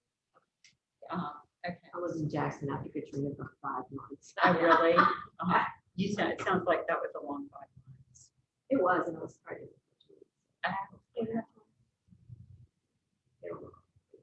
Are they identical? Yeah. Or fraternal? Okay. Wow, what culture. But it was, you know what, I was always say this, I'll talk about it now. Uh-huh. Back then, I was really like, oh, this is like this, like that, you know, but if I look back at it now, I really, this is like what I want now, it's like back then. Really quiet, just go with my garden, you know, country, just peace, there's a lake and a Sounds river. wonderful. I mean, I didn't like it back then, because I had a pride, but now, hey, let's go out to the country, have a weekend out there, and that's, I love it. But here's a fun fact, like, I told you my godfather was Marty Stewart. Really? Yeah. I've seen Marty Stewart at the Grand Ole Opry. He's from Philadelphia, he lived right down the street. And it was so fun, I don't think about it now, but it's just the Shelby County Fair and the Choctaw Fair, you have all the country stars used to come and sing. Well, we had the one motel in Philadelphia, this is a log cabin motel, so it was a restaurant, it was a steakhouse, so the name of it was Colonial Motel Steakhouse. So it had a big pool, and it had a restaurant that people come in on Sundays, like, you know, after church or whatever, it was a steakhouse. And then the motel, but then the truckers, like they would go in the RVs or whatever, but the RVs would pull up to come eat at a restaurant. And I didn't know, I was like a little Indian girl with no shoes, walking around everywhere all the time, just, you know, and Marty Stewart, I think I was just telling the story. I met him. And he was a guy that's eating, and I was just like, I just went in there just to get away, and I was getting some ice cream. He was like this, he's a beautiful man. I just remember like, oh my God, he's a beautiful person. Spiky hair, his eyes, a dazzle jacket. He gave me that jacket too. Awesome. And, he gave me that jacket. He was like, what are you doing here? I was like, I'm just getting some ice cream. He's like, so what are you doing? He goes, oh, my mom and dad are arguing over there. And then like the restaurant people knew me, and you know, Bob and Mary. And they're like, oh, she's always in here. She's the owner's daughter. And then he was like walking me back over there. And I remember he was like, he was sitting and talking, so like, he knew, 'cause my dad was just, so he was always going over there. He's like, okay, just come over here. So he would come and visit me a lot after that. And bring me gifts and stuff. I haven't talked to him in like, since, it's been like 2 decades. So I know he moved to Nashville. though, Yeah. right? Yeah, And, he's married with Lori Morgan. So that's not her at the Grand Ole Opry too. That's neat. Well, do you ever go back to Philadelphia? Only when I go visit my best friend, Oh, like really? we still connect. She's my best friend since the first grade. But Is that hotel still there? yeah, it needs to be burned down to the ground. It wasn't very good when I lived there, and every time I go past, I'm like, this hotel is cursed. Like it needs to be burned down to the ground because it was very horrible. Yes, yes. Maybe. So y'all moved from California, did you say, to Philadelphia? And we're in California. Barstow. Now, how did that happen? Okay, the government bought our motel up that way to build the highway. So they just took that money. And And my uncle and my dad didn't get along, so he said, oh, Mississippi. And how weird to choose Mississippi of all places. I think that's what my mom was very angry at my uncle, because she's like, you took me away from all my brothers and sisters in Mississippi. So she doesn't talk to them anymore. My mom doesn't talk to them. So she's just very bitter about that. She's like, you can't go like that through life. No. But yeah. So I worked my whole life, so now like I enjoy it. Like, Well, good for you. it's having fun. I'm like, I'm always having fun with never had fun. Well, I So think when that's. you can't do that when you're younger. You want to be settled, but you never did that when you're younger. You want a little bit of everything. Well, I think that's great that you do that for yourself. So tell me again, where in California? Barstow. Where is that? About 2 hours outside of Vegas. Oh, okay. Like it's, Okay. it's like on the way to California. Okay. Yeah. But I had a good life though. I can't complain. My experience made me who I am today. So Yeah. Yeah. but it was just funny because I don't think about political calls. I could do calls all day. Yeah. You know, it is so funny. I get no spam calls. You don't? Isn't that So bizarre? let's not give your phone number out. Are you on one of those lists? I'm not even on the list. I don't get spam calls and I don't get junk mail. It is bizarre. Why? I have no clue. I've never done anything to prevent myself from getting these calls or getting this mail, but I don't, it's really weird. It's good though. Yes, It's it good though. is. Yes, it Yeah. is. I Well, wish. yeah, it's very strange. So anyway, it's, okay. I got stories. I can tell you stories all day about growing up and things I've seen. I can imagine. There's somebody that says you should write a book. I'm like, oh, that's really what I can. Yeah. Uh-huh. Did I tell some of the stories that I had? Uh-huh. People would be shocked. So you were 11 when you, did you say 11? No, I was a kid. I was like 3 years old. Oh, really? Okay, I don't know why I came up with 11 for some odd reason. Yeah.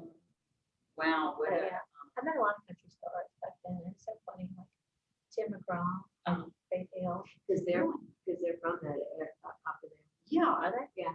uh-huh, Tim McGraw's from Louisiana, right, Mississippi borderish area, and she is from Star, Mississippi, which isn't that far from Jackson.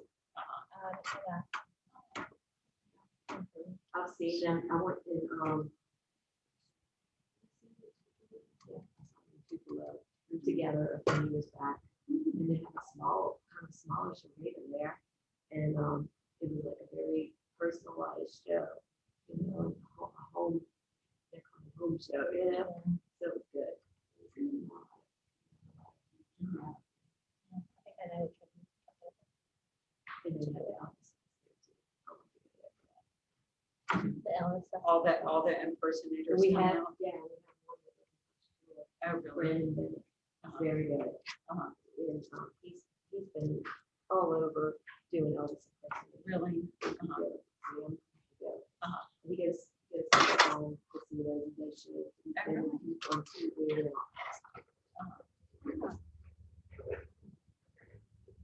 That's really interesting when they have this gathering of all this impersonators. They did, they have a contact. Uh-huh. They all did before. Yeah, And one person was different. Uh-huh. yeah. I remember going, I was on a flight to, I think it was South Carolina, and there were a bunch of Elvis, they must have been having, yeah, there were a bunch of Elvis impersonators on the plane. It was funny. It's, that is, I guess there are a surprising number of Elvis impersonators out there. Mhm. A lot of kids don't even know who Elvis was. Yeah. So I make sure that I educate Uh-huh. about it, like. Yeah. The 6-year-old, she heard the Elvis song, she knows Elvis. Uh-huh. And not just because she knows the song, but she knows Elvis. I Uh-huh. was like, who's saying that? Elvis. Uh-huh. She That's great. knows it's her grace. She Uh-huh. loves it. I'm good. So that's the thing. Every time we go up that way, we just get a great slam. Uh-huh. Yeah. It's always fun. Amazing. Have you stayed at that new resort there? Because they had the Heartbreak Hotel across the road, but it wasn't anything fancy or anything like that. Where they opened a new store. Because that's, that's a bad side of town. They opened up a resort. Really? I've never been It's called the there. Guest House. Uh-huh. And and it's decorated, and it's plush tree, and they have like purple sofas, and it's really great. Uh-huh. I'll have to send that to myself. I'll see. That's great. Sounds nice.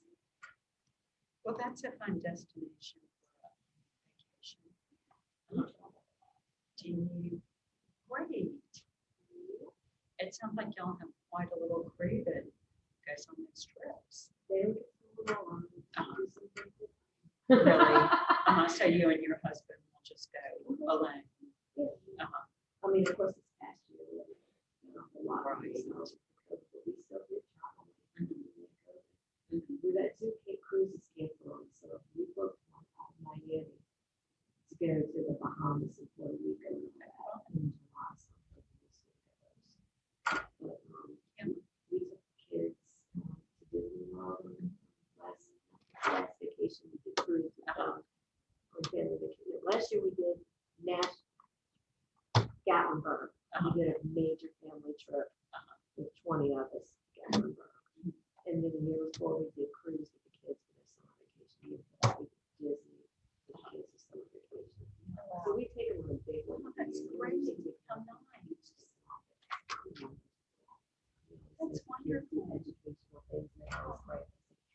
appreciate this. When you grow up, because you're gonna have seen and done things that aren't there anymore, that your friends don't know about. You don't wanna pass it to your kids. That's wonderful. They don't do that. Uh-uh.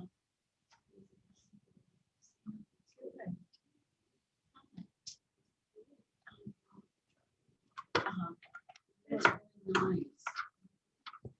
It's fun to have a spouse to travel with, I would guess. Rita, you need to find yourself a man. Are you single? Yeah, that's what I was just saying. I never married. I came close a couple of times, but never married, no kids. I'm one of 7 kids. That's just gonna fix you up. Oh, I don't like to See, be no, picked. because I always got a blue crab. And there's a guy that's talking to, I've gotten a place over there at Lakefield.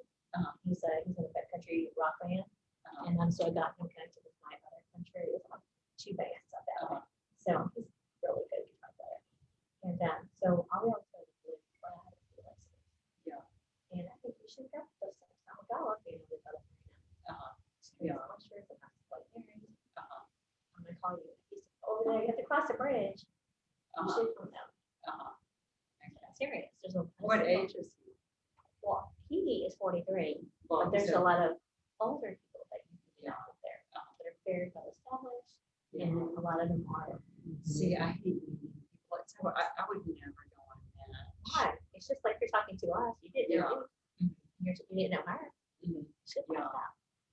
Don't go match. I mean, I know. A lot of people, I mean, my sister met her husband on match. And really, yeah, I know a lot of success stories from that. But I look and I haven't seen him on the site. Oh, the worst one of all. POF, plenty of fish. Oh, really? Yes, Uh-huh. you gotta be What, careful that's- on that stuff. Really? Uh-huh. Oh, But, I met him one day, he was speaking, and he was very funny, he was a family person. You know, so I knew that that was right. yeah, But some other people on there, no way. That's Yeah. a trash out yeah, uh-huh, there. You'll be very careful. yeah, right. Well, that's great. That's great. How long have y'all been married, Jennifer? we have been together since 2003. Yeah, wonderful. I guess you give them back to them up front. Here's my card. I would text you my numbers. I don't know if you want, but. Well, it was nice talking to you. I want you to, get over some fears and start. putting yourself Okay, out I there. know. And everyone, just, you have to be a yes person now. I have to be what? You have to be a yes person now. A yes I'm person. challenge you to say yes. Yes, Okay. yes, absolutely, yes. Well, you do, yes, I will. Don't even wait to see what it is, just say yes. Right. Oh, God. Hey, a lot of good things can come from that story. Uh-huh. Just saying. These links, I made copies of this later because there's something that wasn't on their notes today. But one of them shows you how to use the neighborhood snap. Uh-huh. That's good. I And want the to know other how to do one, that. tells you how to do your social ad campaigns in, command. I tried, but not very good. Don't forget about that lead class. I won't. For the Put that on decorations. Do y'all know Ella's last name? I've never heard Ella. Ella. Yeah, I don't somebody know joined Ella. on, the Zoom over here. You think it was Jessica Manzella? Oh. You think that's how it's spelled, Ella, maybe short. Maybe. The last time she was on Zoom, her whole name was on there.